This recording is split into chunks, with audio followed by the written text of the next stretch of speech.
All right, there we go. Shit. Took a minute. Took a minute.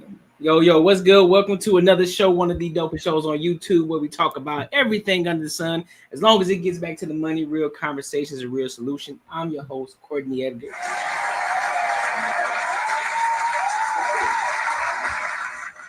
Listen, I'm up here talking about everybody else. We was over here struggle streaming all together. It's wild. Man, but how y'all feeling though? Good. Tired. It's been a day. Yeah, they got you over there. Got you over there doing a lot, huh? man, it's getting to the end of the year, so everybody. I just got an email. They talking about Dairy Queen didn't get their $55,000. I'm like, well, I must check that shit out tomorrow. Boy, it ain't my fault. My fault. Nah, I dig that. I gotta go figure out what the hell going on though. So that's gonna take all damn day. Right. I feel it. So let's go. Listen, y'all ready to go ahead and get in these topics? So we're gonna start off with these icebreakers today. Let's start off with Dr. Cheyenne Bryant. I like her. Don't play her. We know you like her. We know you like Dr. Cheyenne Bryant. But she was on the Shannon Sharp panel. And they talking about a lot of different things. And one of the things that we want to touch on is conversation in regards to Brian McKnight. For those of you who don't know who Brian McKnight is, he's an R&B singer, well-known top dog. You feel me? I Believe I Can Fly. Huh? Didn't he sing I Believe I Can Fly? No, you didn't. Which one is that? No, you didn't. I know other songs of his too. Who sang that one then? That's R. Kelly. Is it? Oh, oops. That's crazy. I will not be playing him like that. I'm so sorry, Brian. That's crazy. I would never. But we gonna get into regards. So there's been this whole debacle about this whole thing with Brian McKnight. His first wife had kids with. He really didn't want to be with her because of his principles and morals, had to be with her, and he was married to her, I believe, 19-something years, something like that. Then they end up getting a divorce, and he ended up finding his actual true soulmate and having children with them. So, with this lady, and so yeah. And Dr. Cheyenne Bryant got a lot of things to say about this. So we're gonna go ahead and dive into it, and then we'll give our thoughts. All right. It's gonna be good.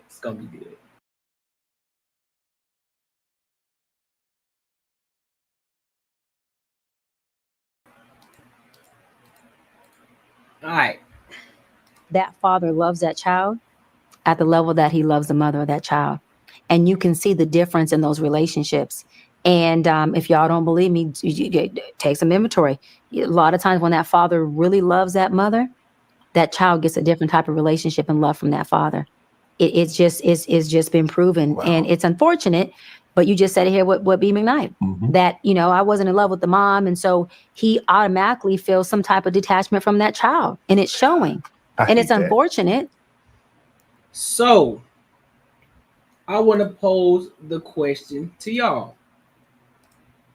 Do you agree that a man treats his kids differently depending on how he feels about their mother? Whoever want to take that first. I'll say that's a possibility, but I don't think most of the times it's like that. I think it's just like situational, because it depends on the chemistry. If it was a situation where she was keeping the kids away from him, he just threw his hands up. He I tried everything. I think it's situational. I think it is true, but I don't think as far as men, I don't think it looked like that to how women interpret it. I think women interpret it because you're not, say he got another family over here and he doing his due diligence to take care of that family. He's trying to be a father. I mean, it's not going to be the same regardless if you got two families. So it is what it is. It's impossible for me to have my family over here and I'm married with this other woman and I have kids over here. And then I'm trying to do this whole joint parenting situation. It's not going to be 100% the same. And therefore people interpret it as, oh, he treating them different. No, it's like we don't live together. I'm not going to see you every day. I'm not going to be at everything because I got kids over here too. And then based off what the court basically telling me what I can and cannot do. Okay. What y'all got? Anybody else? Marcus, Ash? You go. You're gonna go. Okay, I'll go. I think that there is, if we're talking about a full, the full spectrum of males, no, but I do think there is a nice portion of males that do treat their children differently because of how they feel about the mother. Absolutely. I think there are quite a few men. I just saw a girl today on TikTok that was talking about she's filing for child abandonment because her boyfriend doesn't want to be a dad because he's mad at her. There are plenty of situations like that. Do I think that all men, like a larger portion of men are like that? No, I think that men treat their children the same in that aspect. I think that, you love your child differently in each child, but I don't think that the love as a whole is different. But I do think that is out there. Absolutely. That some men, because of how they feel about women, choose to treat their children differently. And you can tell too which children are made from love and which ones aren't as well. Yeah, I have to retract something. I just thought about it. Dudes will treat if he got a swamp donkey pregnant, he will treat that lady different. Yeah, they will. Okay. I'm just doing a joke now. I shouldn't do a joke. I'm just serious. Marcus, Raw, which I got. My boy Marcus in the bottom of the ocean right now. Y'all can hear me? Yeah, we can hear you, bro. Everybody struggle streaming today, bro. All right, bet. So, for my take and opinion on this, it's a heap of bullshit. Women need to stop talking with their clitoris about man business. Women are the ones that if they hate their dad, then the kid get bastardized and stuff behind it. Men don't do that. It's the same reason why women be trying to take men all through child support court and they be hiding the kid and all that, and the man will fight. And then when he finally give up, now all of a sudden he magically a deadbeat. Nah, tell the whole backstory. Talk about how he was dancing out in the rain like it was Stomp the Yard or whatever the hell fucking movie it was. He was out there doing it for Lil Saint. He was playing in his face. And he finally give up and he move on and he go get the Williams sisters and shit. He started a whole new family, go create the Williams sisters. Now you from the outside looking in talking about, oh, well, he wasn't shit to me and he the shit over there. What's going on? You caused that. If that man actually cared about you, if it wasn't a one night stand, I mean, don't get me wrong, there's a lot of variables to it. But if that man was locked in with you for an extended period of time and he actually cared about you, he cared about that. And another thing too is, wow, my boy speaking from whale belly over there. What up, Jonah?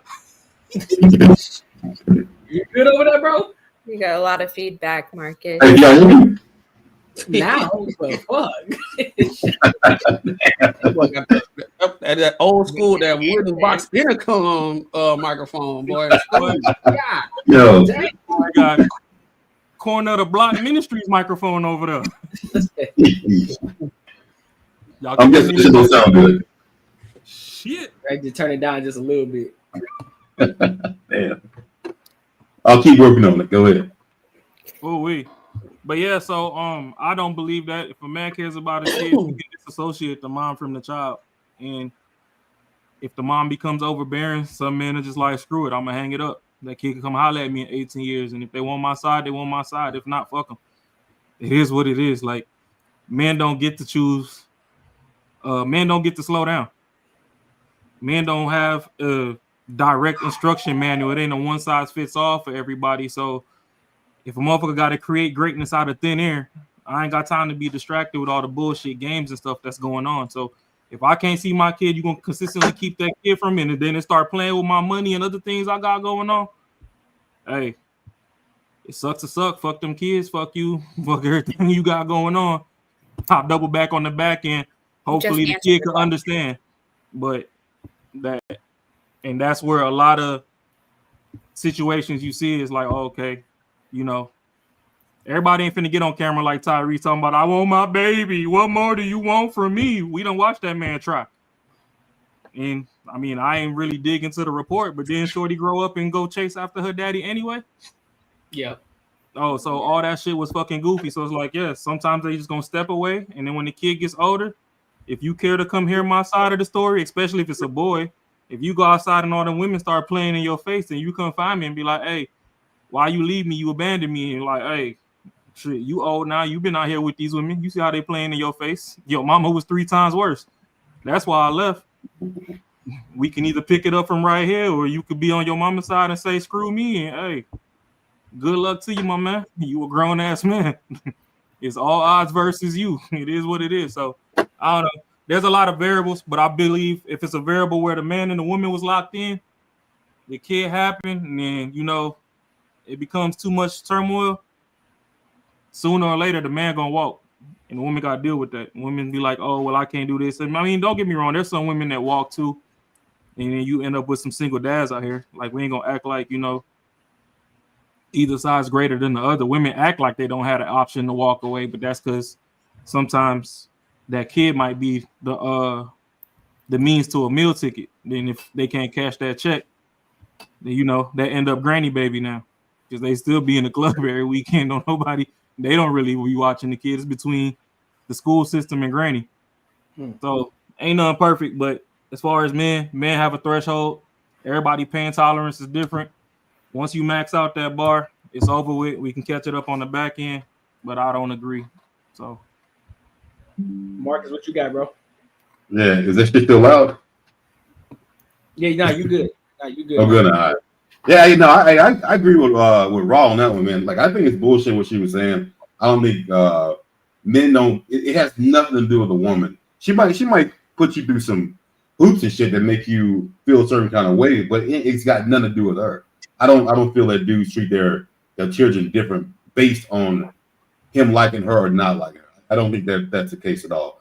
I mean, I think that the woman does put the man through a lot of shit that a lot of times, you know, I ain't gonna lie, just give up because shit, it's nothing you can do. You just can't help it, you know.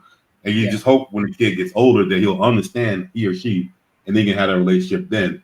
But the whole thing, if you watch that whole interview with Brian McKnight, I mean, his kids were pretty much taking advantage of when they lived with him. Like they weren't being, they pretty much, like, you got to watch it. They're taking advantage of any person would be like, you're grown up. I'm not gonna deal with that shit. So I don't think that's true at all. Not at all. Okay. So I got one other thing though. What's that? Perspectives is very, very key to these things, and everybody telling their side, because I did hear some stuff about the kids. They had their version of what happened and all that type of stuff. But when you actually think about it, say you got siblings, you got like 3, you got 2 other siblings, and it's like you the middle child, you got the oldest, and you got the youngest, right? Every single child experience their parents differently than, you know, than at that point in time when your parents was like at a certain age, because they doing this thing called life too. So they learning some things from every time they have a child, they got the next one. Like, okay, the last one, we went too overboard because we were thinking we have to be extra strict. Hey, we ain't got to do all that. So the second one come, they have a different situation. Plus, your kid is not the same as the other kid. So everybody has a different experience. It's impossible to treat every kid exactly the same. So if you put that in perspective, right, now you got the kids growing up, and the dad got his story, he got his intentions and everything, and then you got the mom discounting his intentions and telling them that ain't his true intentions, and they looking at, well, what mom say is true. I don't see my dad as often than my mom, so it must be true. So I do believe it's a lot of perspectives type situation that goes on. And I think what Raw and what Marcus said is real, real true. I lean more to what they are saying, because I think most men do want to be in their children's lives, but it's just we have a different worldview and experience that the world treat us, so it's kind of different. That's what I think. All right. If that makes sense. Okay. Well, any final thoughts before we move on to the next one? Damn, I just lost it. A final thought that I was gonna say too is women need to stop. I mean, I said it in the beginning. Women need to stop putting their lens of view of the world, the way they view things. They need to stop trying to put that shoe on men. We not Cinderella. We wear Timbs and shit. We don't wear them glass slippers. So a lot of takes that, since we got Cheyenne Bryan up here, a lot of takes that she comes from, that's some women hurt shit that she be speaking from. Interesting. Men ain't got time for all that bullshit. So I'm gonna let the pod roll. We're gonna get to the next topic. I'll double back on it later, but that's just some icing on the cake. All right. That is a little interesting. Sorry, and then we'll speed this up. That I do see that the men, Courtney, you haven't given your really opinion on it, but the three have all kind of the same experience, and I guess that's just how a man views it. And then in my experience, I do see that there are men out there that do not talk to their child because of the woman, and you guys don't see that because apparently you're a male, and so you just see the woman's side. And so I just find it interesting, an interesting take. I don't disagree with what you're saying, but I do disagree with what you're saying, if that makes sense. Like, I know that that's happening, but we're not discussing that there really are men out here acting like that. Well, so to not really go too far into it, all I'll really glaze over the surface on is the beauty of being a woman is you guys get to watch the war, but you might not actually see all the battles that take place during the war. That part is true, but if we're talking about single mothers, they are in the war as well. They don't have the option to not be in the war too. At the same time, if you the ops and I gotta go politic behind your back, you're not gonna see all the politics that's going on behind your back. You're gonna just see when I ride down your block to do the drive-by. You ain't see the planning that went into it. Right, but if we're talking about single mothers with no fathers involved in their life, which y'all talk about all the time, not as y'all as in y'all, but y'all as in y'all, how you don't like how women are raising men. But then the men aren't around. But then what I'm hearing is we're blaming the women for the men not being around. And one of the points is, sure, there are some women out there that keep the children from him. Sure. But there are the other versions of the men truly just don't want to be around. And that, because we could talk about the ones that say that they don't want the kid or whatever, the woman still has the baby and then they choose to keep the kid. Now the dad's not involved. But we're not discussing any of that. We're only talking about one version. I just find that a little interesting. Out of three people, no one's discussing that really is happening out here, though. Okay, I mean, we could dive into it later in the show. I'm gonna just that's okay. Let's take a note on that, put a bullet point in that, and we'll dive into it. Yeah. Listen, man, make sure you like, comment, and subscribe for the algorithm, and make sure you hit the bell notification. All right, you're still on relationships, so there's this. I know, Ashley, you're gonna love this one. You really gonna dive into this one. So there's this woman that's on X, and she's explaining her life in regards to what it was like to go through therapy after her divorce and why she advocates for women to go through therapy. Now, I didn't listen to the entire video, so I don't know what else she said or the extra context that she gave. But as of right now, she's speaking based off of going into therapy and being divorced. So I'm gonna play the video, then we'll give our thoughts on it. All right, it's gonna be good. A woman came up on the internet and posted a video about how she filed for divorce from her husband, and the very first thing she did was get put through the mattress like a spatchcock chicken by 4 different men in a span of 7 days. She slept with 4 different men in 7 days. Now, I'm not going to judge her. I'm not going to slut shame her. I'm not going to sit there and talk shit about her. Because one thing for sure, 2 things for certain, when you go through a divorce, and I know this from firsthand experience, it is a tsunami of emotions that hit you all at once. It's not easy. It is extremely difficult. And one of the things that kept me from doing something similar to what she did, I went to therapy. And whenever I talk to acquaintances who reach out to me who knew about my divorce or like, hey, how'd you get through it? You seem to manage it very, very well. I tell them I went to therapy. I went to therapy to unpack my feelings. I went to therapy to process my feelings. I did not talk about my divorce on social media. I did not unload on any and everyone because it's a lot. 1 minute you're happy, 1 minute you're angry, 1 minute you're sad, 1 minute you're solemn, you're neutral.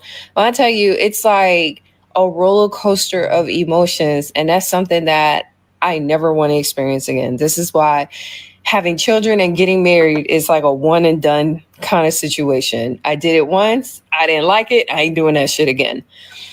So I'm not judging her. I understand because I've been in her shoes before. I understand. The only difference is I went to therapy to unpack. Having a therapist to process and help you go through everything, to walk you through everything was like the best decision ever. And this is why people can kind of tell like I'm very level-headed. And then there are a lot of people who can't tell that I'm happily divorced. A woman. So now I have a question for the panel. Give me a sec. So do modern women confuse moving on with actually healing, and those avoiding accountability create the very relationship problems they blame on me?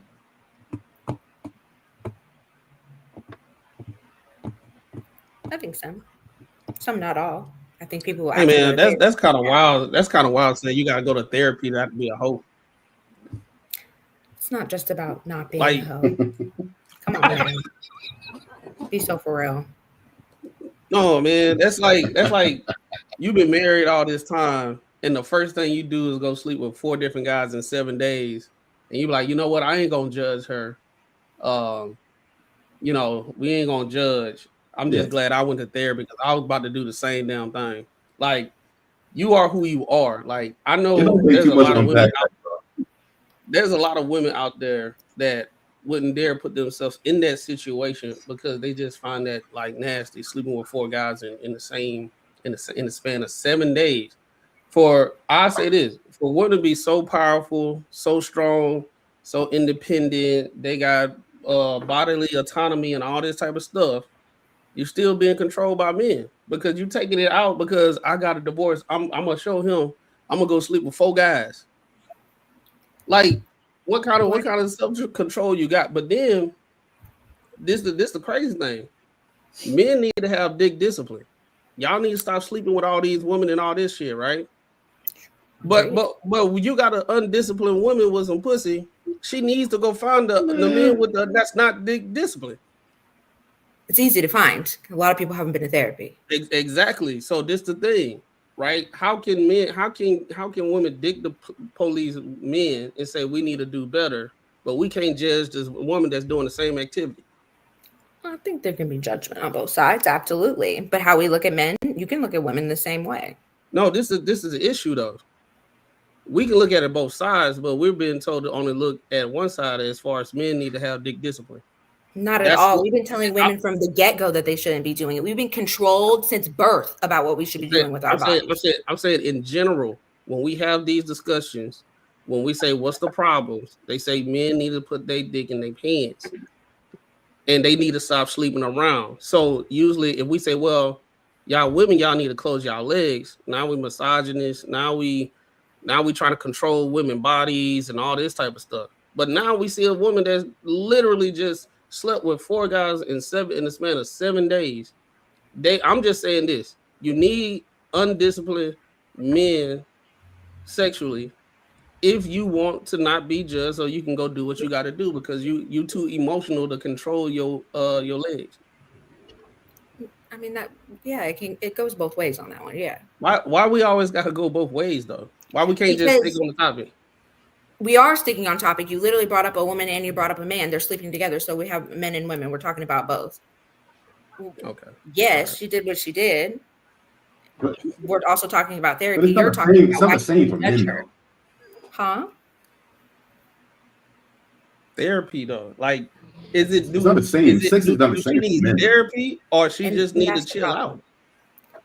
Like, we can't put everything. She obviously needs to go to therapy because she has a lot of emotional stress and trauma that she can't handle mentally, that she needs to talk to. People can like therapy or not like therapy, but the people who like therapy, it's because they rather process it out a different way than someone just processing it regularly. If you're out here destroying people's lives over and over and over again and choosing not to go to therapy because you think it's stupid, you really do need to go to it because you can't process it yourself. Some people can, some people can't, and that's what therapy is for. That's pretty much it. But no, she'd been hung up with one man. That's kind of like when we were younger. She's older. Obviously, she got divorced. We don't know what age she's at, so I can't judge her for that. She could have got married young, never had a hoe phase. Some people need that. Some people don't. She decided she wanted to go sleep with 4 men in a short period of time. I'm not going to judge her either. Like, we've all done something. I find judging being weird when we've all done something that we could be judged on. Now, pedophiles and shit is completely different. But fucking 4 men, sure, girl. You had your moment. Now start healing. You know, and it was easy for her to find. So create there's a lot of unhealed people out here. So create more damage. So when you gotta heal even more. To whom? Her? Yeah. Disagree. She wanted it. Okay. So why would she want it then? Because you said because she want wasn't something. she wasn't emotionally regulated. That's sex in general. She wasn't emotionally regulated enough not to do it. So She's emotional, right? If you put your body in there to cause more damage, then we say, well, we're not going to judge. Because I'll put it like this: if I had a daughter, I wouldn't say, well, look, you're in control of your emotions and stuff. Either go to therapy or sleep with 4 guys. However you want to do it, that'll be wild. People are going to choose whatever they want to choose to do, and if men choose an outlet for sex all the time. Yes, we're just talking about her. And they're obviously we're not the same, but we really don't ever really have a conversation about a man sleeping with 4 women in a week. That's nasty. I beg to differ, dog. Because look, hold on. Right. We can't say men. Nobody say nothing. No, it doesn't affect us a thing. It doesn't affect us a thing. No. And this is what I mean of why I say the things I say. Look, we can't say we can't have conversation in general. We watch podcasts and everything, and women saying men need to control their thing. They need to get vasectomies and all that type of stuff, and this, that, and the third, and all that stuff, right? And you can't sit here and say that nobody say anything about men out here sleeping willy-nilly with women. That's an inaccurate statement. I didn't say that they weren't saying it at all. But it's less likely of a conversation when a man sleeps with 4 women. You're like, oh, all right. When you hear a woman sleeps with 4 women, we're like, oh, what the fuck? And that's what I mean. And that's fine that it's different. You know, I come to an understanding that men and women are just going to be viewed differently. But I'm just saying, why I'm not going to judge her is because I'm also not going to judge you. Let me ask you a question. Let me ask you a question. So, like, do you agree or do you disagree that if a girl can move on from one dude to another dude, because I gotta say, like I said, like I've been around the block a couple times, and I gotta let you know, when a girl likes you, she'll have sex with you. When she doesn't, she will never fuck with you again. So like, sex ain't the same. So that means she has to move on to someone else that she actually likes. So then, if she's able to move on like that quick, there's something not right about it. I'm gonna tell you as a girl's perspective. She might be. Go ahead. Sorry. Now go ahead, finish your point, Ash. I think exactly, bro. Oh dang. As a girl's perspective, I think the view of how my internet's all jacking up. Hey, I'm gonna start my computer right back. All right. There are some women out here that do not need to like a man to have sex with them. They can vibe. We can be cool. And they just want to have sex. It doesn't have to be this whole thought out, plotted out. I've got all these ideas. Also, we're not falling in love with potential anymore either. If I want to fuck you, I want to fuck you. And if I don't, I don't. It doesn't mean that I like you. Like, no, it's not all women are like that. There are some women that are like that, and that's totally fine. But we're not all in the same box. That's all. But can I ask you? Let me ask you a question real quick though, Ash. While that is true, there are some women who can do that. However, what do you think the likelihood of most women that actually think that? And on top of that, do they actually understand the consequences that come behind that? And do you also understand when men do it, the consequences aren't the same? Right. The only difference is a baby. If we're talking big picture, y'all can fuck and don't have kids or an STD, sure. But if we're talking about emotions, cut that shit. Not all women are emotionally attached. Right. Yeah. But the point is, even though they may not be emotionally attached, there's still repercussions at the end. And I'm not even talking about babies or STD. We're talking about the likelihood of getting the type of man that they want, and the type of man that's gonna want them. We got to. That's a conversation we got to have too. I hear what you're saying, and a prime example currently in this current time, because I disagree with that. I do not think that just because you do whatever you do, a man's not going to want you. I don't believe that. A certain type of man is not going to want you, and typically those type of men, those are the men that the women want, but they can't have. Disagree. I do understand what you're saying, and because it's talked about all the time on media about this rhetoric about it, and I just fully disagree. A prime example in real time at this current time is Meg Thee Stallion and what's his name, and everybody's in an uproar about that relationship, talking about it's not real and it's fake and it's PR and blah blah blah blah, because Meg pops her pussy, makes good money, and can cook and got a good man, and now it's like no, it's not real. It's not real. But let me ask you a question. But hold up. That's the same thing we said about Russ. Now, what is it do you think men are saying about Clay? What is it that you think that men are saying about Clay? What do you mean? As in like turning a hoe into a housewife? Which I do not think she's a hoe at all. Interesting. Her best friend said she was. I don't think so. And hoe is a perception of whatever you want it to be. She was sleeping with, she said she slept with multiple of her dudes that she was dealing with. She's sneaking and geeking behind her and sleeping with them.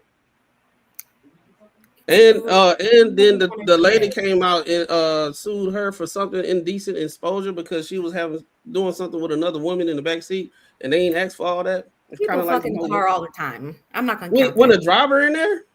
People fuck all the time in a car. I'm not gonna count. Hold on. Listen to what I said. Don't care if a driver's in there or not. Okay, I get it. You know what I mean? But that's perception, and that's how you feel about it, because people are gonna feel different. You know what I mean? I get it now. Understand it. There are certain people that don't give a fuck if you fuck in a car. That's something that they're into. But then there are other people that be like, I would never fuck in a car. We can all say that. I'm not gonna kink shame. I don't sex shame people. If you do what you do, just don't have your kids around when you do it. You gotta be disingenuous because the variable in there is the person that didn't ask for that being exposed to her having sex. That's what we're not talking about just having sex in a car. It's a person in there that didn't ask for that was the driver and got exposed to that when they just trying to do their job and they ain't want nothing to do with it. So you don't think that? So that's cool too. No, I disagree. If someone doesn't want to hear somebody fucking in the back seat, like, no, you're working. I can agree with that. So that's what I was saying, but you didn't hear that. That's why I'm saying, like, I gave you all these variables about like her, how she was moving, and that makes her a hoe. I believe per so. you, Yeah. And that's okay. And that's what I'm saying. Everybody has a different view. But go ahead. No, what I'm saying is, in a general, just because one man accepted, that's the exception. And most guys are talking about we talking about what type of guy he is and everything. If he don't believe it, that's fine. This, that, and the third. But in general, that's what the men talking about. And that's why we say, in a general sense, men will look at that as an undesirable woman. Okay, she found her exception. But we're talking about conversation in general happening on a day-to-day basis.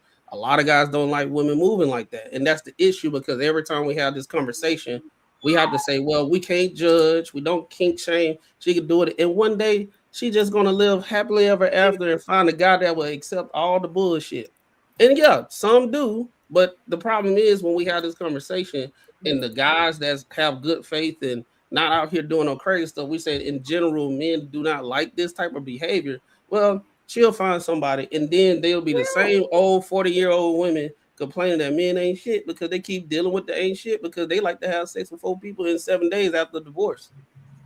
And say don't. It's just wild. We can have you're allowed to have your own opinion about it. I disagree. You know what I mean? There to each his own is how I feel, and I understand what you're saying. And there are other men that feel exactly how you feel, and there are other people that feel exactly how I feel. And there are certain men that do not give a fuck about your past. They don't. And those are the people that they're going to end up with. Now, if we're going to talk about the 40-year-olds that are alone, sure. There's also a fuck ton of men that are also alone. So you know what I mean? I do think that there is a balance in that. I don't think that there's a high level of one and a high level of the other just because a girl wanted to pop her pussy when she was younger and now she's not. I disagree. Can I understand what's your definition of alone? For me? Well, if we're talking about, it's considered marriage is a lot of people consider you're only like good as a woman if you're married with kids. And so that's what I mean about alone. I think there are plenty of women that are happy and not in a relationship, but it's not looked at the same. Interesting.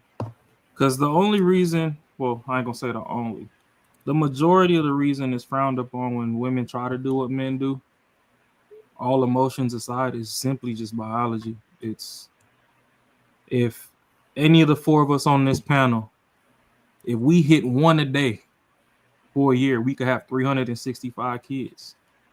If you hit one a day, you getting pregnant once, unless there's an anomaly. There are some people that do have twins that's offset and all sorts of stuff. They 3 months into pregnancy and they get pregnant again. Them the superheroes. We ain't talking about the X-Men. We just talking about the regular people right now. And there's a confusion in the pot. I mean, we just covered this last week when Shorty showed up with a kid that wasn't buddies. You want me to die for this kid? That ain't mine. So that's where it throws something in the pot. As a guy, when culture was adhered to and morals and upbringing was, a foundation in the home, a guy knows that any girl that he gets and he puts under his trench coat, he's responsible for. So it don't matter if I like you, get you pregnant, I like your homegirl too. Y'all can fight all y'all want, but when I show up, shut the fuck up, because I'm responsible for both of y'all. So cut it the fuck out. Y'all both got this wiener. Y'all both got my kids. And we gonna have to ride out till I die, because parenthood don't stop at 18. Yeah, I mean, I know it's a toxic culture in the black community, and I ain't gonna even put it on the black, but we black, so we speaking to them. But there's a toxic culture in lower income communities to where as soon as you can get a break from a responsibility, you want that break. That's the reason a lot of people get kicked out at 16 and 18. But no, if that kid turns 35 and you alive and they in the gym, you should be able to be in a position to help them out. So with the different varying responsibilities, we all keep trying to be like, oh, there's double standards, and like, no, ain't no double standard. Ain't nobody ask y'all to cross the street and come walk on our sidewalk. I should have stayed on y'all side of the street, and life would have been fine. But if you want to come over here and get hit by a truck and wonder why ain't nobody pull you out the way, then that's on you. We was trying to dodge the shit our damn self. We ain't ask you to be over here. You cluttered the sidewalk. So it's just, I think the issue is when we have this live and let live culture, and women like to concentrate on the worst of us, of what men do. The few men that's actually out here doing what they doing, moving how they moving, is frowned upon because they saying that those guys are the issues. All right, women take the worst aspects of us and they champion it, and then we're like, well, y'all do it too. First of all, majority of guys out here, if they was married for 20 years and wanted to go out here and say, I'm about to do it how I did back in the day and try to cheat, it probably ain't gonna get no action that night. Maybe that month. They gonna be trying, and it's not gonna happen. What? But if they could, they would. I mean, if they could, they would. But this is what I'm talking about right here. Majority of men are not moving like that. Like I said, a lot of women look at the worst characteristics of us, shame us for it, and say we don't need to do it. Take that, and they champion it because saying, "Oh, y'all do it, we can do it too." What's the issue? This back and forth, y'all do it too situation. And what I'm saying is different because a lot of guys do not move like that. They couldn't even move if they wanted to. The issue with that, with women, you can have a bust down, you can have a swamp donkey, she can be whatever. She can go out there and say, hey man, I'm finna get it in. I'm finna sleep with 4 guys in 7 days. She gonna get it. A dude that say, you know what, I ain't getting none at home, I'm about to go out here and just smash all these girls. I mean, he probably ain't gonna get one that week, even if he tried. So my whole thing about it is we have no standards, or we can look at both things and be wrong. But because we say, hey, we call the wrongness out, right? Saying that's crazy, that's wild, you probably don't need to move like that. Guess what? Well, y'all do it too. So now it's wrong, and no course correction can even happen because hey, live and let live. Y'all do it too. Y'all move on. So you mean tell me y'all gonna move based off the worst of us, and then want something more and want to be with a guy worth for them? I think Even the guys will look at other guys and say, "You moving crazy. You smashing all these women. You living in Atlanta." You have way more guys doing that and saying that. Oh yeah, not in Atlanta. But when we have it, when we actually have this dialogue and conversation and trying to do some course correction and have some positive conversation, it's live, let live, no judge, keep it going, have your whole phase, keep doing, and just keep on doing the worst stuff. And we just keep on being this perpetual state of everybody unhappy based off the actions that they are doing, and they getting the results, but they hoping that they don't get the results, but then they get it. So when we have these conversations and just saying y'all do it too, it's like nothing comes from it. Yeah, I wasn't saying that y'all do it too in the sense of like it is that, but I think that if you want to do something and then you want to go heal and be a better person, you're allowed to do it. I don't think that everybody's out here living a saint. That's more what I was saying. I literally said that she should go to therapy, and so did that girl. She said I didn't do this because I went to therapy. I also said she needs to go to therapy. She's hurt. Hurt people hurt people. But So my disagreement with it is the moral compass of it, of saying I probably would have did the same thing if I didn't go to therapy. That mean that shit was in you all along. It wasn't no divorce that made it happen. I think. And my whole thing about it is, why can't we shame people when they be doing some crazy stuff? It's like, don't shame them, be understanding, and this, that, and the third, because shame go a long way. I got shamed. I had got a DUI, and my dad shamed the hell out of me. So I don't move like I move like that no more. Exactly. You have to go through shit to learn some shit. You have to experience life, and so Not I think 4 dicks in a night. No, that's per her. I'm just saying. I putting think because everything I've on the been even through so playing much, field. I have a lot of I've come a lot more lax when it comes to judging people because I've been through it and grew from it. So for me, I'm like, we all gonna do some dumbass shit. Just we all have shit that we shouldn't have done, and then we grew from the situation. I said she needs to go to therapy. If you want the words to come out of her mouth, damn girl, you shouldn't have fucked 4 men in a week. Okay, damn girl, you shouldn't have fucked 4 men in a week. Now go to therapy, heal, and move the fuck on. Do I think that now all of a sudden she's not going to get married anymore and no one's going to want her? No. I think she's fucking fine. She did some shit. It was dumb. I'm sure she had a great fucking time. Now, girl, take your ass to therapy because you out here looking crazy. See, that's the issue, because when we have these conversations, and it's like pulling teeth for the woman. Say, all right, cool, girl, you was being a hoe. Stop doing it. This though, I did when at the beginning I said she needed to go to therapy. No, what I'm saying, call it what it is. That shit crazy off the bat. Because if that verbiage start going more like, that's like, okay, we just looking at for what it is. Okay, she can go to therapy, whatever, cool. But in the initial situation, hey, is that wild? Yes, that's wild. But if we continue, like if men are people that look at that situation, be like, yo, that's crazy. If we out the picture, and then you have everybody else just like to live and let live, it's like pulling teeth to say, yo, that's crazy. She shouldn't have did that. And then say go to therapy. It's just straight up, well, we're not going to judge. She had fun. Hell yeah, do it up. But maybe she need to go to therapy. Do you think that kind of verbiage? Do you think people would take their actions in as what they do on a day-to-day basis more serious, or they'll be laxed on it? Having sex with 4 people is not detrimental to your fucking life. We're not talking about you went out here and did some wild, crazy ass that's going to disrupt everybody and all the fucked up shit. You didn't go rob a bank. You fucked 4 men. Okay, fucking K. Like, see? And you can't sit here and be like, you need to say exactly this for you to get your point across. I already told you something. You just didn't like how I said it. Okay, so Ash, I get what you're saying. I really do, because another common misconception on the internet is that men hate the hoes. Realistically, we love the hoes. We love Practice Squad. You know what I mean? They are needed too. But we keep talking about this therapy. Where the fuck was the therapy when she was married? Why she ain't go to couples therapy? Why they ain't work through the shit? So you waited.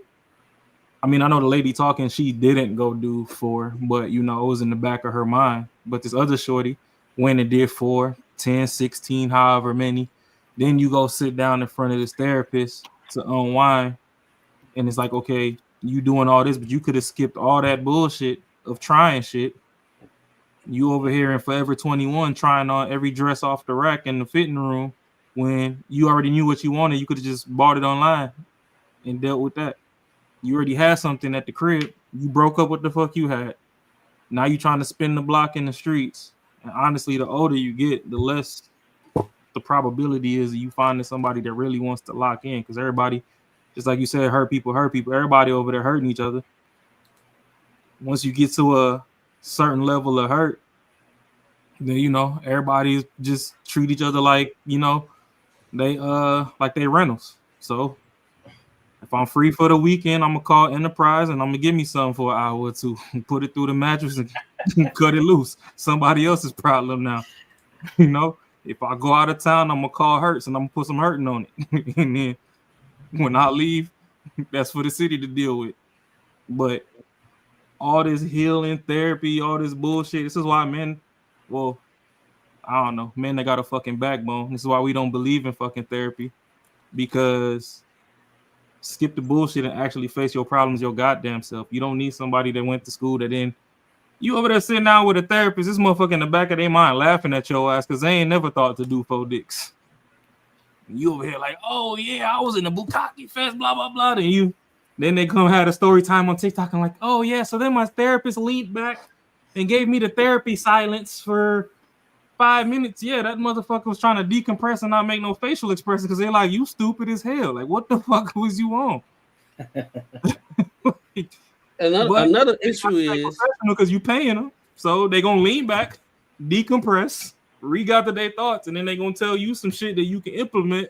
It's like if you would have skipped all that bullshit to begin with and just read a book or something, shit, go do some gardening, go grow a rose. You'd have been all right. And then the other issue is, I think we give too much, like, we say the therapy situation, right? I ain't gonna say you shouldn't go or not, but a lot of these women not going to therapy, the ones that's doing these actions, and then it's continuing the cycle, and they telling other women to do the same shit, and they not going. Like I said the other day, more and more therapists, men and women therapists, are saying there are currently more men going to therapy than the women. So if that's the case, you got the women out here doing whatever this, that, and the third. Okay, you had this one lady, she was like, I'm glad I went to therapy, so I wouldn't do the 4. What kind of mind state for the women that's out here that's not going to therapy? I guarantee there's way more people not going to therapy than the ones that do. So okay, therapy not working. All right, they're not going to therapy. So we need to go ahead and just shame and be like, yo, that's some crazy, that's you moving crazy right off the rip, and kind of create a village and a culture and a rubric that you don't need to be moving like that. But what tends to happen is we have this misconception: if you move like this, you sleep with 4 guys, you're gonna be all right. But then this will be the same woman. We can't say you'll be all right, but she need therapy in the same breath. Yes, you can. Okay. I'm confused. I think what he's saying. I think what he's saying is that you can say that, but that's not what they're saying. It's just live and let live. That's basically what they're saying. Like, hey, listen, you're your own human being. You can do what you want to do. It ain't gonna hurt anybody. But that's what they're saying. Bringing the village back. It's like, listen, there's some health in shaming people.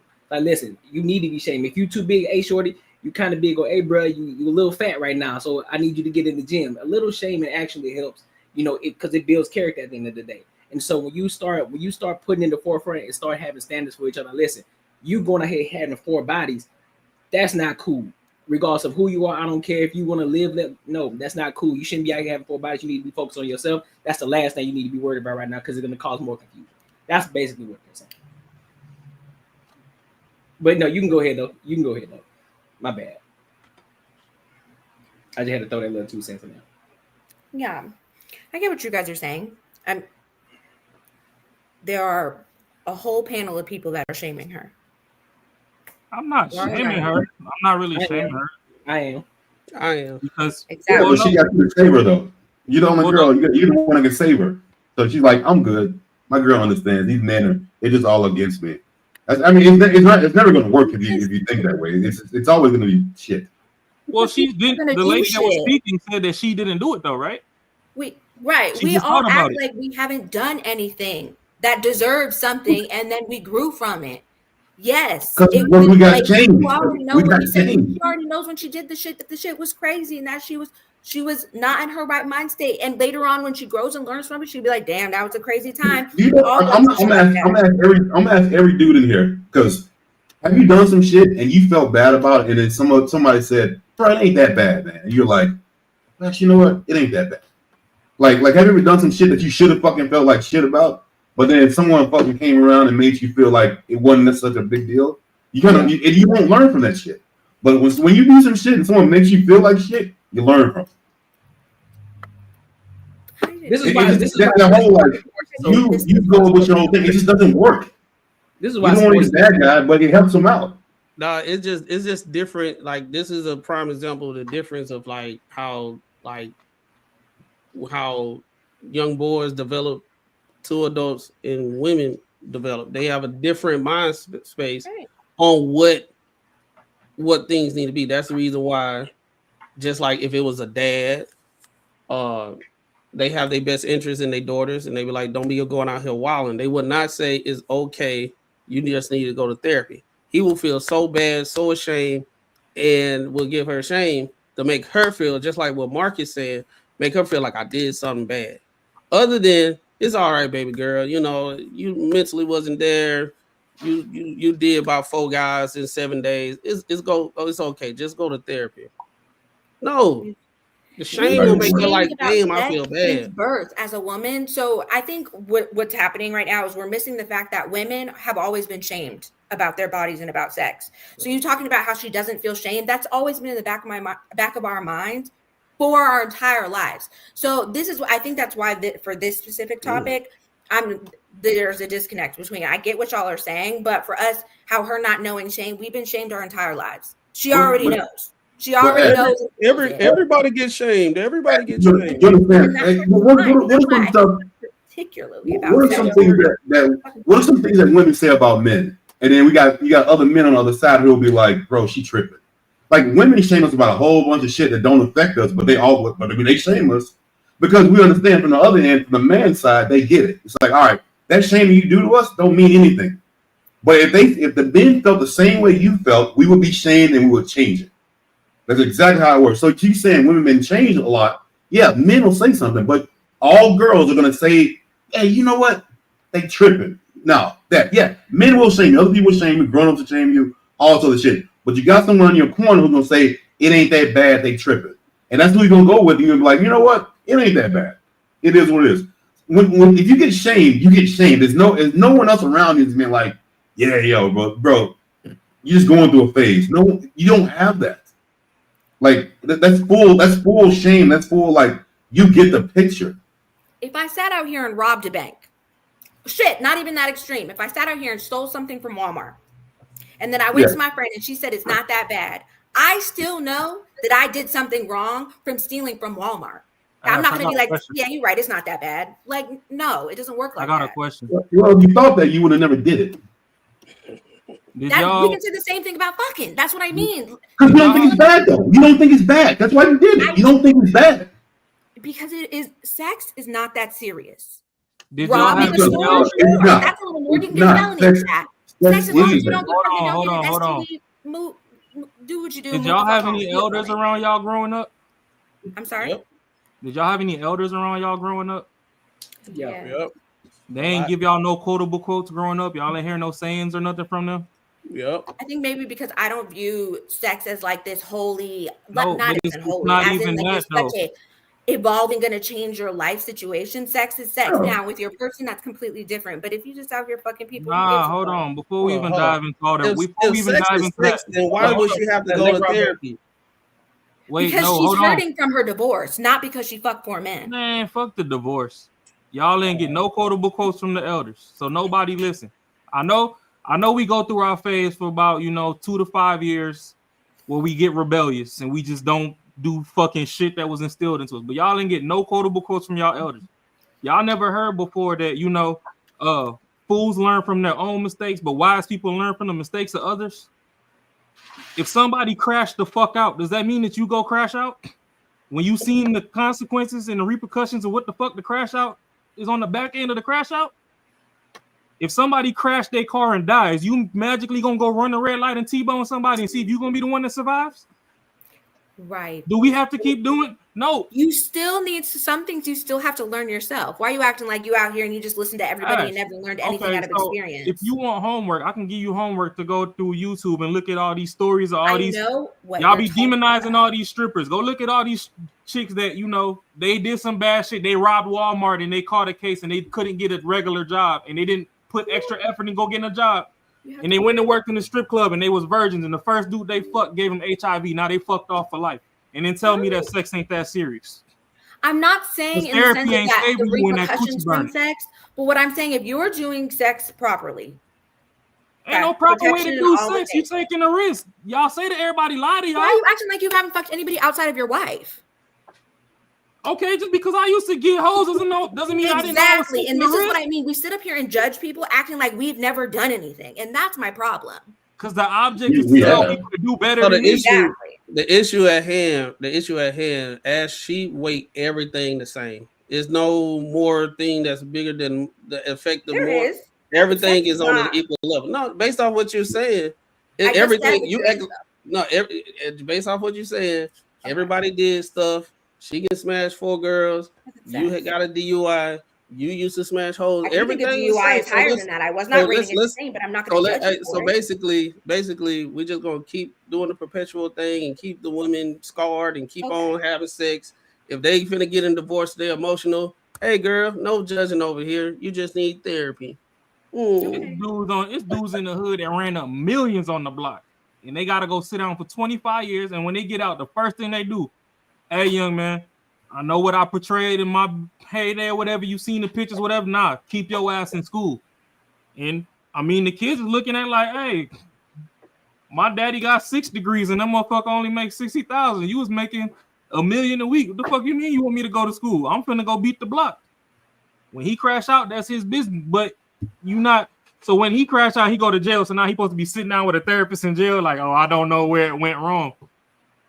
Nigga, Bobo told you before. You done seen him sit for 25. He told you not to do this. If you're going through hard times, all this shit. If you go I'm glad I wasn't old enough to go to Freaknik. That don't mean I was a fucking Freaknik adjacent hoes. Hey, Raw. But I ain't gonna tell people to go fuck these hoes. If you going through hard times, it's okay, bro. Just go to therapy, dog. Go crash out. Go crash out. But go to therapy, dog. But again, like sex just doesn't affect women the same way it affects men. It just doesn't. I mean, you try to make it like it's the same. It just does not. It's not the same at all. Like if a girl's gonna do this and that's what she wants to do, she wants to go smash 4 dudes to get over some other dude, then there's definitely something wrong. There's definitely some issues that allows her body to do that. But obviously, if she did that, she did not care about the dude. Well, I mean, I'm guessing that's why they got a divorce. But I mean, at the end of the day, someone's gonna take it for sure. Like there's no doubt about it. She will find someone. She just gonna go ahead. No. That was the last thing I would even worry about. She will find someone. Someone's gonna take her for sure. And it probably won't even be that hard. It won't be that hard. She'll get somebody. But it just doesn't mean that that we're gonna try to compare the shit. That's not like on a level of a woman can do that. That there's definitely something wrong, and we should not. So no one should condone and say you just have you get that shit out of you and you learn from it. I just don't think that's the way you should do it. Not at all. Go ahead and get your whole phase, because if you meet somebody like Steph Curry, you got to get that out, because you don't want to be, you got to get that out your system, and just go to therapy after you do it. Yeah, that's what I'm saying. Yeah, like it'll be all right. Yeah, because dudes gonna judge you on that shit. They're gonna judge you on it. They're like, "This is how you handle your problems." Okay, so next time we have a problem, you go fuck 5 dudes. That's the next thing you're gonna do, huh? I mean, that's how you do it. Down on your luck, you at a party, you down on your luck, you depressed, whatever, you with your homegirls or whatever. They pull out a bag of coke. You sniffing? Hell no. Are you asking me if I'm gonna do drugs? I'm not telling you that on here. Okay. If ask me if we're gonna jump off out of a plane with no parachute, sure. I'm not gonna jump with no parachute. I know I'm gonna die, but that's death. You know what I mean? Like there are levels to the fuck shit. Dick Like, is death too. These motherfuckers out here drilling bitches with snotty tube steak. Them niggas got packages all in one. I'm not fucking them. You finna get the new team. Hold on. Let me just ask the question. So I don't think nobody asking it. So do you believe yes or no that we should shame people? Oh yeah. Okay, then there should be no issue with this. There should be no issue with this conversation. I never said there was an issue. What I have a problem with is we act like we haven't done anything. That's there has been, sure, we shamed her, but then you guys are getting on me about the fact that I'm just like, sure, she needs to go to therapy. Mm-hmm. Yeah, that's just crazy. And then I talk about the fact of like, but okay, that's nothing. Like, that's the move on. You guys are like, no, we need to discuss. And there's no, oh yeah, well, you can grow from it. It's like, well, you know, we're making jokes about you going to therapy or blah, blah, blah, blah, blah. It's just like, yeah, I get it that we need to shame her, but there's nothing after that. There's nothing like, but like, yeah, life does fucking go on. That's what I mean. And we're even on our last topic. It's just like, yes, we can talk about what people are doing because that's part of what we're doing on here. But then we act like we don't have a life that we lived through. We act like we've never had experience. Hold on. Like that's the problem too. Like not the problem per se, but like that's also because you guys are getting on me about the fact that I'm like, yeah. And well, but here's the thing though, Ash. Even though you're mentioning the fact of everybody has done it, but what you also didn't follow up with that question was, were we shamed for the things that we did? And because I'm pretty sure everybody would say yes, correct? So when everybody says yes, because we were shamed, we then were able to change. And so now, yeah, we're able to do the same exact thing and tell other people, hey, listen, fam, that was wild shit that you just did, and you don't think you need to do that again. We're going to shame you for it. Now. Shaming comes in all different forms. It can be joking, it can be serious, it can be just lighthearted, it can be whatever. But at the end of the day, it's still shaming then the lessons behind it. So we're still going to give the lessons at the end of the day. Yeah, if you need the therapy, or you should just go to therapy beforehand. So sometimes even these people even this same girl who had 4 bodies, she may not have ever went to therapy. And so now she may be out here doing the same exact thing, repeating the same process over and over again. So that's also a fact, because this whole therapy thing is still new. So everybody's not going to therapy. There's a certain group of people that's going to therapy and actually using it. But there are a ton of people who are not going to therapy. And they're still out here doing the same fuck shit out here in these streets. And they're not doing anything to fix it. And so, that's right. And that's why guys like us who will sit there, who probably have been through some things and have been shamed, we're able to speak on it from experience. And so, hey, bro, that was wild shit what you did. And so that's what we're talking about. I get that. The issue they've already been shamed and they're still doing it. The issue so shame doesn't fix all things. You have to have the mindset to fix it. But yeah, you have to have the mindset, but also you got to have the shame in there. The shame is good. So what we do? Not say anything. I never said that you couldn't say anything. Exactly. That's so therefore, I would rather talk, and then I would rather talk and know the information is out there versus not saying anything at all. Yeah, but I'm confused. And why are you getting on me though? That I'm saying, yeah, that's crazy, then I move on from it. No, I'm not getting on. But I'm just saying, I'm just bringing it back so that way we can understand that. Yeah, even though we're talking about therapy, what she did, the shorty who was in the video, she did it the right way. She said, "Listen, I was about to dive into it, but I went to therapy. Cool. Hey, you dodged the bullet." Right. But the shorty that she's talking about, she didn't dodge that bullet, and there's a lot of people out here doing that aren't going to therapy afterwards, and they're still out here fucking off. Agreed. A lot. And so that's why we talk, and that's why we're talking about. And we talk about therapy is not a thing. No, the issue I personally don't think it's a thing. But then a whole bunch of people out here actually need it. That's what I'm saying. I don't agree with it. I think there's multiple ways that you can have therapy instead of going to therapy. Yeah, I do think you should have therapy, but there's different forms of that, of what it looks like. You know what I'm saying? So yes, do I agree that people need therapy? Yes, but in the fact of going to an office, sitting down and talking to someone, no, I don't think that's necessary. The issue is, bro, that nobody said that nobody did. We acting like none of us did anything before. When I go talk to my profiles or my OGs and everything, and they see me moving in the direction back in the day or whatever, if I'm listening, I'm hearing them talk. I'll be like, oh, he must have went through something similar and he giving me the game so I don't do it. Right? So it's twofold when we're having these podcasts and everything. We're speaking to the subject at hand, but at the same time, we're speaking in general because there might be more people listening, and we're trying to cultivate, I guess, get the village back so we can say, hey, this might not be the best thing to do. Some people don't have the resources to go to therapy. Some people can't get this. They don't have this, whatever.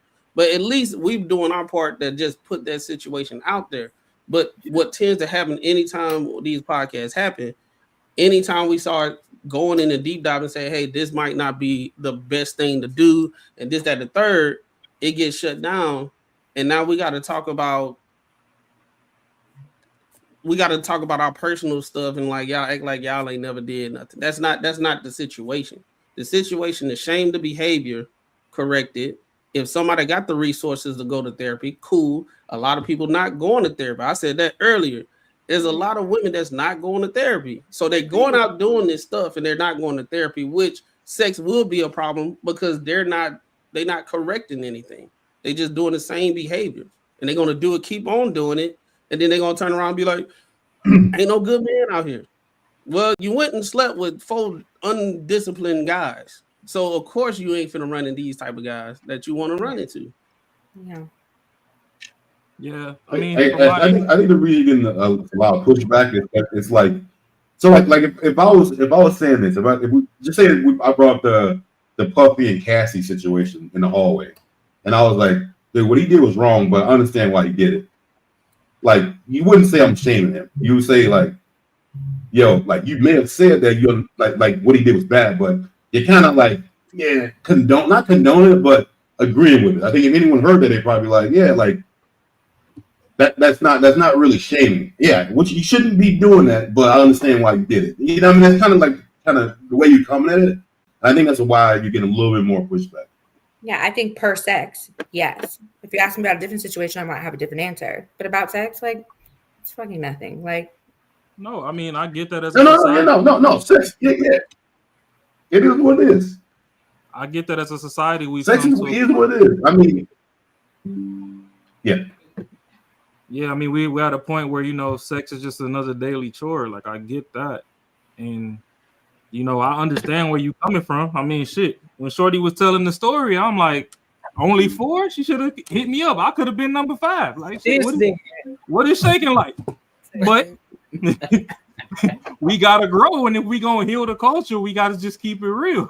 Like, don't get me wrong.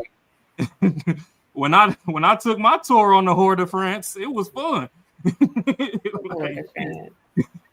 But I'm not gonna tell the next up and coming generation that, oh, hey, go bust it open for a real one, because that's where we went wrong. We was listening to music talking about bitches ain't shit but hoes and triggers. We was listening to Pharrell telling women to cheat on their men. That's how they get ahead. But we were also listening to people telling us not to do it. And we still nobody was listening to the people in their house as much as they was listening to pop culture. That's true, but I'm saying, but they still weren't around. They still were around, and we chose to still do it. And that's kind of what I mean. Is like people are going to do what they want to do because they let pop culture. They let pop culture drown out the voices of their mother, father, auntie, uncle, cousin, family, friend. Foundation, because they ain't had a foundation. You know what I'm saying? Well, they had it, but motherfuckers hit that rebellious phase, and some people ain't know how to bounce back. Well, that's facts.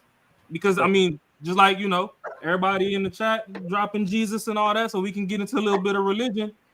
The Bible does say train up your child in the way that they should go. That way when they old, they won't depart from it. But between youth and old, sometimes there is a little detour where, the road is perfectly paved. But here go this dumbass that want to go drive his truck through the creek because it got a snorkel on it. Now your ass stuck and get washed 3 miles down the river and the engine stall out and you wondering why the fuck you stuck. You should have stayed on the road. So now you got to come back and just do what you knew, which goes back to the foundation that Courtney's talking about. But it's like, okay, if we did it and we know, you know, our age group, we probably the last generation that could actually have fun doing this shit, because STDs and stuff wasn't nearly as widespread as it is now. Right. I'm scared when the motherfucker sneeze now after 2020. No, I've been moving. Let alone put some soul pole in some hole that I don't know the history on. Hell no. Yeah. So it's like, you know, when we trying to get people to do better, I'm not necessarily going against you and your topics. I mean, hey, unbiasedly raw love the hoes. I might not touch y'all no more, but shit, do y'all thing. When I go to the club, I want to see you shake something. But I'm not going to tell people next to me to go shake something. Nah, sit your ass down and go get a law degree or something. AI about to take over. Get into some STEM. Do something constructive. Because all the other stuff. Let the hoes be the hoes, bro. Let the hoes be the hoes, and let the ones that you can save them. Simple as that. Because the ones that know they hoes, they know that they hoes. So let them go. Let them be hoes. Ain't nobody trying to save them. Yeah, they know what it is. We know what it is. Like we all know. We know who the hoes are. So you let them be a hoe. That's it. Because that's who we're not talking to. We're not talking to the hoes. We're not sitting up here talking about, hey, hoes, you need to save yourself. Ain't nobody talking to them. We're talking to we telling them that when I call, I need my head in 4 hours delivered. And that's just being honest. It just as if we're talking to men and telling men to do better, we already know that ain't shit niggas. We ain't talking to them. We already know them niggas gonna be who they are. Ain't no changing them. That shit's dead and gone. That's shit's out the water. We talking to the ones that we can still save, the ones that we can still protect. Like, hey fam, go and get your shit together, go and get your bread together, focus on yourself, build yourself up, build that foundation, then go find your woman who's able to get on that train and help add value to your life as well. That's what we talking about. Everybody else who's on that degenerate shit, we ain't talking to them. Fuck them. That's a fact. I agree. Yes, sir. So let's read these super chats, bro. Let's read these super chats. Dive into the Courtney Edgar Show super chats. Yo, shout out to Spaces for the $2 ball. He says therapy is for the weak. Grow up and figure it out. Thank you for the super chat. I don't know. You're all like, yeah. I'm like, love the super chat, but damn. Yeah. Appreciate you, Spaces, dog. Appreciate you for that. Honestly, so go ahead, bro. No, I go was ahead. gonna tie off on the super chat. I was gonna say, honestly, it's not even that they weak. It's just for the hard headed niggas that don't want to listen to free game. Niggas don't want to listen to free game. Y'all gonna have to pay. It just is what it is. Some stuff. Let's not get crazy. Everybody's mind works differently. Some things. No, don't get me wrong. There was who was it? Somebody. Okay, Mrs. Smell the Roses was in here. She went through a traumatic experience that therapy was in a situation that she couldn't control. Exactly. She got blindsided out of left field. Okay, that I understand. Deserves therapy. That's not something you can work out in your mind. And these are the type of things. Like, not all people can work stuff out themselves. Some people can. Some you people can work can't. out divorce. You knew the shit was going down south the whole way there. Not everybody can, though. I'm not saying some can't, but not everybody can due to what happened to their relationship. Might have really fucked them up. And that's what I mean of, like, you can't judge people on how their mind processes certain things. Some people do need it. Some people don't. Some people that think that they don't do, but some people that don't. And that's okay. I'm gonna let you breathe on that one. Yeah. I think more don't need it than those that do. Disagree. Because they've had all the time. They've had years and years and years and years of their friends or basketball or their family and all that stuff. And that shit's not working. That's when you find that therapy is the only thing that's going to work for you. When all the other outside hobbies don't work. What group of people you talking about though? I'm just talking about in general. Like, in general, when we're talking about some people that might do need it, that have, like, you know, that have just been through like childhood trauma shit that they haven't worked out. So they're taking it out on all the other fucking people that they're in relationships with. Yeah. Those people have had all those things around, you know what I mean? You haven't been able to understand it per you were a child and your mind was different. They understood it. Their pockets just wasn't involved. Because there ain't shit you went through in your life that you can't come to me and tell you that you can't come and tell me that I can give you some advice as to what to work on with you that you can't go off and actually implement and be better. But the fact that it's me, you're gonna be like, fuck you, who are you to be telling me whoopty whoopty whoop? So hey, go off, dive off in that motherfucking purse, shell out them big face hundreds, go sit down in front of this retard that ain't went through shit and open the damn have a textbook. degree? Just because you book smart don't mean you know shit. I train people at my job all the time that get degrees that come to me stupid as shit. I definitely agree with that. But what I'm saying is, that degree don't mean you're nothing. literally calling therapists special because some might not be good therapists, but others, because I've been to therapy, I'm not going to let you shit on my therapist like that. Absolutely the fuck not.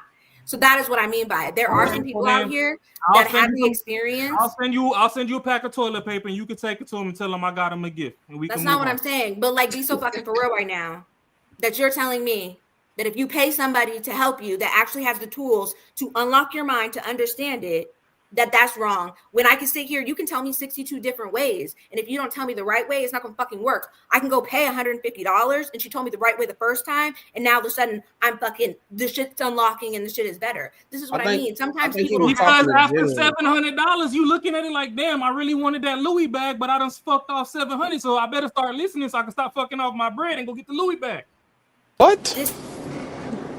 Bro, what are you talking about, man? Thank you. Because exactly. Because here go the thing. You're telling me, right? Because I wanted a Louis bag, I needed to then speed up the process. I get what you're saying. You just don't agree with it, but like, I'm gonna need some. When we talk about it, sometimes I just need some fucking common sense. But I get it. It's a thing, and I'm gonna let you rock. Go ahead. No, you got it. You want to send everybody off to therapy or whatever, and you triggered. I didn't say everybody needs to go. Triggered over certain words that I use because I just keep it funky and raw, and it is what it is. But it's fine. It just be okay. See, right after this, we can get into the super chats. Whatever you say after this, I'm gonna let you get your shit off, and then we can get into the super chats and move to the next topic. My problem is y'all got these therapists and y'all got these psychologists. Bitches go to school and get PhDs in psychology. And then they go to the block with Lil Debo and still get played. If you know all the fucking human psychology and all this other stuff, how you still letting this man string you along like a fucking puppet?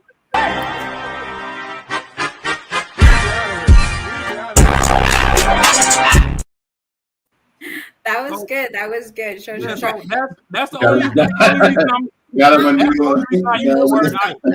those are so if you getting played by a motherfucker that can't read past the 4th grade level and you got a PhD, you stupid to me. Super chats. Sure. Hey, I got one thing to say. I think a lot of these therapists just gonna tell you what you want to hear, man. That's what makes you feel good. So I mean, disagree with that shit as well. Like, how can you say I don't know. You never been? I've talked to a couple people who've been in therapy, and they have never walked out that bitch mad. I'm gonna tell you that. That therapist never told them something they did not want to they're hear. gonna call you out on your shit. Oh, I boo-hoo in my therapy session. She be reading me for fucking filth, but that doesn't mean that she didn't help me understand it and recollect it. I'm not gonna leave mad outside of the fact she'll be like, damn, she really called me out on my shit. I'll be 100. I'll be 100. You should be mad. As a person who had to go to therapy. You know what I'm saying? I had to in order to get the things that I needed, you know what I'm saying, in order to get out of the military, right? I had to go to therapy, right? And so what I will say that it can be beneficial. Did I think I needed? No, absolutely not. I didn't. But I see how it can be beneficial for a lot of people, right? Especially if you do have the right therapist. So I definitely will say I agree with Ashley on that aspect. But do I believe that a lot of men or a lot of women actually need it? I don't think so. I think there's a small group of people that actually need it. And so that's how I will look at it. But it's definitely needed for some people that truly have real traumatic experiences that's really fucking their head up and fucking their mind up. But if you're just going through the world where you just had something small happen to you, you went through a fucking breakup, like, all right, bro, suck it up. Like you good. You are. Damn, that's crazy. That's crazy.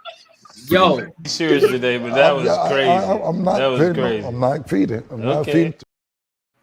That's wild. You know what? You know what? Let's go to the next topic. That's crazy, Sean. Word, hey, word to mother, Sean. That was crazy. Mother?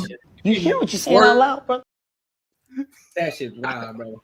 You know what you saying out loud, man?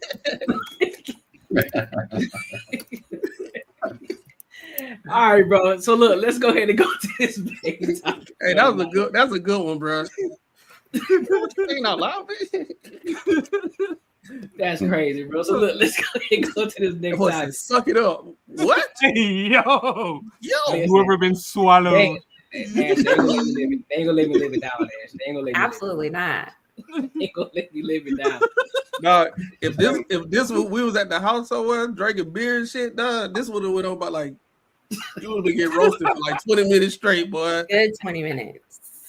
What's up, the battle zone? What's good? So look, let's go to this next topic. So y'all know Iman Shumpert. You know what I'm saying? After his situation with Tiana Taylor, and after Tiana Taylor, he got a new chick. And apparently there's been some situations, allegedly, over some verbal abuse. And the police came rushing to his crib. So we're going to dive in a little bit about that and see what's going on, and then we'll give our thoughts and opinions. Now, because this video is a little bit longer, we may pause in between if we got any thoughts, or we may hear something that's a little fishy, all right? So let's get into it. A woman accuses a famous face of hitting and dragging her, prompting police to respond. And we're getting a glimpse of what happened behind closed doors. I went into the room, I was talking. I did not hit that one. Never did I ever. I never say you. This is Inside the Crime, presented by Law and Crime. I'm Elizabeth Milner.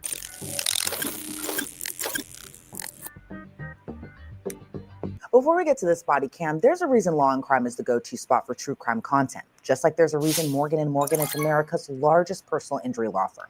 They have more than 1,000 attorneys and have recovered $25 billion for more than 500,000 clients. In the past few months alone, a client in Florida received $12 million when insurance offered just $350,000. And in Pennsylvania, another client was awarded $26 million, 40 times the insurer's offer. Morgan & Morgan makes it so easy to fight for what you deserve. You can even start a claim from your phone. So if you're injured, you can start a claim at For the People. Then when the story happened. See you in court. November 26, 2025. We're in South Fulton, Georgia. It's just after 4:30 in the morning when officers respond to the home of Iman Shumpert. Now, before we get to the response, let's take a listen to the 911 call that came in moments before. I never touched you. Let's do it. Fulton County 911. Hi. Can I have your address, ma'am? 1 second. Yep. Is this a house, apartment, or business? House. Can I have your name, please? Joanna.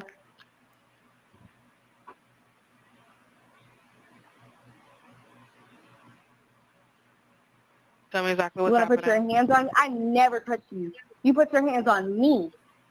You put your hands on me. Hello? Yes. Tell me exactly what's happening, ma'am. So I have a gentleman here. I'm having a conversation with him, and he put his hands on me. Are you injured, ma'am? Do you need EMS? No, I don't need EMS. Is anyone intoxicated or have any weapons? Might be intoxicated. Very intoxicated. Yep. Are you or him intoxicated, ma'am? Him. Her. Both. Both of you are? No, I'm not. I'm so not. Yeah. Who is he to you, ma'am? A friend. Hey, pause this shit, yo. No, you touched me. You know you did wrong when you. I'm sorry, man. I'm trying to stay serious. But I don't know what dispatch got going on in her life. But she's trying to hang up that phone. She like this. She is. I don't know what the fuck this bitch got going on, but please. She got first time hearing that. She got alcoholics on her family. She already know where it's going. She like, oh Lord, he drunk. She like, associated as hell. You already know he fucking called her ass out for hitting He was like, I'm gonna call the cops on you. She's like, I'm gonna do it first. Fuck you. you know exactly what it was. Then her and her homegirl, it sound like they playing just trying to get Buddy in trouble. Another reason why men step away from women. Yeah, that was straight up. That was straight up. You can tell what she was saying. She's like, I didn't hit you, you hit me. Yeah, bullshit. But all that little kiki in the background, like, nah, if you ain't fair for your life, I need you to sniffle, not laugh. Yeah, you know how big that motherfucker is? Nah, ain't no way you be talking like that. Don't fall for the PBL, bro. Yeah. Don't fall for that's the wild. in the lace front. Don't do it. Don't do it. It sounded like both of them they got into an altercation, and it was who gonna call the police first. Both of them probably doing something, and I'm gonna call the police. Call them. I don't care. Call them. I wish you would call them. Call them. They bring their ass, take your ass to jail. Because when she was on the phone, it was like she ain't even know what she wanted to say. She just know she called them. No, she was like, because she was saying, you hit me. I didn't hit you first. You hit me. So I'm saying he probably threatened to call the police. She said, no, I'm gonna do it first. So like, you know what? They gotta believe her. I mean, kind of smart of her into doing it, but I mean, yeah, that's wild. But yeah, I'm gonna let it rock. That shit was just that shit was making me laugh. No, she said, oh look, she was like, is anybody been drinking? Him. Yeah. Both of us. And she said both of us. She said that too. She said both of us. But I'm not drunk though. I'm like, damn, you lying already. Like you already starting off bad. Yeah, that's inconsistent. She's some coaching. You sat there and you dragged me out the room. If you understand, if Taco would have saw the way you dragged me, then you understand. I'm sorry. Ma'am, can I get a description I'm of sorry, him, ma'am? please? Can I get a description of him? Is he African American, Caucasian, Hispanic? Yes. Which one, ma'am? African American. Yeah. What color shirt does he have all on? of them. Nothing. Yeah, it's weird. What color pants? Black. Let me get a description of you. Are you African American, Caucasian, Hispanic? Yes. Which one, Black. ma'am? What color shirt do you have on? Black. She ain't black. What color pants? Nah, she black. Black. All right, they'll be out there shortly, okay? Or mixed. Now, a lot of people might already know who Iman is. Former NBA star, the season 30 winner of Dancing with the Stars, the ex-husband of singer/actress Tiana Taylor. But on this day, all police knew was there was a domestic dispute at his home.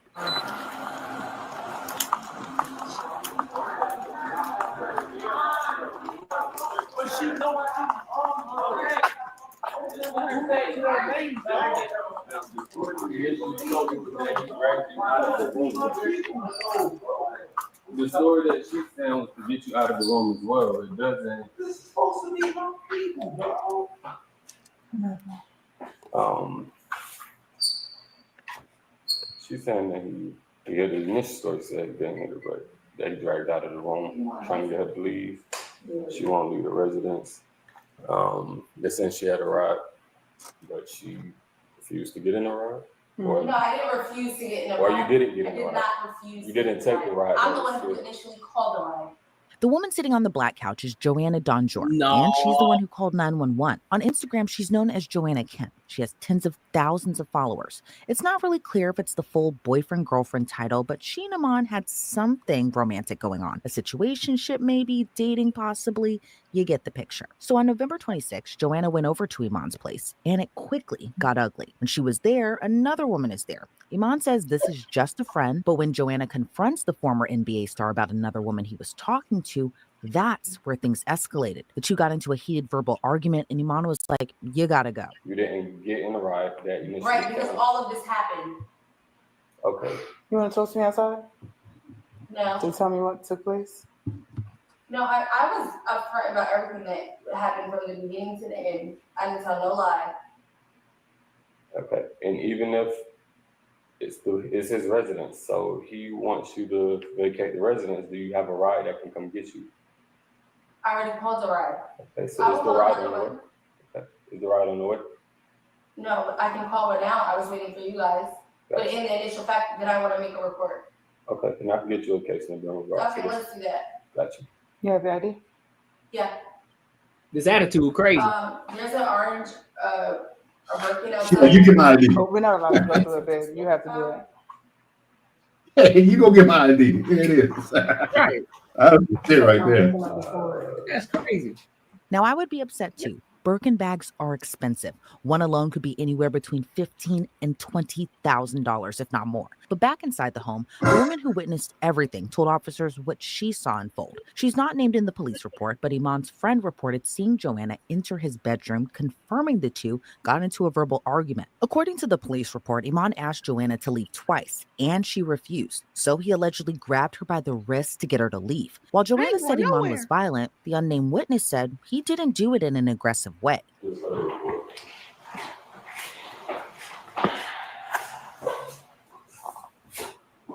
Bet $10 she ain't got nowhere to go. You don't have like That phone dude behind her, bro. She got state is somewhere your to go. ID?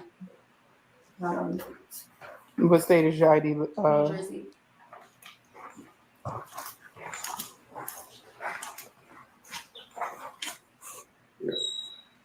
You know how hard it is to be drunk trying to concentrate on fucking. Dog, I'm thinking the same shit.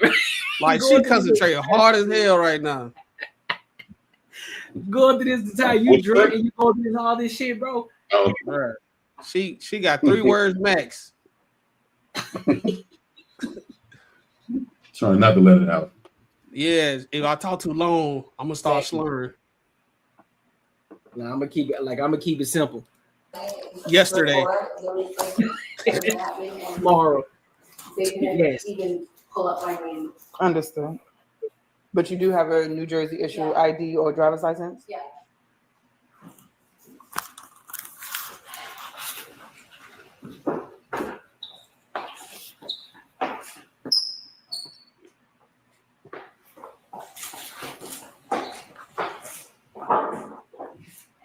So I'm just trying to understand. So the grounds of putting your hands on someone or whatever that's unlawful. The initial story that you told me, you were banging on the door trying to get in the room, and you made your way into the room. No, he opened the door. Or he opened the door and he removed you from the room. You told me you were aggressive going into the room.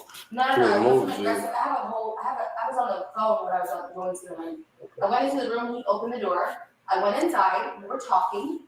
That's not what you initially told me. You said I that said you I had went another into the girl room. in the room and Ask her. I went into the room, I was talking.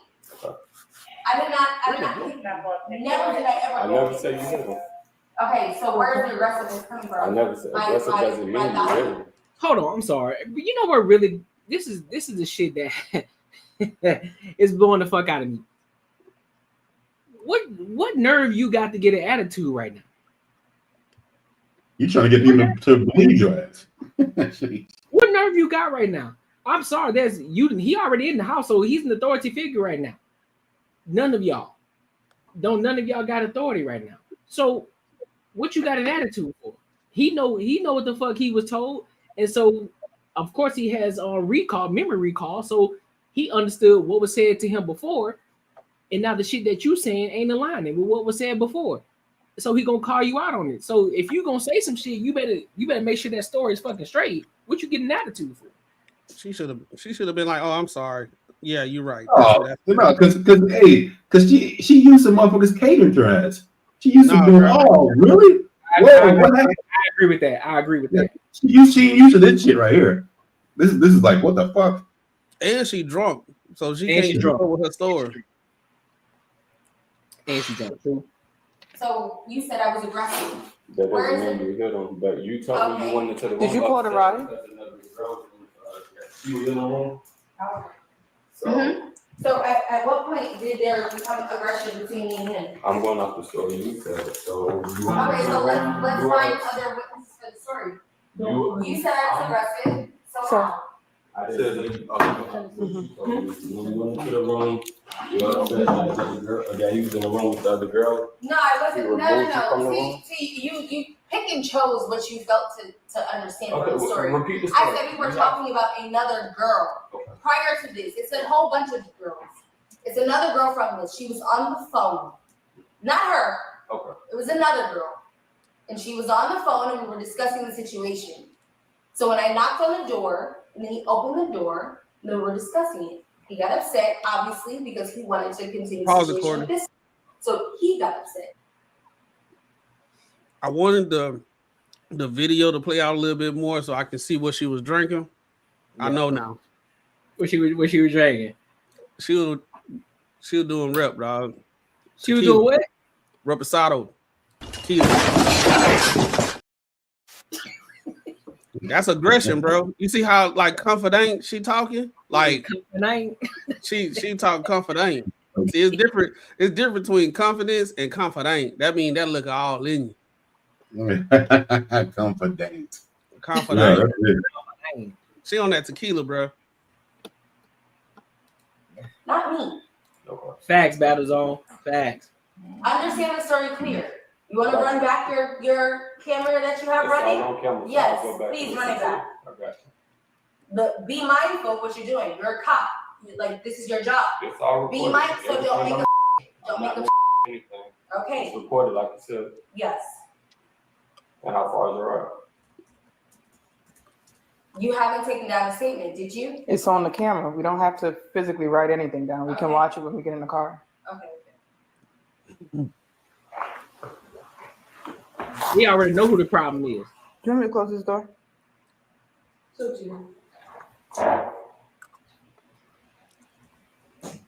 You know it's gonna go wrong when the cops irritated. I don't know if you ever in your life been dragged by your hands and your feet out of your own will. I don't know And your if you've ever been in that situation, but that's not okay. What's the contract? Okay, so hey, hold what's up. the same girl he had that video with when he came to rent? What's up? Is it the same girl he had that video with that he came and paid her rent for like a year or something? It was a recent video. That he paid the rent for a year? Right? No, Yeah, he paid her rent for like. I think you think about that other Hooper, bro. No, it was him. It was Iman Shumpert. Yeah, it was like that was like not long ago. Oh, I don't know then. I wanted the same shit. Oh, I don't know. I ain't hear nothing about that. But my thing is, for somebody to be getting dragged by their hands and feet, wouldn't you be a little bit more hysterical in that aspect that you fear for your life? You wouldn't be sitting inside the house right now. If anything, you would be outside of the house because you are in fear of your life. Like a bulldog. And that motherfucker ain't little either. So I mean, let's get real. But you're calm. You're sitting across from him on the couch, legs crossed, getting the attitude with the officers, not showing any signs of you fear for your life. So make it make sense for me, because again, like I always say, what is it? Is it 60? I believe it's, somebody correct me on this. I believe it's 60% is of communication is body language. 90. Okay, thank you for that clarification. So 90% of communication is body language. So everything that she's displaying right now is showing that everything that she's saying is a lie. So whatever the issue is because he's a big name. People know who he is. He's an NBA star. So therefore, and he's a black man on top of that. So now you call into the cops automatically. That's gonna get him in some trouble. So she looked like she used to bite when she was a kid, bruh. But nah, yeah, you're right, bro. Because I don't know. I've been seeing a lot of videos lately. Like people really be bucking up at cops these days if things don't go their way. Yeah. And like right now, if you were scared and you really want to get this man put away and everything, the body language would be totally different. She getting pissed off at them. Right. I'd be like, can I please get outside the house? I'm scared. He was beating me up and everything. So they asked her, like, he called you an Uber? No, I ain't want to take it. Because I guarantee, just like that girl off like Fresh and Fit back in the day. Yeah. And he was like, get out the house, get out the apartment. She was like, I ain't going nowhere. Don't worry. So this is like her and her friend there. Yeah. So both of y'all, it's two of y'all, and none of y'all got no cars, and y'all can't get y'all ass outside the damn house. But and then he just showed up. And you also know it's a lie too, because Pete, the friend over there just laid back chilling. She ain't saying nothing. If she really knew what was going on, both of them would be sitting over there talking and pretty much saying, "Listen, this is what the fuck happened," and I'm coming. And she would be comforting her in that aspect right now. She's not. She's sitting over there by the alleged suspect, chilling with her arms folded like this. So what's really going on? I'm gonna tell you. What's his name? Iman. What's his name? Iman. Yeah, the girl that's sitting down, the aggressor. Both of them supposed to be doing something. The other girl was coming on for the ride, and she that friend that be drinking all the liquor while they be getting to know each other. Her ass over there drunk. She don't want to say shit because she don't want to mess the story up. She's like, what? So what happened? Talk to her. She probably did a shot before they got in that bitch. Facts. She was like, "Oh, party over with, goddamn." Is that lawful? What's a good contact phone number for you, Miss Joanna? Is that lawful? I'm asking you a question. It's lawful for him To be dragged by your hands and your feet. Is there a statute that says someone can't drag you by the hands? I'm trying to understand what you're asking, really. Okay. What's up, Pam? What's a good contact phone number for you? And then what's the ETA for the ride that's coming for you? 15. All right. Do you mind to step outside while we wait for that, please? No. What? Okay, I'm gonna ask you to step outside while we wait for the ride. Now hold on. So the police is there, and you still don't want to get outside the house. You still don't want to She get said outside. no. I ain't going nowhere. But I ain't going apparently nowhere. he's the one. He's a suspect, though. He put his hands on you. All right. You don't want to get out the damn house. Can you step outside while we wait for the ride? I would ask him, yo, can I trespass? It's not raining. Okay, but I'm in my pajamas. It's not raining. There's a porch that's covered right here. This is now my second time asking you. So you're gonna remove me? Yes. Can we step outside onto the porch while we wait for the ride? So this way we can de-escalate everything that's going on here. You're telling your story. You're upset. Tensions are high. I'm gonna ask that you please step outside with us. Thank you. I promise you this. No, you can remove me. I promise you gonna be outside. You can leave. No, let me stand outside. Let's do it. Come on. Let's do At the it. same time, they don't have to be aggressive. I'm not tripping. No, let's do it.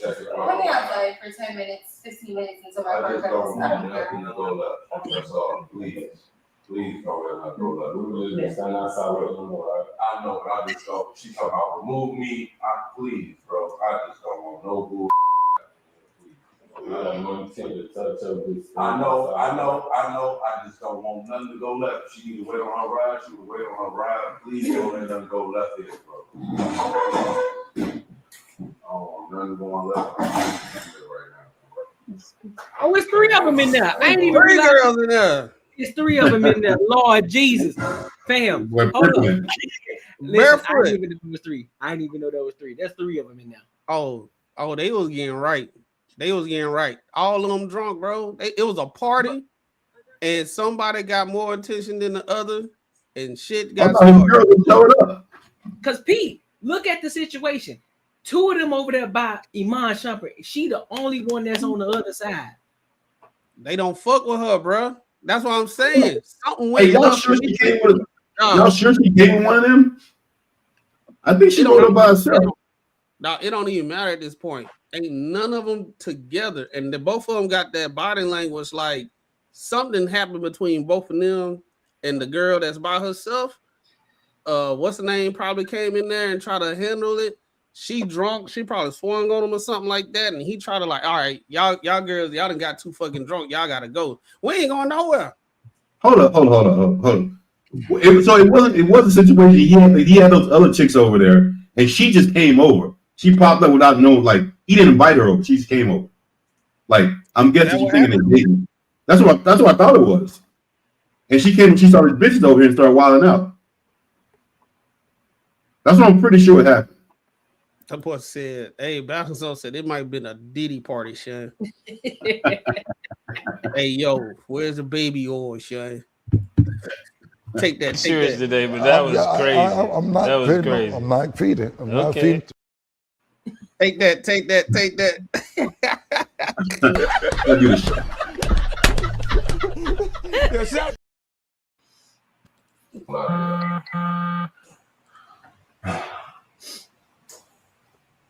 Oh, what the hell? Oh, buddy, like, bro, He's so over tonight. hey, he like, boy, I can't wait to tell my homeboys about this, bro. Well, Yeah, hey man, can I get your autograph? right. Yeah. I know that bitch was lying. Joanna, the officers, and Iman. That's what she all- said. That's what she said, right? Did I hear what she said? Mr. Master that she thought she was lying? No. I'm saying that was I was saying the cop. That's what he was trying. Hey, can I get? Oh, can okay. I get this I thought she autograph? said, hold I know on. that bitch was lying. Joanna, the officers, and Iman all wait. The minutes drag on endlessly. This has been the longest day. It has, especially since yesterday I'm working 12, basically. He know it's a lie already. I was thinking of Oh, yeah. 8 hour shifts.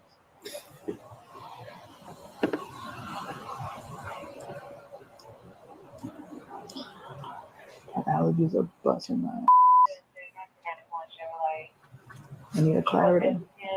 Yes, I need a clarity.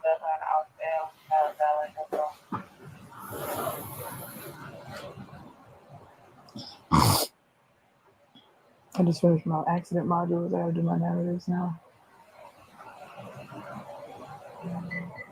I finished up my modules. I be doing them on scene. That's how I get it done so quick. Yeah. Oh, that's the I'm like, all right, let me get your case number real night quick. bag. Run it right in, put it right in the module. Boop, boop, boop, boop, boop. Offense. Time. District, whatever. All right. Then I go back. Here's your case number. Da-da-da. And I do my narrative at like 3 a.m.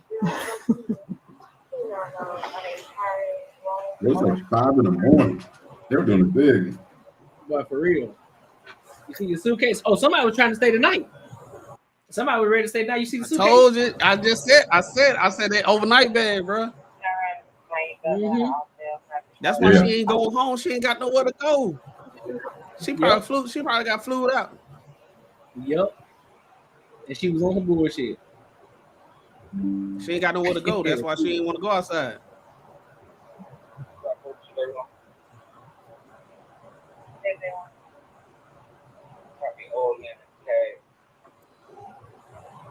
She must have just got a divorce. Nah. We gotta be. I just realized. No, it was number 1.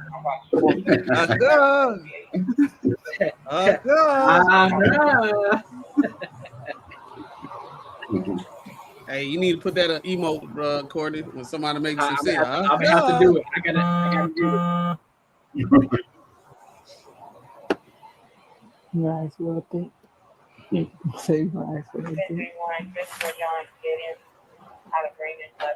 Let's skip ahead a little bit. It's enormous. Yeah, people Like floating up the thing. yeah, admiring the house and shit. No. Gotta start taking the selfies. Yeah, they'd be like, "Hey man, what's going on, bro? What we doing?" So He probably high and drunk. Oh yeah, he definitely high.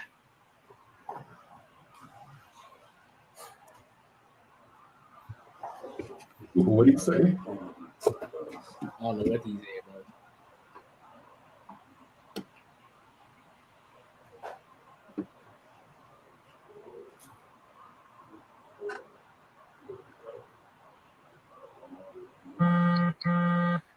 Man, somebody getting hella messages, bro. It's not me. And I think it's the lady who's on who camera they had. Hmm?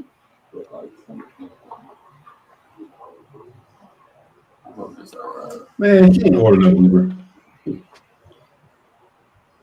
Oh, they waiting on the Uber. Yeah. Patience was a virtue, but it was Joanna who got the final word. Miss, is this your ride?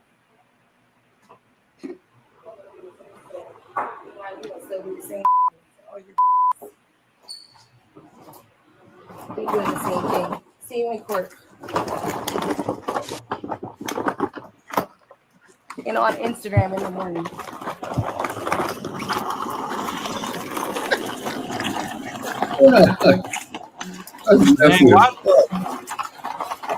Why the baddies don't be looking as bad as they do in their pictures when they in traffic? Right. Because it look like somebody auntie right here. Like, It's the filters. It's the filters and angles, dog. She got the whole bag and turned around and said, "See you in court." Right. And for I'm just saying. But if you hoeing at whole hours, where's the whole uniform at?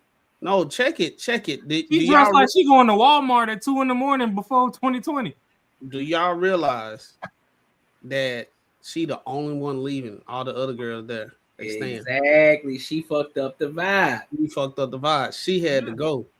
And she didn't want to go nowhere. She felt some type of way. That's why all the other girls like this. I ain't saying shit. Listen, I guarantee the situation was the two chicks that's in there, they were sitting there kicking it, having a good time. Then Shorty pulled up and she came and she was on some I'm his chick type of shit, thinking that she was gonna be the top dog in there, you know, of course, trying to be the alpha woman, even though they ain't no such thing. But we gonna use that just for this argument's sake. Thinking she was the top dog in there, and that shit got shut down. Yeah, she was crazy. Yeah, because everybody was on some chill shit. Now she gonna take this food to court and they gotta sell out. Man. Right. Hey, that shit wild, bro. Listen, listen, bro. This right here is a testament to, fellas. If you gonna date a chick that's on Instagram, she gotta be 1,000 followers or less. What about 2,500? I think that's fair. That's more reasonable. At 2,500, you pushing it, bro. No, 2,500 having an account since high school to now. You pushing it, bro. And the thing is, you know he didn't put his hands on it, bro. And then like it's all she's trying to. Man, this is crazy shit. She's talking, I'm gonna see you in court, so you know she gonna go through with it. He's gonna have to settle because he ain't want to try to get no lawyers to fucking fight this shit. So this bitch gonna probably get a cool 20. Shit. The police just went up there and did nothing. Yeah, she gonna lose that. She gonna lose that. No. Hey, bro, believe me, it don't matter. She can go to civil court and they still file that shit, and you gotta fucking come up with an agreement. That's how they fuck you. Like she can't get something. That's fair. Which is really fucked up. The system's fucked up. That's fine. He's still gonna have a threesome. She gone now. Oh yeah. He's still gonna get. They probably gonna get nothing. He probably fucked up now. He like, man, some bullshit. It fucked up his whole vibe at night. That boy, after everybody knows he texted them like, what y'all about to do? You know what, Ron? I think I'm gonna retract that statement. You know what? That might put him in the business. You know what, man? Fuck this shit. Listen, let's get to it, bro. Boy, it's gonna be battle of the throat goats when she leaves. Shit. So you know what? That's a valid point. Somebody gonna bless the mic and get me right. You got me fucked up. I'm leaving here with something. I'm leaving here with something.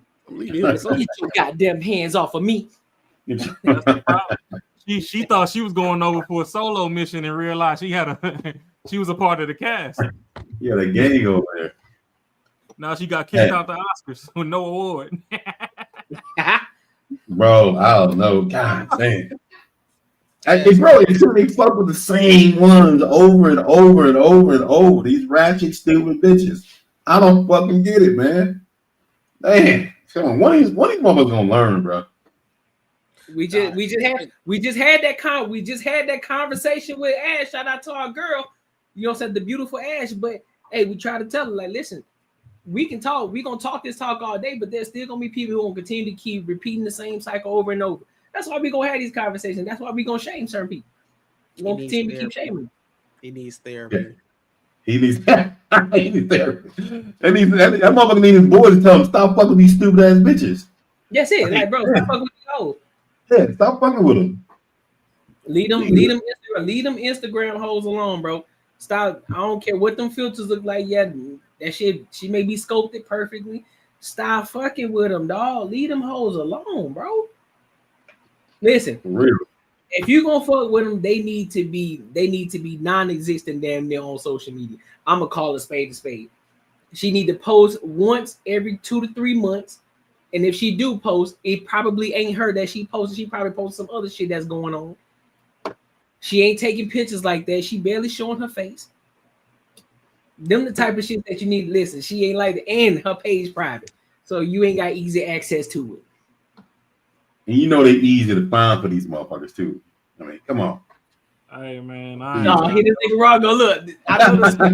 Listen, I know this my nigga said. Listen, man. All these hoes need love too. All these ratchet niggas need love too. Just saying, dog. Hey, all I'm saying is the universe know who to give some money. I don't care. You can have 1 million followers on your shit because when you come over my spot, your phone getting turned off and put in a locker anyway.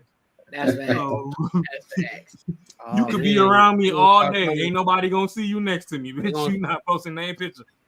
They gonna call you. They gonna call you. R. Kelly, bro. Locking people's phones up and shit. I don't give a fuck. You know. Fuck. Call me what you want, but you came here because you wanted something. Exactly, Joe. Ain't nothing wrong with a private page. Keep them motherfuckers private. That's what you're supposed to do. Dude. Hey, that's smart. That's smart. If she got her page private, she don't care about. She don't seek validation of who's looking at her. Exactly. And it's people that she know personally, done kicked it with probably from high school or some shit, or college if she went to college, or people from work type shit. That's it. It ain't nobody to worry about. And she ain't never fucking no millionaire that's like popular like him. Like she's gonna fucking value that shit. She's not gonna fucking fuck you over. You know what I mean? She ain't like not like this video chick over here. That's all she fucks around with, probably athletes and cats with money. So, and it's a dime a dozen of her. I'm telling you. Bro, if I was these dudes, bro, I would have cameras all in my house. As soon as someone pop, I'm gonna fucking record it. Oh, that's a fact. When you got that, when you get that kind of visibility, if you got that kind of visibility as a celebrity, cameras all in the house. Why you think Johnny Depp won his case? Nigga had cameras in his house. He was showing shit like this. Y'all think I was being nigga? She was whooping up on me. Hell yeah, Johnny Depp won the case. Oh, and she shat it in his bed, man. That shit was crazy. That shit was crazy. Kind of crazy. Like, I know what I'm gonna do. I'm gonna shat in his bed. Yeah, I'm gonna get this motherfucker. I'm gonna drink nothing but milk today. Jesus. I'm hopping on. I'm drinking number magnesium today. I'm drinking milk and eating grapes all day. That's a hell of a combination.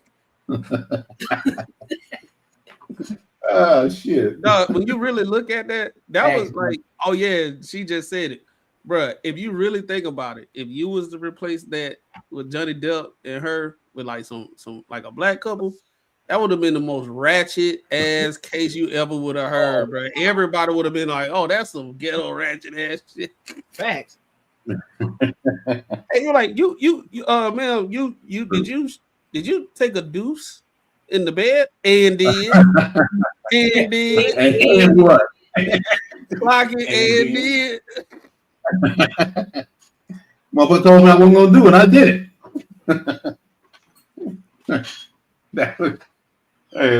That'll be it. A fucking big old fat shit. Definitely would own up to that one.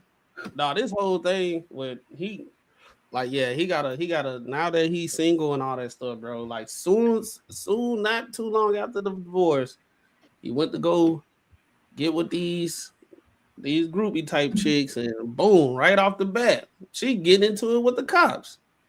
Yeah, fucking it up, bro. I Like, don't know, man. if she talking to the cops like that, just imagine what went down before they got there, bro.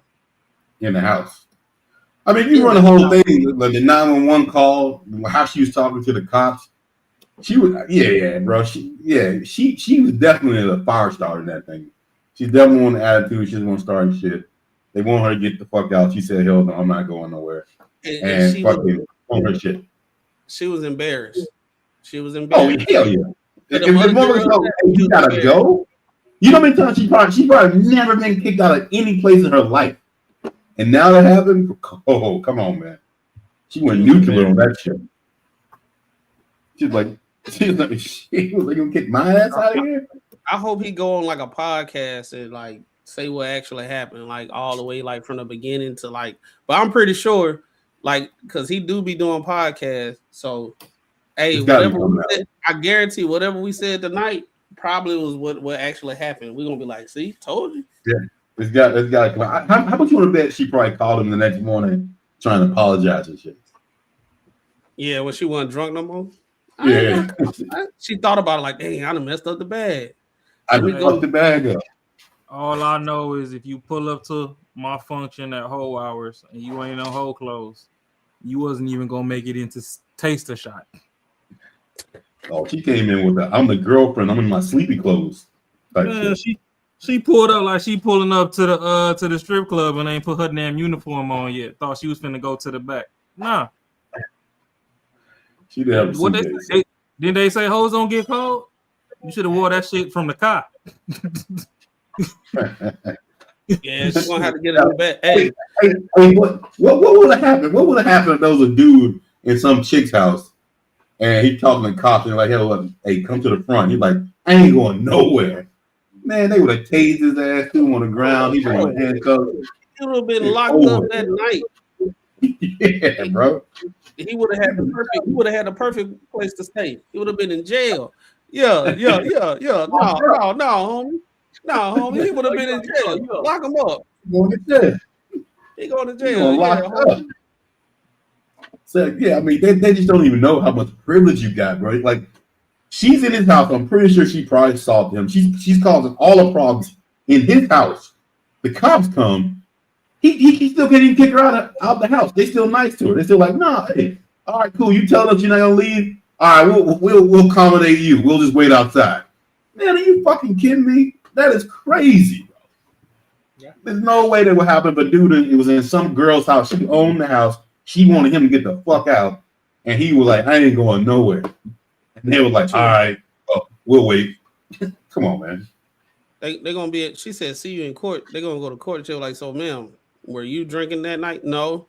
Well, on the camera, on a call that you did, said you were drinking. Well, I just look.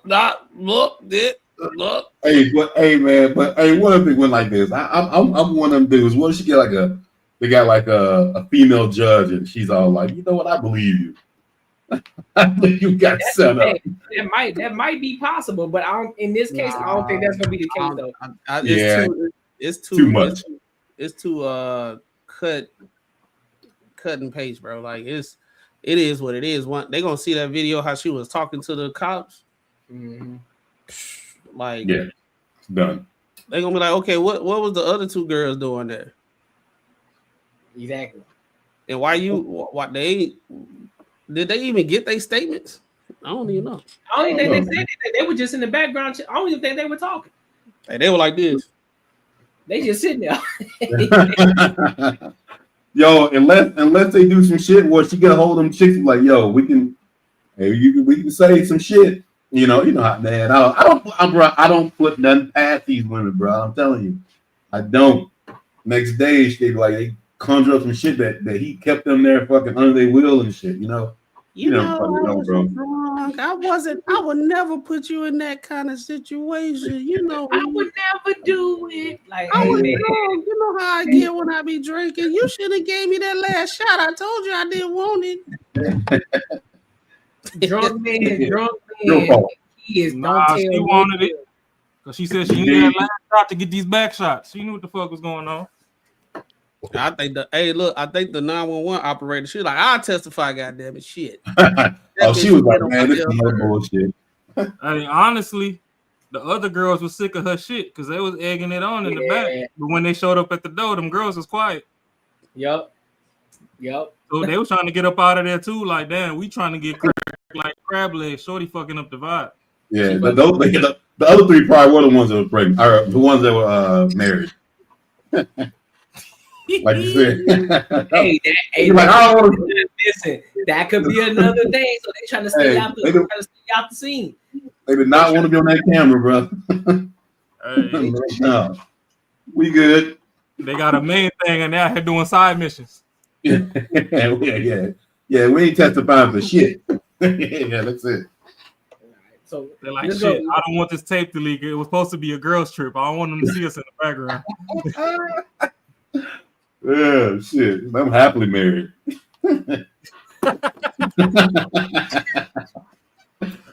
Wild work. Listen, man, make sure y'all like, comment, and subscribe for the algorithm. Make sure you hit the bell notification if you want to support the channel. Make sure you do that through the super chats. Help us reach our goal, man. The super chat goal. And make sure that you like the live. It's free to like the live. All right, cool. So let's go ahead and move over to this next topic. Yeah, this one here is gonna be. This is a hard pivot. This is a strong, hard pivot. Pause. I said it. Seriously, David, that was crazy. I'm not that was feeding. crazy. I'm not feeding. I'm not feeding. I said it. Hey, Sean. Hey, yo, that's crazy, Sean. It's crazy. So look, let's go ahead and get into it. So shout out to Lapeef and their platform. You know what I'm saying? I see them being consistent, doing their work, having, doing that. They doing their thing over there. You know what I'm saying? Doing their thing. So on this topic here, they're talking about black fatigue. And before that, they had Pearl on there and they were going through a conversation with Pearly Things, if y'all know what Pearly Things is. But after Pearly Things left, things got heated between Aisha, which y'all will see, and then who else was it? I guess it was Marquette. And Illa's philosophical. Yeah, Illa. Two black individuals, right? So they were going. So I'm trying to paint the picture here. So mostly everybody on the panel was going at one white person. After the white person leaves, two black men were having a conversation back and forth respectfully about how to uphold and progress the black community. And then Marquette, y'all know who Saint the Sinner is, then asked Aisha, hey, are you good? Like, what's going on with you? And everything went off the rails from that point. So we're going to dive into it, and then we'll give our thoughts. Again, just like the previous video, it's a little bit longer, so we may stop it in between when we hear certain things, all right? So make sure you like, comment, and subscribe for the algorithm. Make sure you hit the bell notification, and make sure you support the channel, all right? Let's get to it.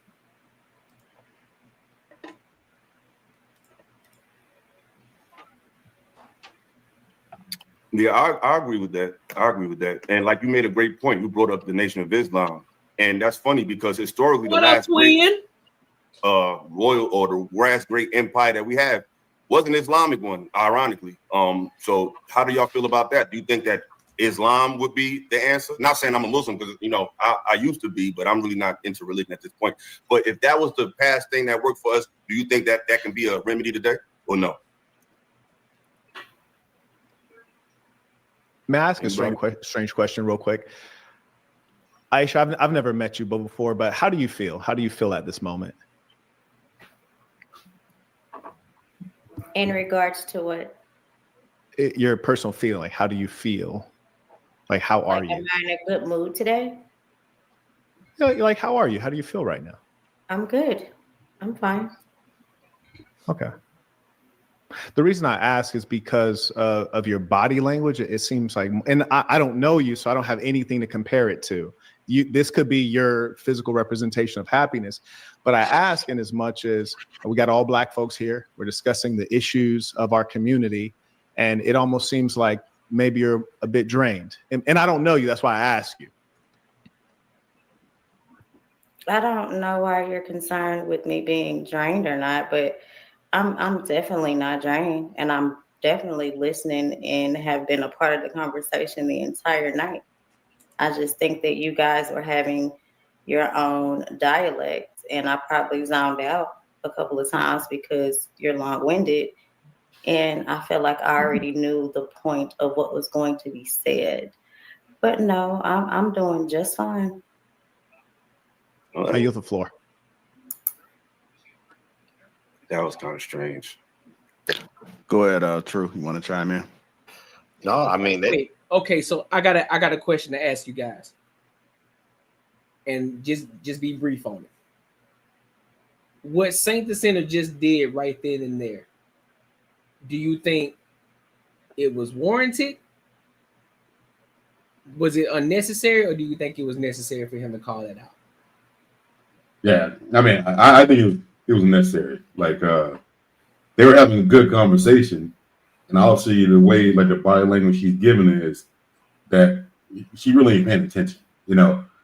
And it could have been a wrong or right. I mean, there's no wrong or right. You know, you just accept, like, oh shit, well maybe I wasn't paying attention or whatever. You know, like I think what he did was, hey, I'm kind of calling you. I'm just kind of calling you out a little bit so you can see, so you may pay attention, see what we're talking about, because we're actually talking about some good shit here, especially shit you're talking about. Like, I mean, I think he did it the right way. Okay, Matt.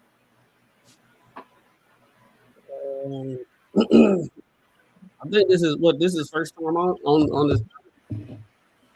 I'll say what? Is this his first time on the panel? I think this is his first time on the panel. Yes. I mean, I think it was just personal. Like as far as personal preference, he don't know what kind of panel he on, and he just trying to get an understanding of people vibe. You know what I'm saying? I don't think nothing was wrong with what he did, but like if he was trying to attack her or nothing, he didn't do it. He just said, "I yield the floor" after she said what she said. But I can see she was irritated by the question though. I think he was just trying to check the temperature being on the new panel, bro. And he was just trying to see, because I think the back and forth was kind of long, and I think he probably was like, she checked out, she really not listening. Is there an issue? Okay, Raw, what you think? I ain't gonna hold you. That shit was type weird to me. It was type weird. Yeah, it was weird. Which I get it. When you on a panel, you kind of want everybody to be enthusiastic, everybody to be engaged, or whatever. Like, even if you don't like what's going on, pretend that you like being there. You know what I mean? So I understand where he was coming from, but how would I say it? Like his timing, I feel like his timing was off. Like the way he just interrupted him, just boom. Hey, so you know how you feel? Almost like he had some backstory or something. How her day went or something. Like it was just weird. That's something you do at the beginning of the show. Like, damn, like everybody just got in. You know, we about to have a good show tonight. Whoop-de whoop-de whoop. Damn, why you look sad? Like your cat died today or something? Like lighten up. But to be in the middle of a discussion already, and then you like, all right, let me check the temperature. Then you check the temperature and there ain't no follow-up or nothing. You like, all right, bet, get back into it. Man, that's like weird to me. Just my opinion.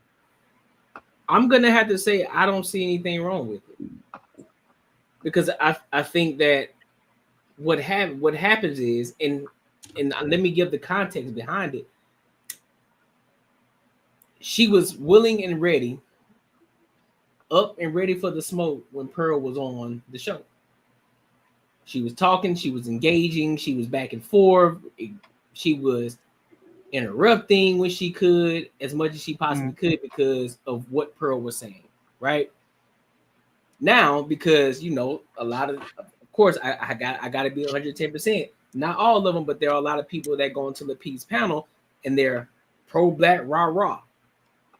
And so, if anything, this would have been the time for her to really truly engage and start asking questions and really diving into what Marquette and philosophical we're talking about, simply because this could be something that's beneficial to what's going on to the Black community, you know, because they're talking about solutions and real conversations. And by him asking that, so by him being an observer, he realized and saw what was going on. It's like, hey, you good? Like, are you straight? But he did it respectfully. He didn't come with no attitude. He came calm, collected. Hey, I was just checking on you. Like, hey, you straight? Are you good? Are you good? Because again, what is communication? 90% of your body language. Your body language speaks a lot more than what you say. So if your body language is saying, listen, I'm bored, I really don't want to talk about this kind of shit, it looks bad. Because we're talking about Black shit and how we can improve the Black community, and you looking uninterested. That's how I'm looking at it. That's how I see it. So I think that's the situation in regards to what's going on. And how I look at it though. But I do, you know, I can see it from y'all perspective too. They laying down pillars. I think that there's a consensus thought of the fact that we do need structure, ideology. I don't know if we need to tie a tag to it, Islamic, Christian. I think that that's where things get a little bit muddy. And I think because we do that now, we're very trying to figure out what maybe be a superior approach.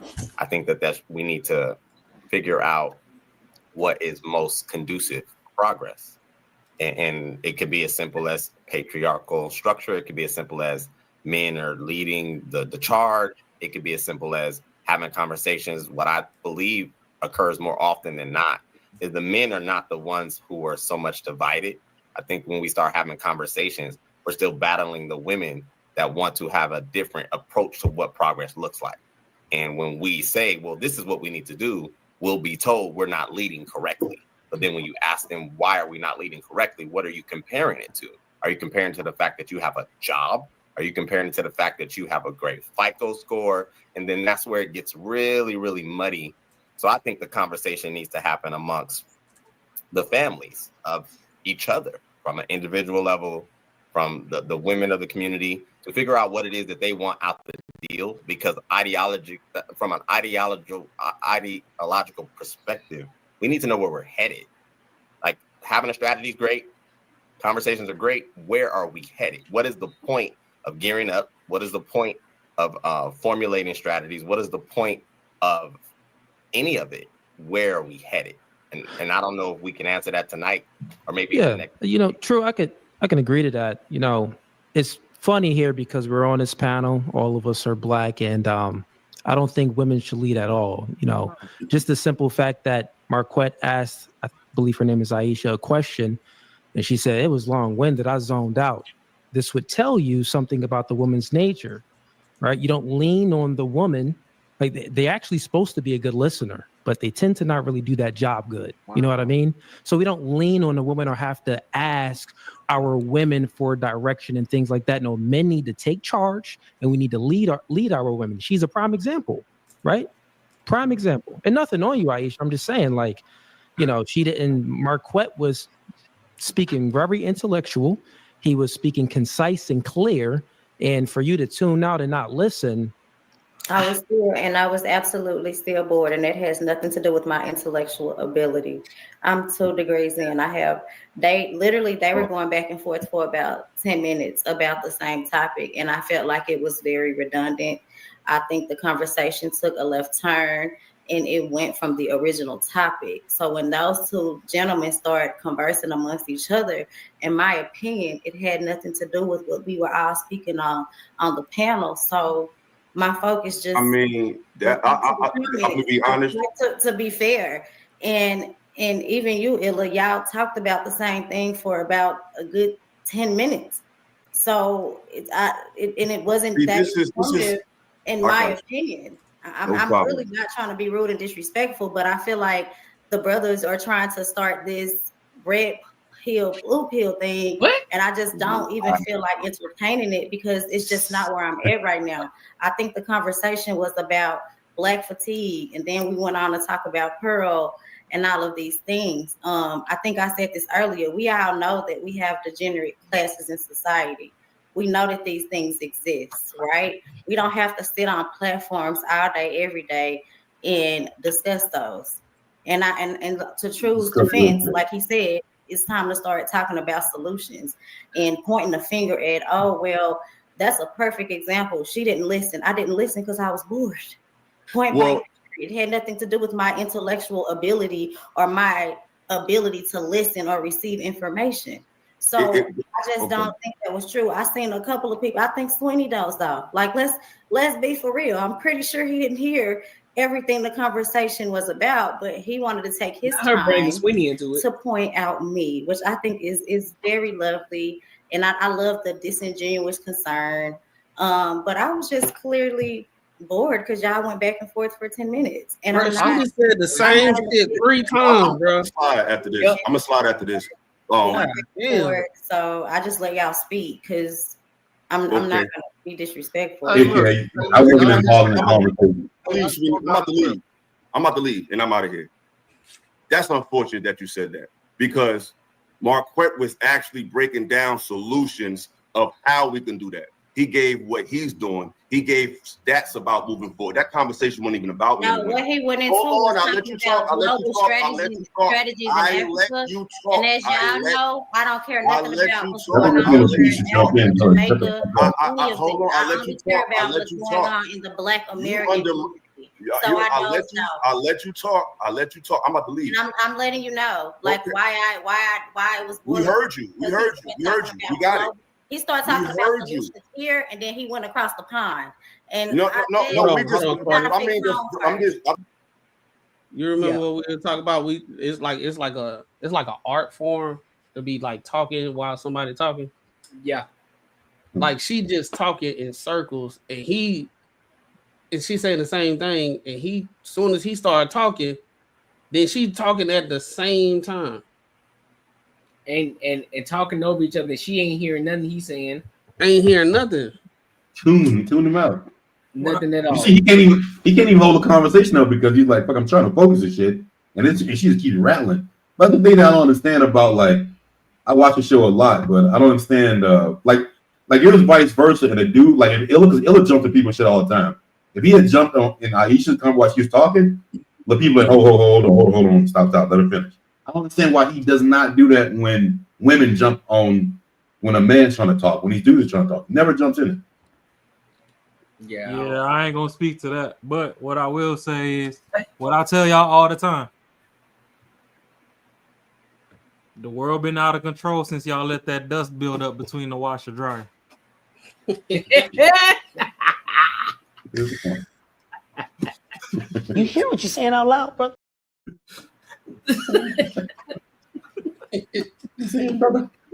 Ever since y'all let that shit accumulate and it ain't been getting knocked off on a decent basis, shit's been going crazy. That's all I'm saying. My nigga. Roll your window down. Start there. That's crazy as hell, bro. Let's go. I'm gonna go after this. First. I know okay, but that's what he was talking about. He was actually talking about going home. I was talking about going abroad. So he was keeping it home. Yeah. I was just expanding the conversation, but that's neither here nor there. But the fact that you said, hold on, the fact that you said what you said after all of that proved that we have a long way to go, because you just did, and I noticed you did this on the last panel. Because we was on the panel last time with Pretty Intellectual. You was bringing up how white men are like us, and then when she left the panel, you had a whole different take. So what I learned about from that back to tonight is hold on. What I learned about you from last show to this show. Hold on. What I learned about you from what I learned about you from last show to this show is you're a follower. You don't have a mind of your own, and whatever's the flow. Hold on. Whatever's the flow. He don't know me. I'm good on it. So what I'm saying is you either go with the flow or you're just contrarian, because That whole conversation, I mean, you undermining the whole night for real. You're undermining sweetheart, you undermining the whole night. But what I'm saying is, we was having a conversation. We were having a conversation that was open to the entire panel. The only reason why I would speak because no one was talking, and I think that's kind of why Marquette was speaking. Nobody was speaking in absolutes. Everything that man was saying, and I don't agree with everything Saint and Sinner say, but what he was saying tonight made absolute sense, and it was strictly though. That's your interpretation of what he said. You said you had, sweetheart. You just said you had 2 degrees and you're so intelligent, but you're showing nothing but ignorance. You're showing you've been showing you've been lacking intelligence. No, I just show passion. It's cool, women like you, sweetheart. You bitches shut your mouth. You talk about those degrees. You can't say nothing negative about those degrees. Hey, did I not just talk about degrees before Ashley left? Yep, you sure did. But a little bit later in this thing, in a minute, Sweeney's gonna pull kind of like what we were talking about earlier with Ashley, where Ashley was coming from. Kind of like, I'm not gonna shame you for doing this, but yeah, like that type of shit. I mean, we can let it rock. I just want to say, when I said people with degrees tend to be stupid, and like, sometimes when you got that shark vision on your books, they common sense stupid. Yeah, you end up one dimensional and just hey. Nah, bro. I think, bro, I got a degree, bro, and I went to college and everything. I don't know why it's like this revisionist history that we like to do. People that went to college, as if everybody was in there was like really, really scholars, and they was making straight A's. They was at the top. Everybody was at the top of the class. People was cheating off each other. Teachers was giving favors to people that was in class. They was curving assignment grades and everything, bro. So and not only that, bro, they were also giving so much. They were also giving so many quizzes and points. So a lot of people just started finessing. Like, look, I'm gonna pass these credits. I'm gonna pass these quizzes, and so that way, if I do decide if I don't want to study for the exams, I know I'm still gonna pass with a C. So I can miss all them fucking finals, and I'm just gonna make sure I do all the homework because that shit gonna count towards my grade, and I'm gonna call it there. So now I can go chill out and go get drunk on Sunday, knowing that we got an exam Monday and I ain't gonna study for it. I could just fill that bitch and just bomb it completely. I'm still gonna fucking pass. That's what they don't understand. So all these degrees bullshit, and you got, and mind you, a lot of them aren't graduating with 4.0s. A lot of these motherfuckers is graduating with 2.0s. 2.8. You feel me? Like they really ain't not this bitch doing, because it really don't matter. All they care about is a piece of paper. I got my degree.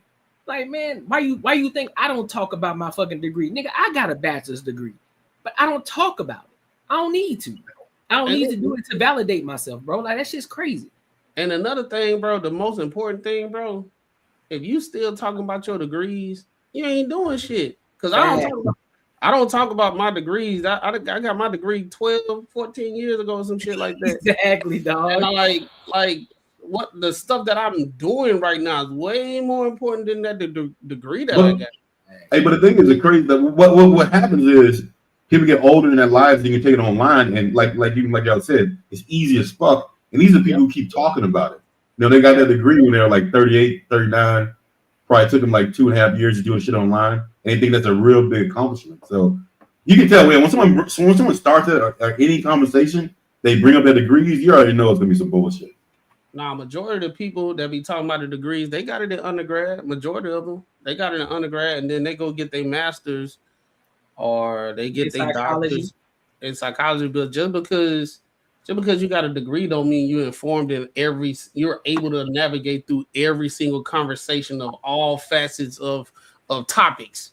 Like I hate talking to people that got degrees and say I got a degree, my degree in marketing, and I start talking about like marketing systems and processes and things like that. And then somebody else got a degree and they trying to keep up with the convo, but they don't even know what the fuck they talking about. I got a friend that owned 3 businesses. So the fuck what? You know how? Hey, What that man. mean? All I know is I got a PhD from the streets and I got a master's degree in learning from others. So, bro, all thing I would give that's fine. is if you're a doctor, bro, that's the only thing I would give a fuck about a degree about. Like, I don't give nothing else. I think means shit. If you're a doctor, then that's something different. Even then, And I shit, think I will only give you credence when it comes to doctor shit. that's what I'm saying. Yeah, exactly. Yeah. Yeah. If you're a medical doctor and you got a degree and you say, hey, I got a degree in this, I can tell you this is what's wrong with your belly. Cool, man. I believe you. Cool. You add that shit in there. That's the only thing I can really think of that would even fucking everything else you still gotta learn in the field. Even if you got your degree, you gotta learn that shit in the field. So it doesn't really matter about the damn degree. I do. I respect anybody. There's a lot of that I respect, but if you in STEM, hey, yeah, it's worth a damn. If you're talking about you got your masters in liberal arts and shit, I'll be like, okay, cool story, bro. Yeah, for real. So what you doing now? Oh man, right now trying to figure it out. I'm working as a call center player. I'm working at CVS. I'm getting the certification in coding. What?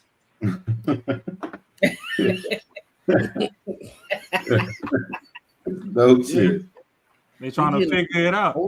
That's it. But here's the thing, exactly, bro. I'm trying to figure it out. And they still ain't getting a certification in coding. They just saying it because it sounds good. Yeah. When you supposed to start, bro? Ah, man, right now, I'm waiting for the next session. And then once I start that, I'll be in about 6 months, and then I'm in the game. Honestly, the doctors that I like don't even have a degree. You just get a referral. Bro, you crazy. Hey, I'm just saying, if you know a good head doctor. Kinesiology is good too, Joe. Kinesiology is good. Yes, absolutely. I guess it kind of falls under that category of doctor as well, though, because you can get a good job in that. Isn't that like more so like physical therapy and things like that? Yeah. So you got a lot of physical therapists out there like that. That's what a head doctor is. That's some physical shit.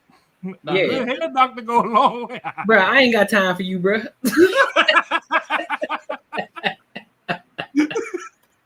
Anytime I hear somebody they got a degree in something, and it's like something that it's like only you. It's like you probably would never see that or experience it in your life and shit. Like if you like a doctor and you an engineer, you on these sites and stuff like that. All right, cool. But if you liberal arts and you're a teacher at this high school, you know what I'm saying? I'm like, okay, all right. Yes, engineering. Yes. The biggest question is this: what's your degree in, and how does it translate? How does it? Because I don't give it. Because here's the biggest thing. I don't care how educated you are. I really don't. I don't care how educated a lot of people are. I'm okay, cool, you're great. You read a lot of books. How does it translate into real life? Facts. How is it translated? How was you reading that book? How has it transformed and translated into your life? What has it done for you? Because last time I checked, the most intellectual individuals are the most broke. Oh yeah, no, these book smart people. Wow. That's because they spend more time thinking than they do doing. Exactly. And so now, because guess what? Most people who read and the ones who think a lot, guess what they have? Analysis paralysis, right? They always thinking. They always want to try to figure out, oh, I want to make sure I got everything perfect, but they never take action. I don't know. Hey, wasn't this stuff that was a stat that was on some sort of conversation that was like 98% of something like men. It was something crazy that, and most of the dudes were like, that is fucking stupid. And I think a lot of women were like, it's written in the book. It's here. Like, I mean, like, I looked this stat up, and this is what the stat is, and that's what it was. It was something crazy like that. And that's what you get from people who are like book smart. Like they can read a stat, even if it was like a misprint. 90% of men commit domestic violence. They will go with that shit and fucking believe it and fight it to the death. And that is fucking stupid. You know, like no common sense at all. And like I said, like I don't agree with that. I don't agree with that, Battle Zone. I know some people on here don't like stats and everything, but I always try to preface, like, you know, I do data analysis Like, you talking about Raw? Yeah. Yeah, he's talking about me. But what I always say, stats and data are important. The thing about data and statistics is you have to do your due diligence to read up how did they get their analysis. Through That's paralysis. That's it. Like if you read the first paragraph, you ain't did much. Another thing, if you chat GPT and everything, you're not going to those sites to actually look up the citations to see if it's a credible source. You just went to ChatGPT. ChatGPT, it's gonna find whatever you say, right? And then there's gonna be like, oh, here's an article here, that's it, and they're gonna give you a summary. You can go copy and paste that author of it, and that person don't even exist. Yep. Yeah, there's a I had stumbled across it. I don't know if I was even signed in, so I don't know if I could find it again. But I had seen a video. There's a dude that all he does is like study AI and make videos on YouTube and stuff about it. Yeah. And he literally asked, I don't know if it was like Sora, ChatGPT or what, but he asked one of them pretty much and was like, hey, so when I ask you questions, like, are you telling me what a true answer is, or you just telling me what I want to hear? And the AI pretty much came back and was like, hey, shit, whatever it takes, you know, for you to stop asking me questions, I'm gonna give it to you. So if you ask me something and then you flip it 180 degrees and ask it to me another way, I'm gonna figure out how to go down the middle until you stop and you move on to like a different question. So even that alone is showing you that, you know, even the AI gonna skew the stats for you. That's why I don't really believe in the stats. Bro, that shit is real too. Like I was fucking asking Alexa something, and she said it was the same answer I gave them the last one. I was like, what the fuck? Like changed up a little bit. Here's my question: What the fuck y'all asking them? No, this is about some curing salt and some sausage.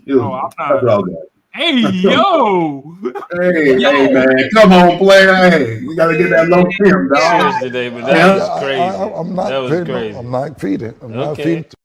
Sean, hey, hey, yo, what the fuck is going on tonight? What's wrong? What you saying out loud, bro? Hey, what's wrong with y'all, man? Y'all fucking wilding tonight, shit. Hey, man. Y'all fucking wilding tonight. Y'all AI about sausage party type crazy, Come baby. on, player. Hey, bro, you don't want to get sick eating that sausage, dog. Come on, man. Come on, listen, bro. Listen. This is exactly why I'm going into AI engineering, because I'm deep diving into all that shit. I'm going crazy. That shit crazy. That's just crazy. Oh shit! My nigga said I'm talking about some sausages. That's crazy. Yeah, but like Cody, like I was telling you the other day, bro. Boing ingredients and shit. Boing. Like I was telling you, Courtney. Like I was telling you the other day.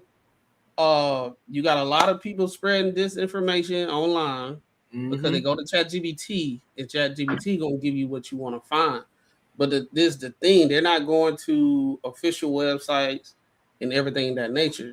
It's people out there that's making content and making articles and using ChatGPT to make articles, and they putting them out and publishing it. ChatGPT is going to cite it. It's not going to say it's correct, but it's like based off this study, this is what happened, blah blah blah, and it's going to put in your favor. And people go on panels and say, "See, this is what it says. It says this, that, and the third." Like, okay, who wrote it? You go read it. You didn't even read it, bitch. Look it up. But here's the thing though. So I also agree. I agree with that too. But I also believe that a lot of these people, because of the way that they use ChatGPT, it studies you and the questions that you ask. So instead of a lot of people prompting it in a certain way, like, listen, I need you to look at it from I'm just giving an example from an objective standpoint. Yeah, I know what you're saying. Give me an idea of what this is. I'm not leaning this way. I'm not leaning this way. So it does exactly what you tell it to do. So if you tell it to do a certain thing, so if you always say, listen, my ideology is X, Y, and Z. So I want you to give me a response based off of X, Y, and Z. It's going to exactly do that. So you have to, I know a lot of people don't like this word, but you got to groom ChatGPT or Gemini. You got to groom it in order to think the way that you want it to think. So it's going to give you exactly what you want. So make sure you have to understand how to properly prompt it, so that way it can give you the desired outcome. Because if you wanted to lean one way, it's going to lean one way. If you wanted to lean, oh well, shit, let's just use politics for an example. If you wanted to lean Democrat, guess what? It's going to give you everything that's positive about the Democratic Party and everything that's negative about the Republican Party. Vice versa. Everything that's dope about the Republican Party is going to give you that. So you have to be able to prompt it perfect. Well, not, I ain't gonna say perfectly, but you have to be able to prompt it to a point where you can get valuable information out of it. So that way it's more of a more objective outcome and outlook on it. Hey, So, one more thing I'm gonna say before we hit play. Y'all keep playing with all them fucking technology shits if you want to. When shit hit the fan, I know who I'm gonna be laughing at. I got one of my coworkers. I was at work. Yeah, he was talking about how he be bullying the Waymos and shit, cutting them off and brake checking them and all that. Oh Lord! And I'm like, bro, you know they making robots that can actually walk amongst humans now, right? Like all them cameras gonna be tied into each other. Yep. Once that Waymo put you on a fucking hit list and talk about it's on site and relay the message over, don't be mad when you get pimp slapped in Starbucks by a robot for brake checking Waymo.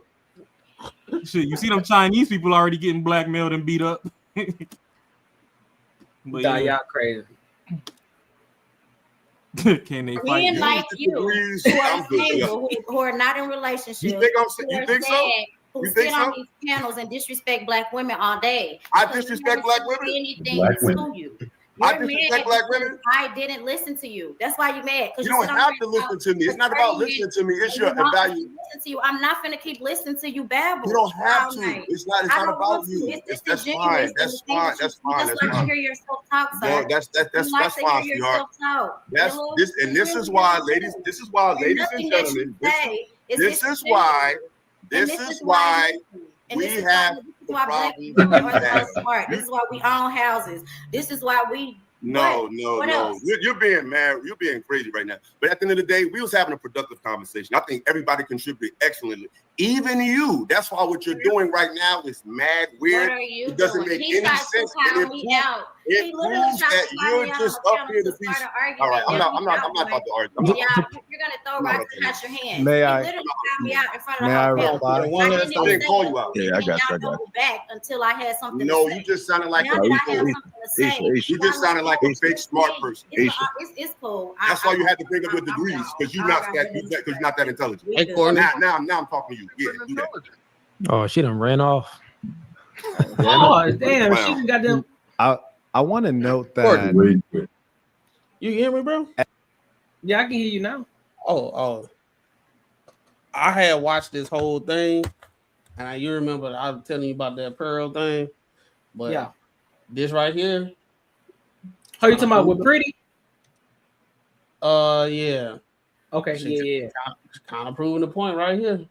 I know. That's Soon as she got off the show, we got all discombobulated, and she can't stop talking. She rage quit, and it was just, and look, it was just based off asking how she doing today. That's it. You can't even tell them to smile. She took offense right off the bat. What you mean? And in both, she gonna say some crazy stuff. Oh yeah, we definitely get to that. Yeah, that shit. Yeah, that's why I said I ain't even gonna say what she said. We'll wait till it come on. Definitely gotta get the boat. As if we identify together, then we should be able to address one another. Meaning, if I say, True, how are you feeling right now? It's a legitimate question, and we can address one another and deal with the way that we're comporting ourselves. One of the things that I did hear Pearl say that I thought was reasonable, among a lot of things that were unreasonable, she said the attitude. And I have to agree with her. The attitude is sometimes not where it needs to be. With women, black women, it might be negative. And with black males, they might not be very masculine. They mumble when they speak. They don't make strong eye contact. They might not be responsible and timely. We all have our issues, but if we're going to be the leadership class, we should be able to take feedback and give feedback, because the truth of the matter, even if she was bored, and I've been in a lot of lecture halls, I've been in meetings where I've been bored. But one thing you know out of what's called decorum is that you don't make yourself look like that as an adult. It's a childlike thing to do. And so as a grown man, I asked her, how do you feel? Now she said, hey, I'm 9 months pregnant. The baby's about to come out and I'm feeling tired and having hot flashes. I'm just barely here. I'm like, I understand. I have understanding. But that's why I asked her, how are you? As opposed to saying, hey, the way you look right now, you look disinterested and impolite, and you're misrepresenting yourself. And if we identify as Black people, you're misrepresenting Black people. So when you hear folks talk about Black fatigue, there are undoubtedly ways that we represent ourselves that need to be addressed. And if we don't address it, that's when it gets talked about by all the other ethnicities, and they call it Black fatigue. I yield the floor. I think the difference is, and I'm a slide. I think the difference is, Mark, You're saying that for a minute. Between us and other races, well, specifically white people, is they have a vested interest in the promoting of us being that way. They are behind the labels that push the music that make us look stupid. They're giving the funding to the shows that make us look stupid. They're pushing that algorithm. So when I hear white, you're absolutely right. Because I know I get out of pocket sometimes because I mean what I say. A lot of people be on these panels and they're performing the conversation. It's not in their heart, like you just said. Hold on. I got a question to ask. Based off of what Illa just said, he said they have a vested interest on pushing the narrative, right? So, do you think the vested interest is because that's what we are invested in, or is it because they are actually pushing it and we just rocking with it? I think we give it what's the word? We give it energy, and they find a way to optimize. Yeah. So it's market. So basically, what you're saying is it's market and research, and they see what's selling on our end, and so they say, okay, well, I see what's selling over there, so we're gonna push that, and we're gonna put money into that because we see that's what's pushing. Is that what you're saying? I say yeah, but at the same time, they can use it as a tool for us to do what we're doing now. Okay. Yeah, I mean, I don't know. I don't really know how to use it as a tool. I think they just give us a platform to do what we do. We do it, and they show it, and then we get upset that they're showing it, but we're the one who did it. You know what I mean? Like, I think it's like one of those situations where, you know, I do agree they give the platform to people who shouldn't be on it. Like, I think like people like us would probably be like, you shouldn't be getting these motherfuckers a mic. But hey, a lot of people gravitate to it. That's where it makes money. I don't think the entertainment that we're pushing out, a lot of white people looking at it. I think it's more a lot of Black people looking at it. Either they're agreeing with it or disagreeing with it. But I don't think a lot of white people are investing in the shit that we are actually that's making us look stupid. If you kind of get what I'm saying, I don't think they're at home watching this shit and like, I told you. I really don't think that's the case. Well, I don't think it's by like the majority. I think it's by the minority that has control of like of the entertainment vehicles. You know what I'm saying? Just them. I ain't saying like it's a whole bunch of just white people just trying to do it. Just the people in power. You can say it can be. It ain't even got to be about white people. It can be, you know, the upper class, the people that control the resources and shit. You know what I'm saying? They find ways to monetize, and if we're gonna keep on giving it credence and giving it energy, they're gonna be like, shit, here you go. Like we got and now, and then you know, if anybody like businessmen, you'll start having like a objective, which is to make money off these people that's doing this. But then you start seeing other ways to make more money or have control. Now I ain't on the black woke stuff, but I'm just saying it ain't even about race. It's about the hierarchy of things. So and the money, yeah. Now, if I got control, if I got monopoly over the resources, why would I try to get you off of it? Or would I try to keep on increasing it so you can keep the flow going? Yeah, that's what I mean by the weapon piece. And I was thinking about that the other day because I like to watch Law and Order. You probably heard me pull up a couple of times, or like say something about it. So SVU, they always for the like last couple years, every fucking episode they paint the dude to do the most heinous, crazy shit, right? There's never women doing anything. And I'm always kind of thinking like that dude, Jerry Bruckheimer, he's got to be a fucking asshole. But I'm thinking like, yo, bro, it's just about the money. You might not personally think that way, but it's really just about the money. It may paint men in a certain kind of way that people look at it, but it's really just about the fucking money. So I mean, that's kind of, I guess, really, I don't think it's anything personal that they do. Like you said, they are the ones that are on top of these platforms, mostly probably rich white dudes. But I think they just do whatever the fuck makes money. I mean, anytime you see a real deal influx of a new movement, you always follow the money every time. Yep. Like even the mental health space, right? Understandably, that back in the day we probably needed some more mental health resources for people who need it. Don't start that shit.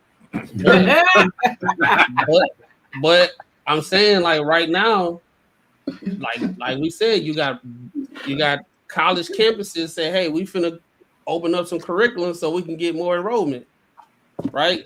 We're gonna do this and do that and do that. So now you got everybody thinking that they need mental health help and stuff like that, instead of just make your situation better by getting up and doing some work. Everybody, you know what I'm saying? So you always got to follow the money. So right now with the whole situation, low level thinking, surface level people, they think it's black and white. But like I said before, it's the minority of the people that's controlling it, and then they up in the vehicle for them to make more money or have more resources or more control over things, right? So that's all. I think that's what it is, right? Yeah. Rob, what you got on it? I mean, shit, if it don't make dollars, it don't make sense. So just like we all said, follow the money. Oh, you be quick with those sound effects, bro. Like that one did it like it was like Raw. He just got done talking. Shing. Hey, my boy say the soundboard set up now. Hey, look, you see him. He's showing. Oh boy, he got the videos. He said this week I'm putting belt to ass. He got everything. Do you hear what's coming out of the mouth right now? But now, yeah, just follow the money trail for one, and for two, it's like there's a lot of people sitting around bored. They ain't got nothing better to do, and sadly, degeneracy is easier to follow than positivity. So it takes time to learn something. People don't want to sit there and learn. Entertainment's a little more brainless. That's why you got like a lot of just space fillers. A lot of the shit that goes popular nowadays is just a fucking space filler. And it don't help that, I get what Mac's saying at the end of the day with the mental health. Like, it is a couple people that they probably should be hooked up and probed and studied. I mean, you got people getting out of jail 15 times and still doing the exact same thing or worse. And it's like, come on, bro. You can't tell me that bologna sandwiches taste that good. Ain't no way. You ain't got no titties to squeeze on in there. Like, you can't tell me that place that good, bro. Like, so unless it's some alternative shit in there that you like, the shit weird. But I'll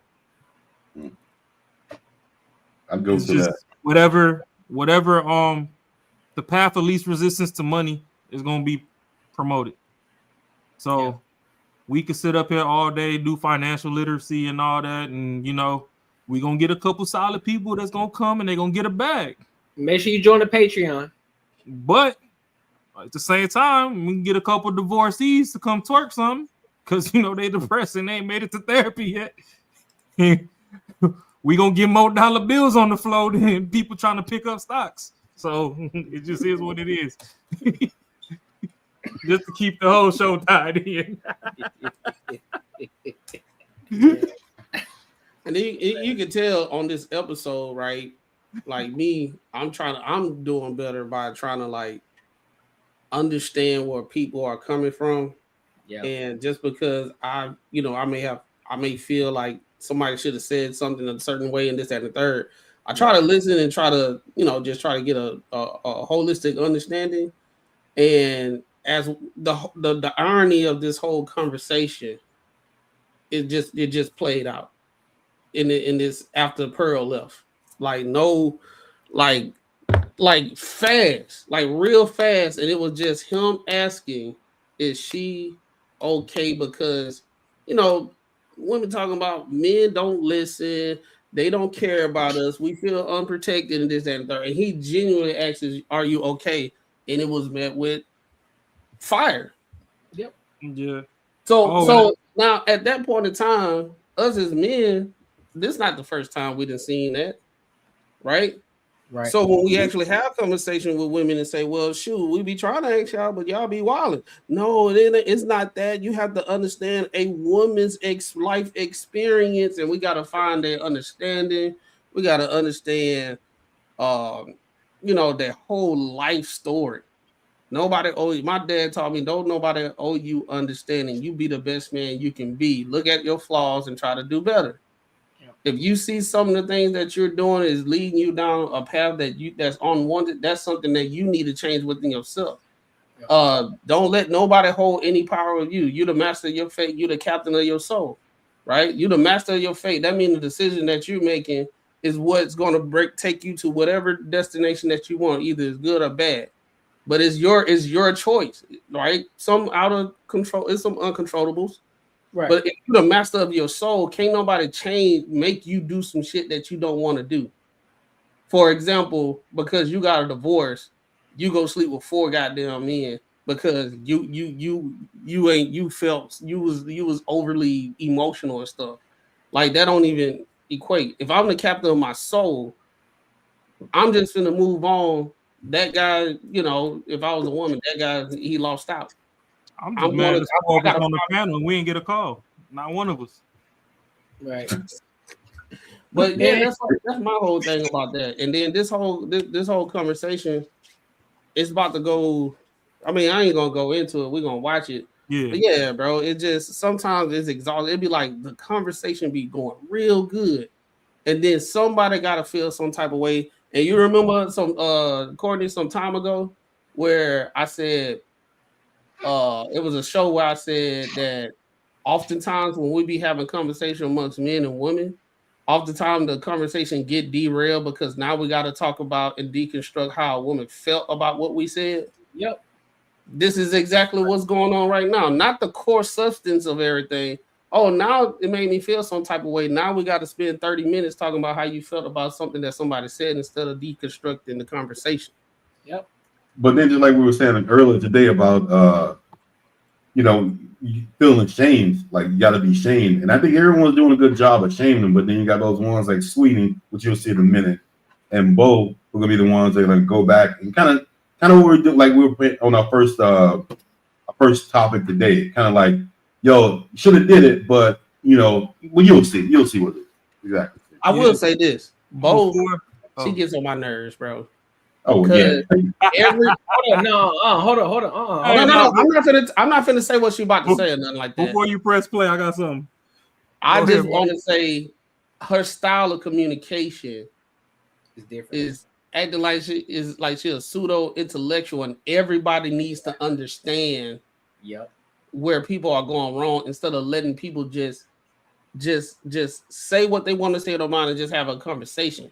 And then sometimes I think she get lost in what she's saying, and I don't think she keeps up with what's being said, because y'all gonna see Marquette did literally what she said men need to start doing. So I was like, I don't even know what she arguing about, but go ahead.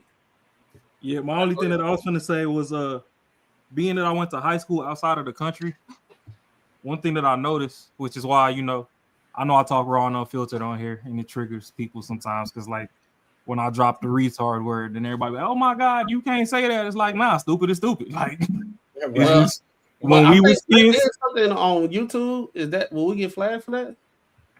I don't know. The R word. I don't know. I'm just trying to be careful.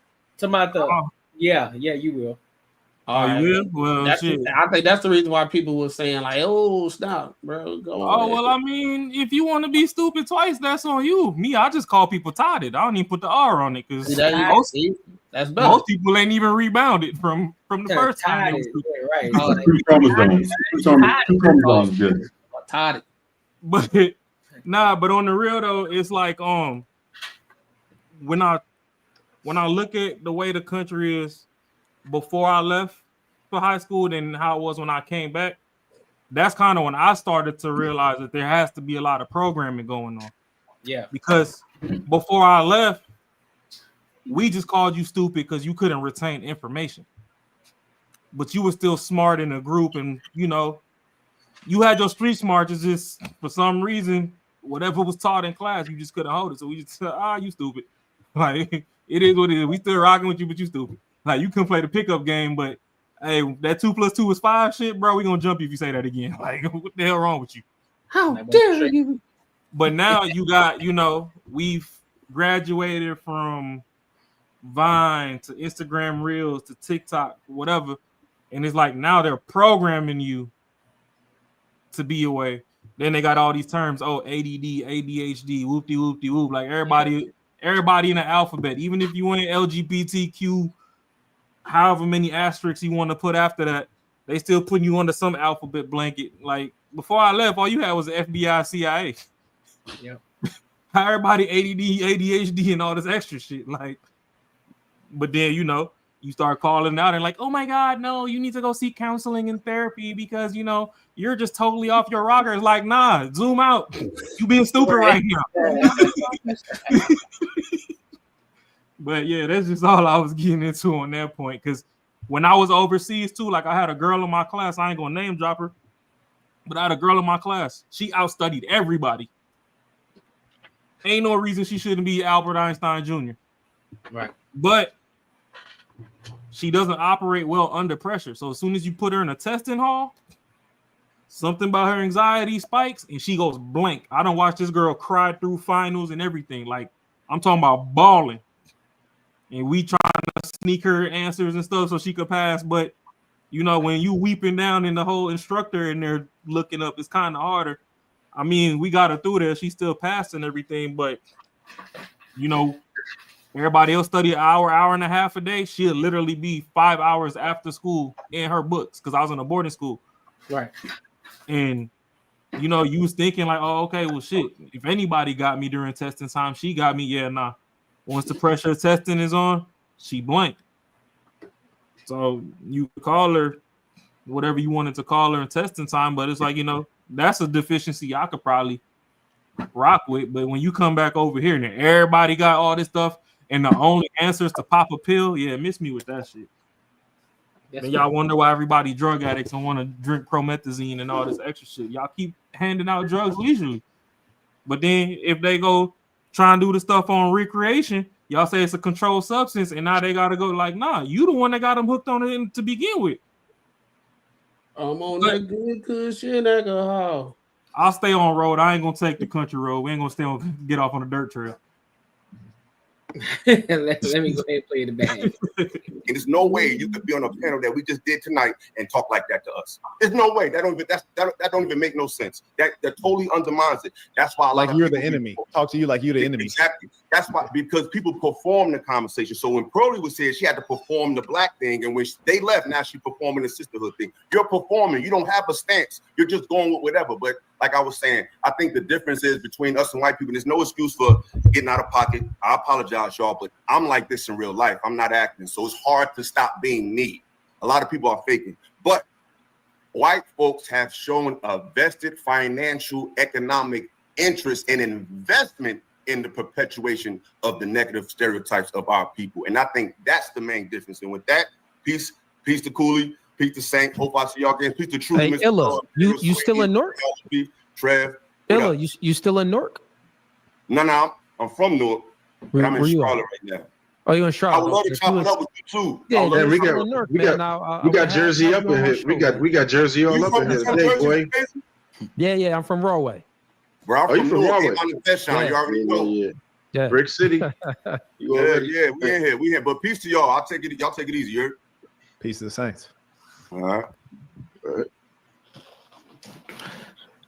right. Anybody got any final thoughts?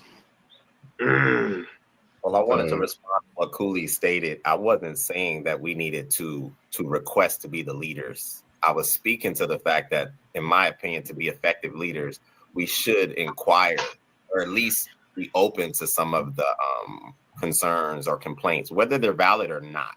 I hear things that sisters say a lot of times, the women say a lot of times, and to develop as men, we should be able to have conversation. We should be able to help cultivate their perspective. A lot of times they believe that the existence that they're living is superior, but they avoid the fact that it is still grace that is being extended. So that's what I was alluding to.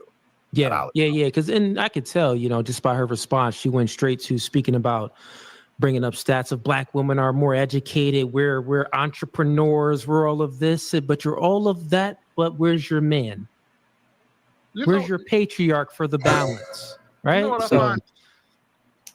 I'm sorry. You can go ahead, man. Yeah. You know what I find is that we can sit here and say that we needed Pearl up here so we can understand that godly, for God's sake, maybe they have some things that they got against us that we just got to hear out. But then we can have women. But then we can have women up here and try to explain, and they try to explain to us how they experience us, and we dismiss it and say, "Nah, man, you don't know what the fuck you talking about." And this is not me just trying to jump, but I'm like, we invited a white woman up here, and we're giving her more grace than we've given women on this panel, that we've given our own women on this panel. Real quick, may I ask you a question? Go ahead, man. Do you feel like I didn't address her respectfully? Absolutely not. What? You're saying I did not address her respectfully? No, you didn't. Tell me more. Okay. Did you sound respectful? Yes. Did you cuss her out or any of that? No. Were you cool, calm, and collected? Yes. And I'm going to be honest, because this is all feels, so I can't tell you what your intent was behind it. But I sensed the same thing she sensed. You pointed her out because she seemed disinterested in what was being said. And you even admitted to it, and you even alluded to it in your explanation after the fact when you said, I could have gone told her, hey, look, it looked like you ain't really paying attention to what we got to say. You said, I could have said that, but instead, I said something different just to get her attention, to be nice about it. No, it wasn't to get her attention or to be nice. It was because I was ignorant. So I had to ask her what I was seeing because I didn't know what I was seeing. You see, I would have been a fool to say, you look disinterested. That might be how she always looks. I don't know. I'd be a fool and a liar to say, you look like you're being impolite. So I asked her, but we have to really ask ourselves. This is my own observation. I ain't saying that, you know what I mean? But hold up though. I'm gonna make a quick comment. This is why I don't agree with the whole aspect of it ain't what you said, it's how you said it. He came correct entirely.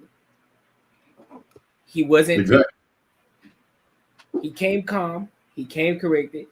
He could have said it in the most disrespectful manner, but he came calm. And like he said, he came ignorant. Like, listen, I'm just trying to ask a question because what you're displaying right now on camera that the whole world can see, I gotta ask the question.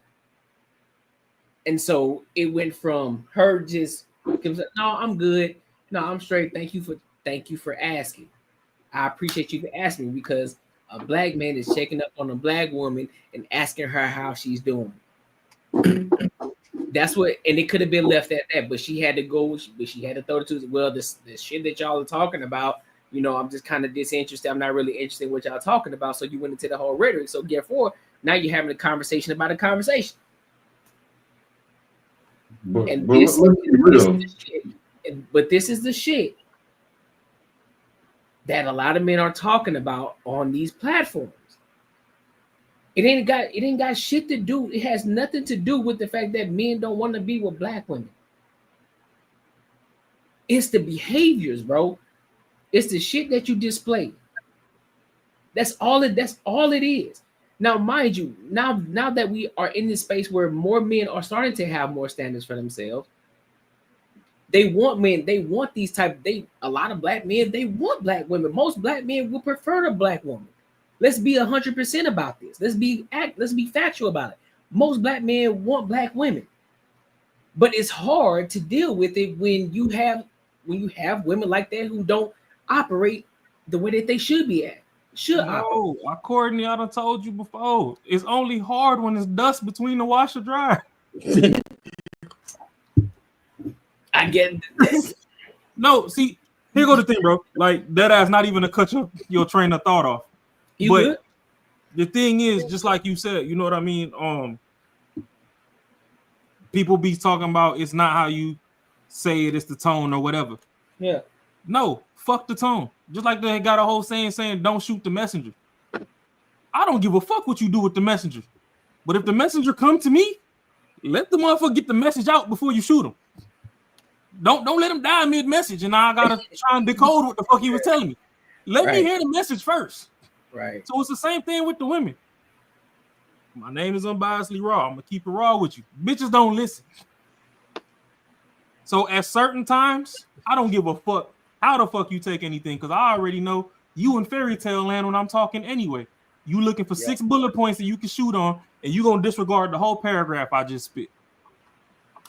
We talked about Buddy with the kids. Y'all, felt how y'all felt, and I told you, coming from a traumatic hood background, I don't want to see nobody around. Bitch, be gone. Why are you here? Because I know if I try to have a conversation right then and there, I'm gonna say something. You gonna take it the way you want to take it, and La La Land is gonna piss me smooth the fuck off, and I'm gonna act out in front of these kids. So no, leave. Let me go find my happy place. I need to go hike atop of a mountain. Might light a J, watch the sunset, whatever. Once I come back down, then we can talk. But Buddy ain't really say nothing wrong right there. And women be out here, oh, men don't check up on us, they don't protect black women, whoopty whoopty whoop. On one end, you could say that he was protecting the black woman. Hey, are you comfortable right now? How you feeling? Oh, okay. Because if you weren't feeling bad, I was gonna tell you, you kind of looking bad on this pod. Lapeef do got a bunch of subscribers. You might want to just calm down, go get a cup of tea or something real quick for 10-15 minutes. Come back, just put a smile on. Even if you ain't rocking how we jocking, just put a little smile on. But no, just like you said, instead, shit went left. Now Buddy over here playing Captain Save One. And it's like, Shorty done ran off, Pearl done ran off. Quit saving these motherfuckers. Let's be real, man. She got caught, bro. She got caught. She knew she wasn't paying attention. And then her whole like attitude was, how fucking dare you call me out in front of all these people? Like literally, that's pretty much what it was. How the fuck dare you call me out in front of all these people? Now she feeling like she's getting attacked, like it's his fault for fucking stating the obvious. Like now she's looking at him like he's the one who's fucked up. Because how dare you fucking call me out? Because no one else can see this shit but you, no one else. And you call me the fuck out. Most women have, I don't know, shit. We all got black moms. I don't know if mine was separate than yours, but that's pretty much how the attitude is. Don't you ever embarrass me in front of nobody? Don't fucking, if I'm doing some shit wrong, pretty much, don't you ever fucking say shit about it. Whatever I say goes. And that's usually how the attitude they have. So anything you gonna say, you better not embarrass them. And you got a key point right there, because that's why you got so many fucking simps that's scared to talk to women that's in their age bracket.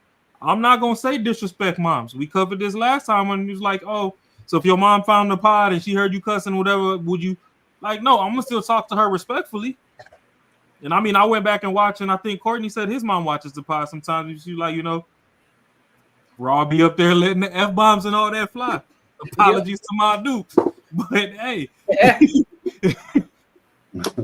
I waited 18 years to drop these words, so my fault. I'm trying to catch up. She was talking about me too. Yeah, so apologies to my dudes. I owe you something, but my bad. I was told to stay in the child's place, so I stayed there as long as I could. Now I let them fly. but that's how. But women want to treat grown men like they're kids. We should respect them exactly how a kid should. And that shit ain't gonna fucking fly with people that's going on today. So I think that's for me, that's the attitude I see. Because she shouldn't have been mad at all, bro. Let's be real. And, obviously Bo has the same fucking attitude, same shit. Whatever I fucking say, you gotta fucking listen to it. The rules don't apply. My rules are different than yours. I can say what the fuck I want to say, and you better respect my ass. Like that's how her shit rolls. And then the crazy part that I was kind of alluding to earlier when Ash was on was like there's no set decorum that needs to happen. So now it's like anybody can just do whatever they want to do. So it's like, for example, women they'll be on the panel like this. They'll see a woman act a guy like a complete like fool, and nobody say nothing. Nothing. And won't say. And look, they ain't gonna say, yeah, she was wilding and everything. It's always some kind of, we gotta understand whatever trauma she got going on, some stuff that she might have a hard childhood or nothing like that. And then somebody asks them, hey, would you act like that? Oh no, I wouldn't do it. But still though, she can. Yeah. So yeah, why we can't have the rubric of like, okay, why you can't be consistent and be like, I know I wouldn't act like that. I'm going to call out the bad behavior. No, we got to have some kind of understanding. The issue currently right now is nobody want to be adults no more. Like when I was a kid, I had an understanding that I got to move different when I become an adult. I can't be everybody understanding I'm getting saved because, second chance. No, when you become an adult, you supposed to be an adult. You're supposed to be conducting yourself in conversations totally different from what you would when you in high school or some shit, right? So now when we be sitting here, we having adults having conversation. I can understand things get passionate sometimes, but if you acting like a fool, why we can't call it out for what it is, so we can have an understanding? Maybe I don't want to act like that because I have an expectation they're gonna call me out if I'm acting in some type of way. No, we got to sit there and let them crash out, be disrespectful and all that type of stuff, give them understanding and be like, yeah, maybe I wouldn't do it, but I'm not going to say who is who, and I'm going to just live and let live. But then we turn around and see what's the issue, why we can't even have a conversation on a panel like this. Because somebody asks you, hey, how are you doing? But these are the same women who will tell you you should never be friends with a dude that cheated. If a dude cheated on his wife, you should never be his friend. It's like that don't even make no fucking sense. Like the same type of shit. You want me to hold this dude accountable, which I could, but still doesn't break up for me and him being friends. He ain't cheat on me. What the fuck I got to do with that? You know what I mean? Like, so I don't again, their whole mentality is crazy. I don't know, bro. If I was somebody's best man and they win and he was cheating, I couldn't rock with him no more. I feel a little different about it. You wasting my time, bro. I'm sitting here smiling her face and all that stuff, and I see you doing her down bad. I look at her assist now. So nah, I couldn't rock with you if you was cheating on a wife and I spent all this money to go to your damn wedding. I ain't gonna hold you. I think I'm with Marcus on this one. Yeah, I couldn't do it. I mean, that don't mean you gonna treat me different. I don't know what's going on in their relationship. I have no clue. But now he's showing shady tendencies that he could fuck me over. Then that's different. But what he does with his wife ain't got shit to do with me. I mean, that's a fair point. I mean, the only reason I'm the friends with this person is because of how he treats me, not how he treats his wife, or how or whatever. The whole situation, like that doesn't bother him. That doesn't do anything with me. All I know is if I'm a groomsman at that wedding and all them bridesmaids is holy, I'm beating that ass. You already cheating. Bring the hoes out. Let me press play, bro. Y'all niggas wild. Yeah. One thing or the other. Because that's why I said, let me correct myself. I can't say that you were disrespectful because I don't know your intent. And also your behavior didn't show as much. I'm just saying what I kind of got the same thing that she got. She felt like she was being targeted. Because I also looked this. She was being targeted. Yeah, I asked her. I said her name. I was targeting her. I was targeting the conversation to her. Just like when I started talking to you, I was targeting you. Like I asked you your perspective. But what we have to be concerned about is I have never met the woman. I have no malice toward her. And if anything, we're all on a black panel. Theoretically, I should have favor for her. So it's like, why would you assume that I'm trying to hurt her or embarrass her or be negative, as opposed to saying, we are the greatest people on earth. Let's represent ourselves well. Like if people were to look at this panel with all the faces on here, let us all look focused and attentive. It's just like if you live in a community, you know, your grandmother, your uncle might say, hey man, sit up straight. You don't tell them, well, why'd you ask me that? You're targeting me. Oh, thank you. I look better now. Well, you know, I'm showing more respect to the people around. I yield the floor. Go ahead. What if she didn't want to? And she has every right to that. And that's what I was trying to find out. Was she experiencing something that is beyond what I'm thinking I'm seeing? Or was she being outright unruly? And that's fine. And the reason I asked to understand the difference is because, you know, there's an assumption that we have to take everybody with us. Not everybody's going to make it to the promised land. Right. We have to know, okay, these are the people who share values. And I'll give an example where there's a separation in values. If I was listening to Lapeef speak, even if I didn't find it to be interesting, I'd try to make eye contact. I try to track the speaker, or I try to take some notes or convey presence, because that is a way that you show people honor. And I believe even if I don't agree with him or if I'm not intrigued, I'm going to honor him because he's not my enemy. I yield the floor. All right. Do you know there's been several instances where several people on this panel have looked disinterested, depending on the person who was speaking? This is aloof, looked down, walked off the camera, turned off their camera. And that's why it's an intelligent thing to ask why. That's what I did. I did the most appropriate thing. So the reason I asked you, hey, tell me more, because I'm willing to learn from you. If you say, hey, Marquette, you know, when you started speaking, you mispronounced her name, or you cursed at her, or your voice went high, or you gave some legitimate indication that you have a problem with her. You see, because we can't say it's about black women or it's about anything in particular, because there's two other black women on the screen. I was asking something to understand, and it's that level of sensitivity that I believe is what holds us back, and we should be able to bring each other up. And for the people who say, hey, I'm not on that value set, it's fine. And that's what she revealed, that we have a different value set, but I didn't know. That's why I asked. Like, for example, my old lady, you know, if I ever notice that she's not as, you know, up-tempo as she usually is, I might ask, you know, hey, anything going on? And sometimes she might say, yeah, I'm going through X, Y, and Z. I'm like, okay, cool. Well, let me just let you be how you are right now. It's a matter of understanding. And I thought that I was respectful. And if you could point out anything disrespectful, I think you would have. You conceded that there was actually nothing in my communication. So the problem is not in my communication. It's in your interpretation. I yield the floor. Some people will argue that maybe you need to change the way you communicate.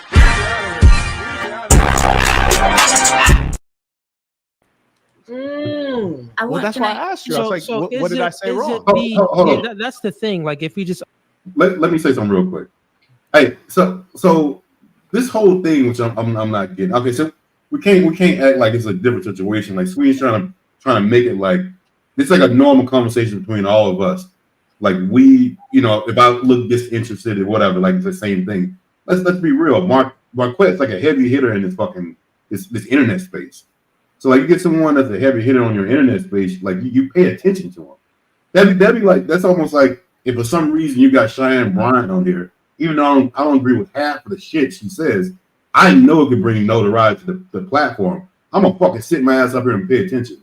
Like even though she's saying dumb shit, I'm not gonna look like I got an attitude. I'm gonna look fucking focused. Even though I know what she's saying, I don't really agree with it. So he can't make that argument like this is a normal panel. You got someone on your panel that can fucking bring notoriety. Like St. Simmons, he's a pretty heavy hitter, you know what I mean? So I don't get this whole thing how he's trying to compare it to like just a regular conversation. I think, bro, to be honest, bro, people just sensitive, bro. Ever since I've been doing this, ever since I've been really just indulging and embarking on this YouTube shit, I'm taking a lot of things that a lot of niggas do with a grain of salt, right? So I can look at Sweeney and say, listen, bro, is he trying to cape, or is he trying to play this contrarian aspect of to keep the conversation going just because we know who Marquette is? We know he got some motion going, so he gotta gotta cause a little friction so they can have a back and forth conversation going, right? Or is it just actually who fuck Sweeney is and he just really out here just playing on some cape shit? Because most men who understand, and we all have our different opinions on what Marquette did, but we can understand the situation and the way that he's coming. Well, I can agree with her, bro. Like, come on, fam. Come on, bro. You already said yourself that he came correctly at her. So you really don't have anything in regards to say, but it's just the fact that you went at her, you targeted her, and he then conceded. Yeah, I did target her because I said her name. I said I'm talking to her. Bro, I think that conversation went so different than he thought it was gonna go. I think he really thought he had an argument until he said, what the fuck did I say? Like, tell me what I said. Did I do this? Did I do this? And I think he really clicked in his head. This motherfucker really do none of that shit. Like, exactly. now I'm just like, now I'm feeling like a little bitch. Like, I think he really thought, because most normal people, this would have been a feeling conversation. And I think that's what he was ready for. And I think he may have dominated it. But when this motherfucker came with logic and was like, yo, he get it kicked in, he was like, yep, you know what? That shit, I ain't making no sense. But I'm gonna stick with it though. I'm gonna hang him fall. He gonna keep going with it though. And that's why motherfuckers should not be indoctrinated into moist ministries. That's what I'm saying, bro. Like, bro, this shit, it's now, you know, they literally was talking about nothing. Yeah, they were talking about her feelings. Like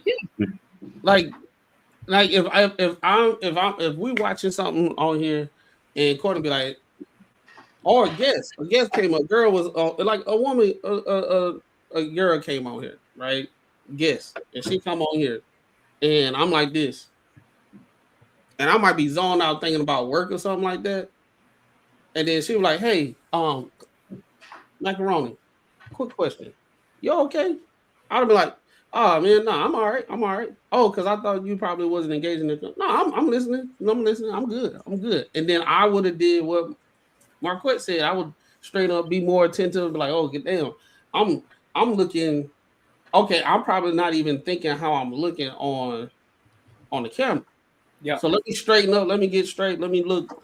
You know, because I'm on a show, right? If you ain't want to be on the show, why you on there? Like, you like, if I'm sitting like this right here, and everybody like, what the word macaroni got? Like, I'll straighten up, and I think that's what he was doing. Yeah, but that's what he's doing. It's getting to the point, like, it's exhausting for how soft people are getting these days as far as emotion. Like, one word set them off. Like, but you know what that's called though, Clem? You know what that's called?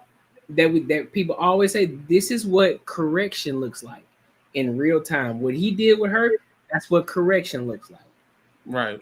They think it's always controlled. They think there's a man that's real stern. He's yelling at them. That's what correction looks like. That's what a man, and that's what men would actually, that's how they would talk to their women. Like, listen, hey, are you good? You straight?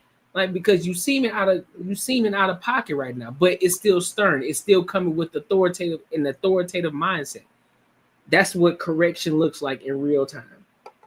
And it was just displayed. But again, you got guys like Sweeney, then you got women like Aisha who react even in the most basic form, who react in a sensitive manner. It's like, bro, what we talking about?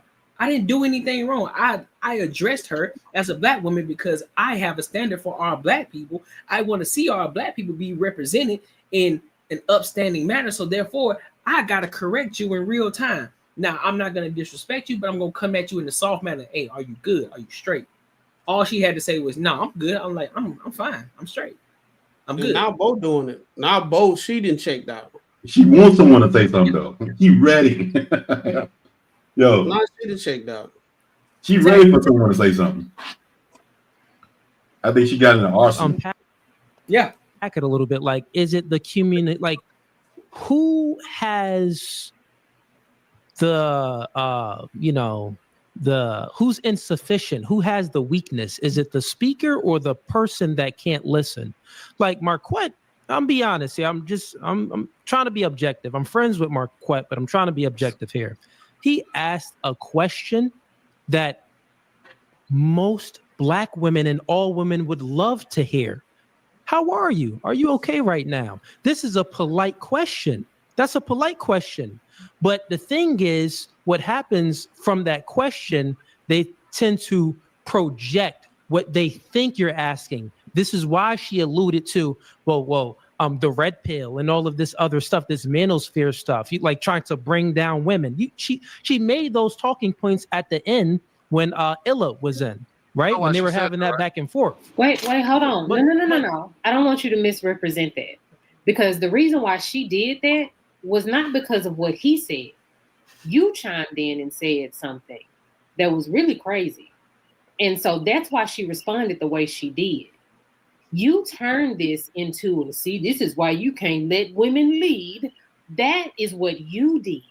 I didn't find anything wrong necessarily with what Marquette said, but you came in and said that, and you directed whatever she was doing toward women not being appropriate leaders because she can't listen, because she was bored. So it wasn't necessarily being about appropriate leaders. I was actually replying to what True said. I was to take accountability for what you said in that moment that had nothing to do. It had nothing to do with that moment. Okay. So did I not point out from what I said? Did I not point out from everything of what we all observed? I gave my observation, and I think my observation was rooted in truth, because even she was. It was. You know how it was rooted in truth? Yep. It's all a because by her action, she proven it. That's how it was rooted in truth. If you looked at the chat, the entire chat was saying that by her actions and the way she's behaving, she's actually proving Cooley's point. Good God. Yeah, it's all a woman's fault. It's always the woman's fault. And you can use any action. There's the deflections. There's the shit that we talking about. She actually got it wrong. That's how you know she wasn't listening, because after Marquette says what he said, okay, I yield the floor. But while she was talking, that's when she started saying the red pill and all that type of stuff. She said that after Marquette, then after she got done doing her thing, that's when Cooley got on. I think she left. And then that's when Cooley came on and said, that is the reason why, he said what he said. So Bo wasn't even paying attention. All she heard was keywords, and she couldn't wait to get on him for what she heard him say. Yep. Oh, yeah. She was tuned out. So what you got, Raw? Face ass. That's what I've been driving at all night. They listen for 5-6 bullet points. They derail. And they drag the shit to hell. Then you got Sweeney over here. He think it's 2004 with some Soldier Boy tell him. He trying to Superman that hoe. And it's like, no, bro. Like, chill out. Like, we caping. All over here caping hard for somebody that didn't care to be there. And honestly, bro, we need to get what are Komodo dragons at? Madagascar? Yeah, I guess so. Yeah. Drop all these motherfuckers off over there. If y'all survive 90 days, we'll come back and get you. Like, why the woman is the problem. And it's always, and I don't know, like, this is my first impression of you. I don't even know who you are. But this simple conversation turned into this. See, this is why women can't be leaders. You did that. And so once Aisha was the problem. Do you know what True said? Because he actually brought it up and then he expounded on his point even more. Do you know what True what he was saying? And then I replied to what he was saying. Then before he expounded on it. Do you know what he said? I was reading. Motherfucking I ain't paying no attention. I was reading. You hear what you're saying out loud, bro? You look like a motherfucking You hear what you said? You hear what you're saying out loud? I was reading. I was reading. So basically, I was right. I was right. You were 100% right, and she was doing the exact same thing. She checked out just like Aisha did. She was reading, but she was quick to call out what Cooley was doing, but she could not recall the shit that True said beforehand. So you select. So now you got selective hearing. You only hear what the fuck you want to hear, but you can't recall everything that happened that led up to that situation. This can't be real life. And the issue at hand. This is the whole reason why Marquette did what he did, because now the conversation finna flip to another situation unnecessarily because she wasn't listening and she didn't recap it. So now we got to talk about their feelings for the rest of the shit. This is insanity. If you were sitting up paying attention, you would have been following the situation. You can disagree all you want and everything, engage, but at least you engage in the conversation. Now we don't have to talk about what you think or interpret when you was halfway listening. Right. Hey, did Miss Pearl right there? Did she bust out laughing? Yeah. See? Yeah. Hold on. Let me see. Hold on. Let me clear. You weren't paying Oh attention. yeah, either. Miss Pearl. She didn't bust out loud, but she definitely covered her mouth like, "Oh, got his ass." Like, that's like, "Oh, he got." I was reading. But I like that though. She kept it cute and feminine. I mean, the hair popping, everything. She cool. I mean, even Amara, I don't know what she got with her saturation and color points. She kind of looked like a ghost over there. She's definitely Middle Eastern, I'm guessing. Yeah, but the camera make it look like I'm watching that movie, The Ring. You crazy? She look like she finna jump out the TV screen or some shit. But look, even though she got like a monotone face, you can still tell that she's engaged though. She don't look like I'm over it. Yeah. These other shorties up here like looking like they over it, and you just admitted, "Oh, I was reading." Like, bitch, Amara, I think Amara and Miss Pearl, they didn't look bored. They were still while looking at the camera. They were still engaged. You know, whether they were agreeing or disagreeing, they were still engaging. But Boheen the entire time, both of her and Aisha, hands on face, like this the whole time. I was reading. You reading while on the panel? And she said, and say something. She said, say something about it. That's crazy. I was reading. Say something. And did. And did. Look at her face. And did. That's exactly what that face is. And did. What you gonna say, man? So you're no better than her. You're no better than Aisha. I got a business for it. First of all, I have had my hand up in the back chat for so long, I disconnected because there's no point in listening to a conversation that I'm not even a part of. Okay? That's stupid. That is why I disconnected. And I was like, you know what? Let me read my book. Okay? Continue to prove the point. Continue to prove the point of what I was saying. You know what? And I'll go ahead and reiterate it again. No, not that you're a woman, because my mother doesn't act like this. My mother and my sisters don't act like this. They don't behave like this at all. I don't see this type of behavior. Wow. When men are speaking, I don't have nothing to do with your mama. Okay, you're a woman. You said that. I'm letting you know that your behavior is not something that's just unique to a woman. Certain types of women have this type of behavior where when a man is speaking and they can't follow the conversation, they don't have enough aperture and ability to focus on what's being said. They tend to tune out. So I asked you, therefore, you're like, well, Cooley, you need to stop. Listen, you said, Cooley, you need to take some accountability.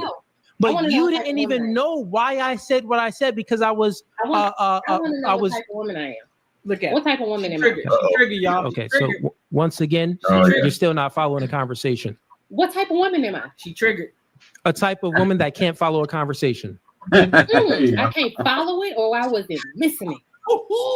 If you're not listening, therefore you're not following. When you dominate a conversation and do not allow other people to chime in, those people are going to disconnect. I can follow. I can listen. I can pay attention. I was trying to be the fucking flex. But listen, do you see how many people are on this panel? Some people are going to disconnect. If you ask man up here that was looking down and looking off, he might not have been listening for a couple of minutes either. And I think that's what Aisha said before she left. It's really crazy how it's just women. Y'all can't. I ain't got no attention span. Am I retarded? What? Like, well, two things happen. Bro, what are you talking about, man? Yeah, two things happen. So one first, two things happen. I'll answer your, well, one, I've already answered your question. So now you're repeating it, which means that you don't know how to follow a conversation because you said it prior. And I said, because no, that is what I'm saying. So please listen, right? I feel. So one, if we're being honest here, we are witnessing two types of women. Marquette pointed out one, and then she admitted to not listening. And then from my statement, she proven that to be true. How, women, certain types of women, they don't, it's something just curious about certain types of women where they don't have the ability to respect males' authority. That's the thing. When you hear men speaking, like the thing, this is why there's a hierarchy to thing. There's men up here as well. I'm sure they're following the conversation. I'm sure they're listening. And there's other women down here too. Like Marquette pointed out, they didn't have any body language that showed that, well, even if they wasn't really paying attention, they're still presenting themselves in the right way, right? For you, we didn't know if you were actually presenting yourself in the right way. But now you just admitted that you weren't following the conversation. So there's one that had bad body language and admitted that she wasn't following the conversation. Now you just admitted it as well. So that's the type of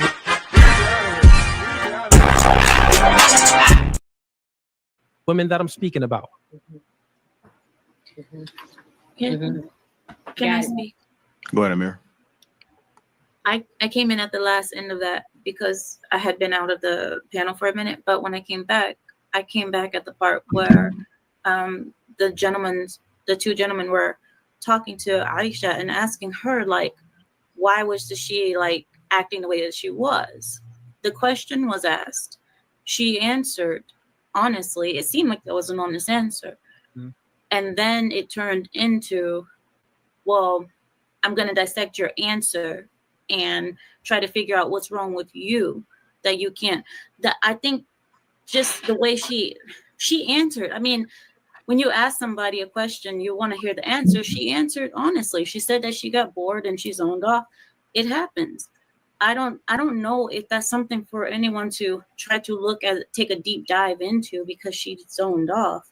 But like I said, I also wasn't here for that part. So I didn't see the interaction between the gentlemen. So I am missing, there is a caveat. I am missing part of it. But from that part that I saw, it just seemed as though when the gentleman, Cooley, when he responded, then Aisha, she felt defensive because she said, okay, when I was turning into a red pill thing because of what Cooley said about women not being able to focus and having the attention span of a gnat. So that's what I think happened. And it's you guys are looking deep dive into her being bored. Do you know what? Yeah, sure, Marquette. I'll yield the floor to you. Go ahead and ask that question. Thank you, sir. And I would also like to note that, actually I'll note that later, but quick question for each of the ladies, just a little survey. My question is, do you believe that in a romantic relationship, the woman leads, the man leads, or you're equal partners? And whoever would like to answer it first can step forward. The man leads and I will follow. There's no such thing as female leadership. I don't understand. Not in and Bo. Look at her. In a romantic relationship, the male leads. Okay. So for me, the reason I ask is like, if you say that you're equal or that the woman leads, then the values are misaligned. So there are certain conversations they're not worth having. In the case of Aisha, the way she reacted to me, I was thinking what Cooley said. I was thinking what he said, but I didn't say it in as much as, in my perspective, I was like, okay, well, she's probably more of a person who thinks that women lead or that man and woman are equal. And so we have different values. So there's really nothing I could say that's going to bring her, to a common ground. But when we do share values, I think it's worthwhile that we engage each other on a standard. And I truly believe, because I've been in many environments around the world, I'm sure you guys have. And one thing I consistently see is that people who are high end, you pay attention, you track the speaker, and we can't be so narcissistic to think like, if I'm not talking, the conversation sucks. If I'm not hearing what I want to hear, I get to look disinterested, because this is a part of raising our children. Like, I want my young boy to know, and I want my little girl to know, if someone's talking, you honor them by paying attention, even if it's not interesting. Hell, even if you're listening to your old man and you don't like what I'm saying, look interested, because it's a part of being civilized. And I believe it's upon us, especially as patriarchs, honorable men.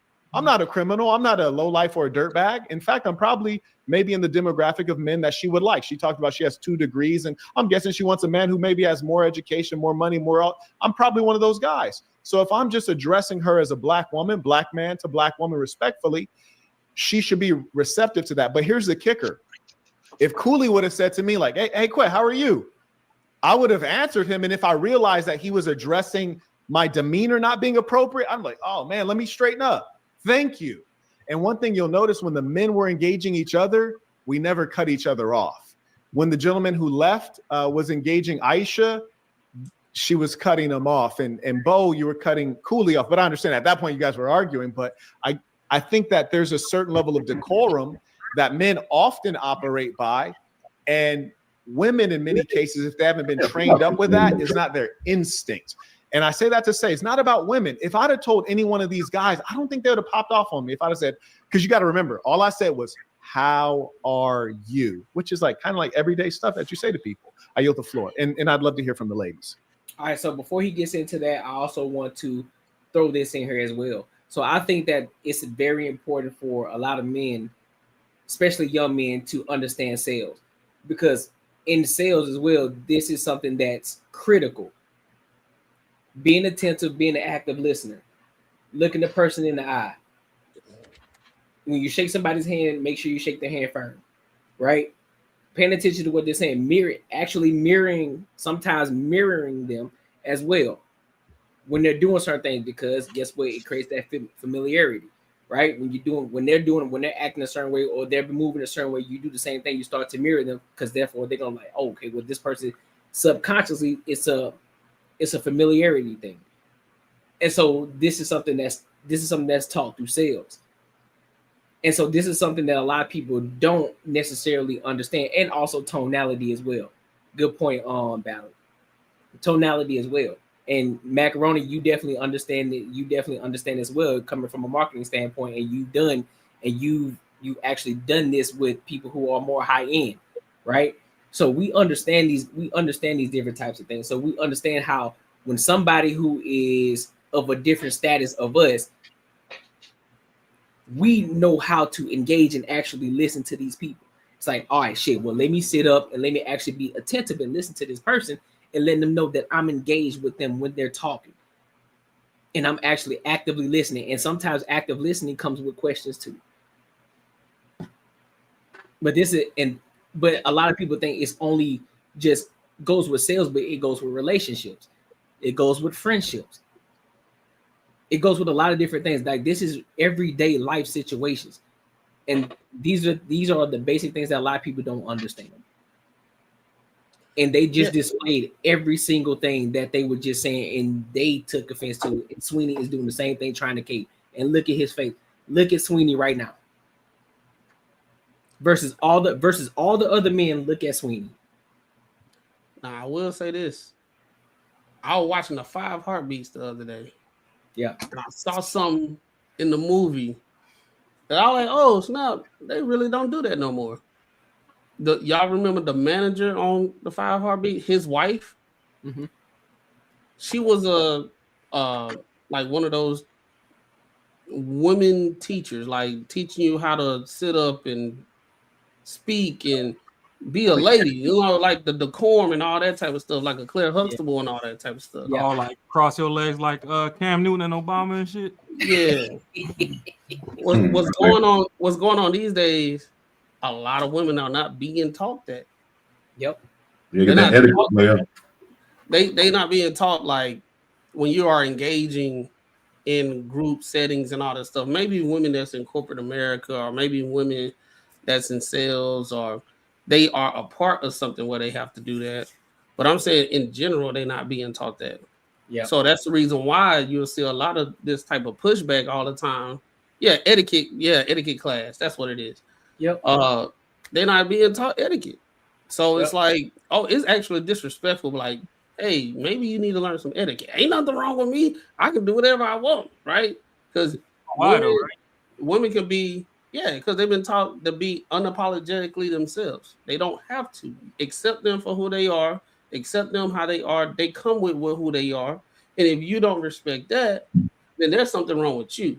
So if you tell them there's some etiquette that need to be, or a lot of times I say a lot of women have a problem with being edified, right? So anytime you get them some kind of correction or some kind of tip or do something better, they always get to a point where they feel they are offended because they've been taught that anytime somebody edify you, then they are challenging your intellect and who you are as a person. So you can't progress if you don't have any self-awareness. So I don't need self-awareness if I've been taught my entire life that I can be unapologetically myself and I should just be accepted for what I am and who I am. Yeah. And on the same strength, they weren't taught to respect their elders. Yep. But see, I forgot who it was. There was a lady from the old guard. She was on the Breakfast Club, and she was actually going down a couple key points of like etiquette and stuff. And then, social media went in a frenzy. Women was like, "Oh, don't nobody want to listen to this old hoe. Who the fuck she thinks she is telling her?" Felicia Rashad. Like, yeah. Thank you, y'all. And that's the thing. So it's like, one thing with the old guard, them motherfuckers have been through life when it was the worst of it. Yep. Like, we think we struggling now, but everybody can wake up, sneeze 2 times, and go get a 6-figure job if you know how to maneuver just a little bit. Them motherfuckers was making 40,000 rub together for 10 years on end and just figured out how to magically make shit shake. Yep. So the thing is, they at a point now where they just trying to sit back, drink some Long Islands and go to the casino. They ain't got time to be trying to argue with nobody. Plus, life was different back then. You got 2.25 times to disrespect me, and I'm gonna slap 5 out your ass. So to save people and not get it there, they gonna tell you 1.5 times, and it's like, fuck it, I'm not dealing with you, because if this go any longer, for the amount of disrespect that you've been giving me, I'm gonna have to lay hands on you, and I'm not talking about in the churchiest way. I'm not putting olive oil in this motherfucker. I'm finna put that powder. And I'm gonna put you right between that washer dryer. That's what I'm saying. Ever since that lint started building up on the outside of that motherfucker, everything been haywire. But yeah, it's it did get to a point where from our generation and beyond, a lot of people just actually stopped listening to their elders, and they got this main character energy of I just know better than everybody, which our generation bridged the gap between the open world and the internet. So I'm guessing the more people started making social circles on the internet, the further they got away from listening to people in the real life, because they figure, oh, I can go watch a YouTube video or TikTok and I just know more than you. And it's like, concept in theory is cool and all, but if you still ain't survived the practical, you still don't know shit. Yeah. So I think that's where a lot of that shit went haywire. And then, you get on there and you see folk like Bo doing this shit. So then when you go find a little shorty your age and she been watching Bo, she thinks she could pop her shit and twist her neck. And it's like, these cameras ain't everywhere, shorty. We could take a road trip. It was that insult to her intelligence.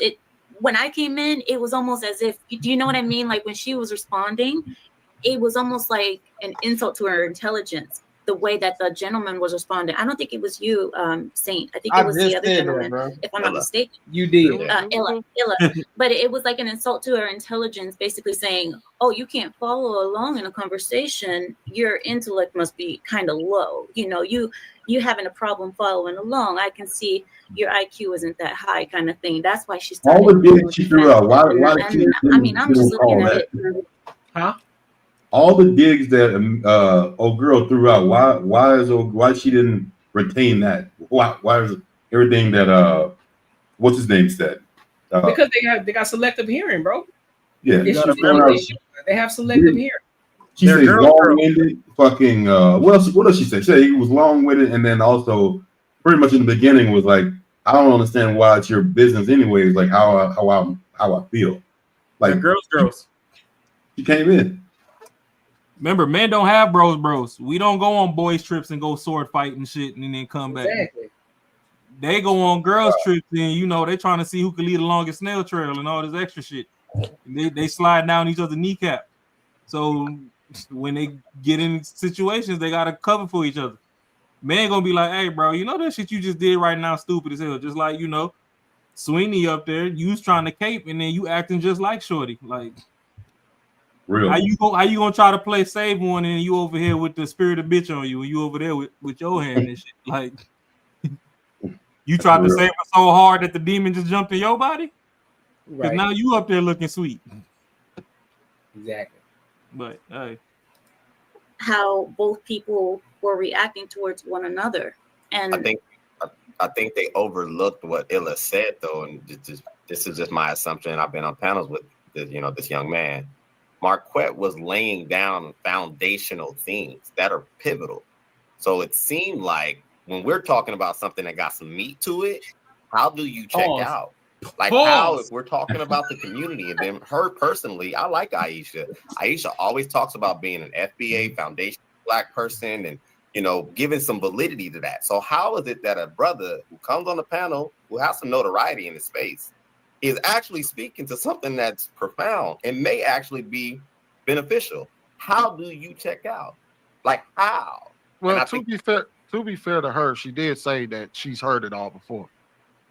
But that's ignorant. No one's heard it all before. No, she's saying as far as what was said on this show, she heard it all before. So you know how stupid that sounds. I'm sorry, and then because at this point, it's a whole bunch of bullshit at this point. That would be like, I'm a follower of Myron Golden. For a lot of people who don't know, he speaks Bible principles, but he used Bible principles to actually help him with his business. And so he speaks that he uses basic Bible principles to operate his business. That's how he operates, right? That would be dumb because this guy's a fucking multi-millionaire through sales and everything. He's been doing this for a long time, a man of wisdom, right? If he were to come to Arizona, I think he was here just a week ago, but I didn't get a chance to go see him. That would be like if I go to see Myron Golden and I were to sit there and I were to be disinterested in the things that he was talking about, considering the fact of this man's wealth and his knowledge, and I were to be disinterested in what he was talking about. Do you know how intellectually stupid that would be? Like this man has created wealth and he does it through basic Bible principles. And for me to sit there and not get the knowledge from this man who has already done it, who has the foundation, the blueprint on how to do it, and he's teaching this, and for me to, I'm gonna check out because I felt as if I heard it all before. How stupid does that fucking sound? You already know what it is, bro. If they ain't talking about, if they not talking about relationships amongst Black men and Black women, they don't want to hear it. That's the only time they want to go into they want to. Now they start talking about, because you always hear them. What are the solutions? What are the solutions? What are the solutions? All right, we having a conversation about solutions. They checked out because I heard it all before. That lets me know that. Yeah, you could be a fly on the wall. You don't have to be. And this is another thing. I've watched a lot of panels too. A lot of people feel as if they have to say something. sometimes it's great to just be a fly on the wall and listen to what everybody's saying in their perspectives. You don't have to always be the person that's talking. You can sit back and say, you know what? These are a lot of people, Marquette, he's well, like they said, like our True said, he's well known in the space. Cooley, well known in the space. Lapeef's been doing it for a while. He's worked with Anton Daniels. So if he got something to say, you're gonna listen to him in regards to that aspect of it, right? So people who have notoriety in the space and know what the fuck they're talking about and you know that they know that they're not just spitting a whole bunch of bullshit, you're gonna sit back and listen to what they're fucking saying. Regardless if you agree with it or not, you're gonna listen to what they're saying because they have what? Authority in the space. Nah, bro, you just gonna play that Sunshine Anderson and say you heard it all before. Heard it all before. Yeah, I know. But for him to say that argument, like she said she's heard it all before. Even if it was just say if it was two topics, just say someone was teaching how to rebuild a transmission. 5 people rebuild the same transmission, same car. They all gonna be different. Like it doesn't even fucking matter because it's different perspectives of how they did it. So it can't be that was just stupid to say that she's heard it all. She may have said maybe this subject has come up before I heard it. That's stupid for him to say that. He wanted to have some emotional fucking argument with someone, and with these men it wasn't gonna work because these cats are logical. They don't go with this whole we're gonna fight emotion versus emotion. Then you may have would have won on that one, but that shit he said was fucking hella stupid. I think it's just like I said before, some people, yeah, they're more passionate about other topics, but I do believe, like I said, I watch a lot of panels too. Yeah. But what I notice is when the conversation get real deep, they'll say, okay, they didn't checked out because they don't have nothing to add to the conversation. So they'll say, what's the solution? Yeah. All right, you got somebody saying the solution. They didn't checked out. So that's how I know people just be talking just to talk. They don't want no solutions. They just want to just, all right, everybody shut up. I'm tired of hearing woman bad. What's the solution? What y'all gonna do? Ain't y'all the leaders? What's the solution? Okay, boom, start giving the solution. I done checked out because now that means I got to do some work. And I don't want to do no work because guess what? I'm unapologetically myself.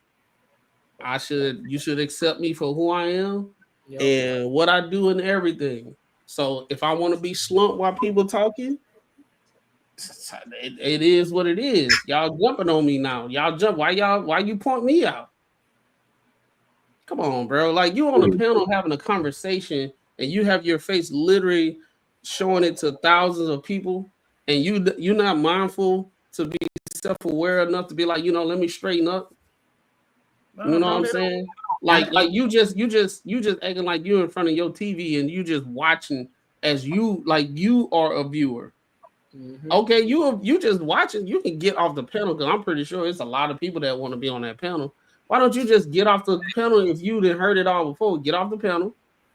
You know what I'm saying? And then you just watch and let somebody else with thought-provoking conversations, let them add on to the conversation. And those are probably the type of people that ain't gonna get triggered because they said, "How are you doing?" Yeah, but that's crazy because they say that they know better, but they do worse. How you know better and you ain't doing better than nobody? Fact. You know better, but you in the middle of the pack. You know better. You can't hold a man that you can parade on the front street. Because even Cheyenne Bryant talking about she got a man in the O'Shea Duke and talking about, oh no, she over there slit licking. Like, why are you over there? You work at the post office? The fuck you licking envelopes for? You supposed to be blessing the mic. So, like, all these motherfuckers know better. They know theory, and this is where it came back before to where I was like, fuck them degrees. Yeah. A lot of people go to school. You go get a business degree. You got a PhD in business. The dude that's teaching you the business class ain't never even started a business. But then if I say it's started, now I'm wrong. Started. Like, that's why I don't put the re on it. He ain't even get to spin back. You just been you've been going straight down Tarted Ave. You ain't turned, so how you gonna return? You ain't even turned off. So, and it's the same thing. These women just go down a straight path of dumb, and you be like, "Hey, turn down this street over here. It's some fixing." Oh no, I don't care about that check engine. Like the motor sound like it's running good, so it's good. All right, well, shit. When the whole car down, your ass don't come back calling me. So yeah, when you met me when I was making $28,000 a year, you said shit was sweet. You ain't want me to do the tire rotation and oil change. Now you fast forward, I'm making $400,000 and got a damn Lambo truck, and you still in that Altima bumper hanging off. Now you like, oh hey big head, nah, I'm cool off you. I don't even want that shit in my neighbor. My neighbor's gonna look at me bad if you deliver DoorDash to my house in that car. I don't want you no more. They about to stop. They about to stop making Altimas. There's gonna be a lot of women and nurses in trouble. Not the Altima. Cadillac. Yeah, bro. They finna stop making the Nissan Altimas, man. A bunch of nurses they gonna be in trouble, man. We gotta find out what's the next one gonna be. That was one back in the day. Hey, but they're the only ones like you hear them bring up like stuff like I own a house, car. They make, especially most of them have decent jobs. They're the only ones that I know, especially if you're pretty much decent looking, you can go to work, have an attitude. You throw out that degree, whatever, you still get promoted. You still get these things that show that you're being successful. That shit don't happen with men. Like we got to be all around on top of our shit. Like we're gonna roll in and have some sort of attitude coming to work every day because they'll get rid of our ass. But only women come to work and fucking have an attitude at work and they call it being strong and they get fucking promoted. They get promoted because they got some other dude on the other end, like a Sweeney, will fucking bump their ass up and they think what they're doing is right because it's working out for them. You know? But if you let me interject on that, a problem with a lot of women nowadays is they keep trying to check all the men's boxes off, not realizing the men don't care about the men's boxes until certain things are in place. Oh yeah, no. That's why I said earlier, bro. I said that make earlier. $10 million a year. They don't want a damn. What I need a house for? That's tying me down. I could take trips with the hoes. Now, if you had locked in and built with me, and we built from the ground up to this 10 mil, then yeah, now I want a house. Why? Because my kids need somewhere safe and structured to stay. So now I need a home base. But now the women's like, oh, well, these metrics, oh, man, they get a house, whoop-de-whoop-de-whoop. Nah, yeah, it ain't really like that, man. So it's like, okay, cool. You done promoted to this position, and you done got you a house, and you done got the Benz, and you done did all this, and you still feel empty inside. Not a house full of fucking parakeets, cats, and dogs.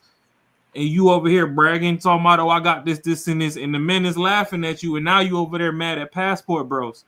Yeah. Bro ain't got no kids.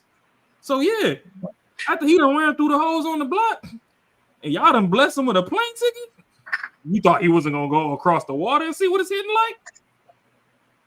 Y'all getting BBLs with the smell. He can go get some damn raw buns across the ocean that smell like fucking peaches and cream. Mills, bro. That shit crazy. You over here with a booty, you take the panties off, it smell like a runny nose in the wintertime. When he can go over here to these fresh waters and they peel it out, and that motherfucker smell like Fiji water. And then y'all come over here with this pickle pussy energy on the internet talking about, oh, why is these black men leaving and whoop-de-whoop? Then y'all even tried to replicate that. I watched a story earlier. This shorty, she went to like China or something and let a dude over there baby daddy her, and she done cut the baby daddy off because he wouldn't buy diapers when she told him she needed him to chip in on some diapers. But she messed up because she was like, oh, I just bought a box of diapers. It was like 86 of them in there, whoop-de-whoop-de-whoop, but I'm going to need you to match that. And I need you to buy a box. Buddy was like, I'm a businessman. What I look like buying product that's just going to sit on the shelf? And she was like, oh, well, since you can't buy them whoop-de-whoop, like, it's cool. I'll figure it out. I already had a kid before. It's like, okay, well, so you left the environment of wherever you was from, went across the water, took you with you, ended right back up in the same situation. but you still worried about our metrics trying to meet shit. And it's just like, yo, this is where y'all be crashing out at. People try to give y'all the manuscript that y'all supposed to follow. Y'all don't want to hear it because y'all ain't have a daddy in the house. None of your uncles cared. All your uncles was players.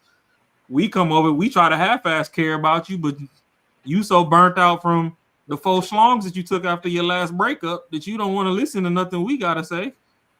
But you want to look at our bulletin board and be like, okay, well, men normally do this, but you ain't even looking into the why we do it. Because if I didn't have kids, I damn sure wouldn't have a house right now. For why?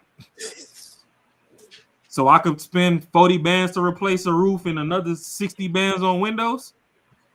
When I could just be in an apartment by my damn self and anything break, I can call the maintenance man and they don't fix it in 48 hours. I don't have to pay my rent the next month till y'all fix it. You shitting me? Like, it's a bad deal. That's fair. So I don't know. This shit's just crazy. Like, you ain't never heard everything before. I don't give a fuck what I say. If Courtney repeat everything I say word for word, if he put his perspective into it, it's different. It don't matter if it's the same subject matter. You want the crazy thing about that is though, she heard it all before, but she didn't want to engage in the conversation or rebuttal anything that they said, or give any more insight, or give any like more if insight. you heard it all before, it should be easy to rebuttal anything that they said and prove your point and substantiate your argument or whatever. You on the show to talk about these things. If you don't feel like it's true and it's red pill content and this, that, and the third, it should be easy to disavow. But guess what? They don't want to engage in any conversation unless it's talking about relationship. You saw how she popped up, right? When it was real thought-provoking conversation, what, like, you gotta really, really, really, like, I'm gonna tell the people that's watching, when y'all be watching panels and everything, when they get to a point when they start saying some thought-provoking conversations and topics and different perspectives objectively, look at the people that's quiet. Those are the educated people that got degrees and everything, and they cannot stay on a topic that long because they don't have nothing to add to the conversation. They can talk about ancient men and ancient women all day. They know it. They study them, but they don't study politics. They don't study the economic state of the United States. They don't study professionalism, what's going on in these different facets of whatever industry people in. They're not keeping up with day-to-day news and stuff, so they can't really have a conversation on anything but ain't shit women and ain't shit men. That's all they know. So when they be having those conversations like what we was watching just then, you know what? I don't know what they talking about, so I'm finna get it up there. Hey, why you asking how I feel? Look, now we finna turn this up. Now, oh no, I got something now. What you mean? So y'all men, y'all all come on, bro. Like they don't have nothing to add, bro. That's the reason why, and they project because they don't have nothing to add. It's tough trying to have a conversation with people that know what the fuck they talking about, and you don't. Yeah. It's tough. Listen, your savings account is robbing you blind. But don't worry, I found out a way how to make my money work for me in my sleep, and I can help you do the exact same thing. Now, this isn't no get rich quick scheme. This isn't no pyramid scheme. This isn't something just trust me situation. This is legit, and this is something that your every average day person can implement in their lives, and they can really get to a bag. This isn't a short-term play. It's a long-term play. There's a promo going on right now, so you definitely want to jump on it before the price goes up because this is too valuable. The link is in the description. And hey, let's get our money up. Let's get back to the video. Yes, sir. So, any final thoughts in regards to this topic? I think we covered it. If you heard it once, you could hear it twice. Repetition is the father of learning. Even Wayne told you that. That's a fact. That's a fact. Well, hey, y'all, I appreciate y'all for coming to kick it with us. It was dope. You could tell it was dope because we went 4 hours with this joint. You know what I'm saying? We had to let it snap. run. I didn't even look at the time. Shit. We 4 hours in. You know, Marcus already got his wings and shit. He already you know what's up. Got the wings. He locked in. So Hey. listen, man, I appreciate y'all for kicking it I'm with with us. you, Marcus. Hell yeah. You I'm playing. gonna go smash. Listen, and make sure you like, comment, subscribe. Make sure you share this with your family and friends as well. If you want to support the channel, you can do it through the super chats or you can do it through the cash apps. Whichever one is never expected, but it's definitely appreciated. You feel me? So until next time, I will be live tomorrow. Tomorrow I'll be solo on the Coordinator Show. So make sure y'all are here. Come kick it with your boy too, so we can run it up. But until then, I will holler. Peace.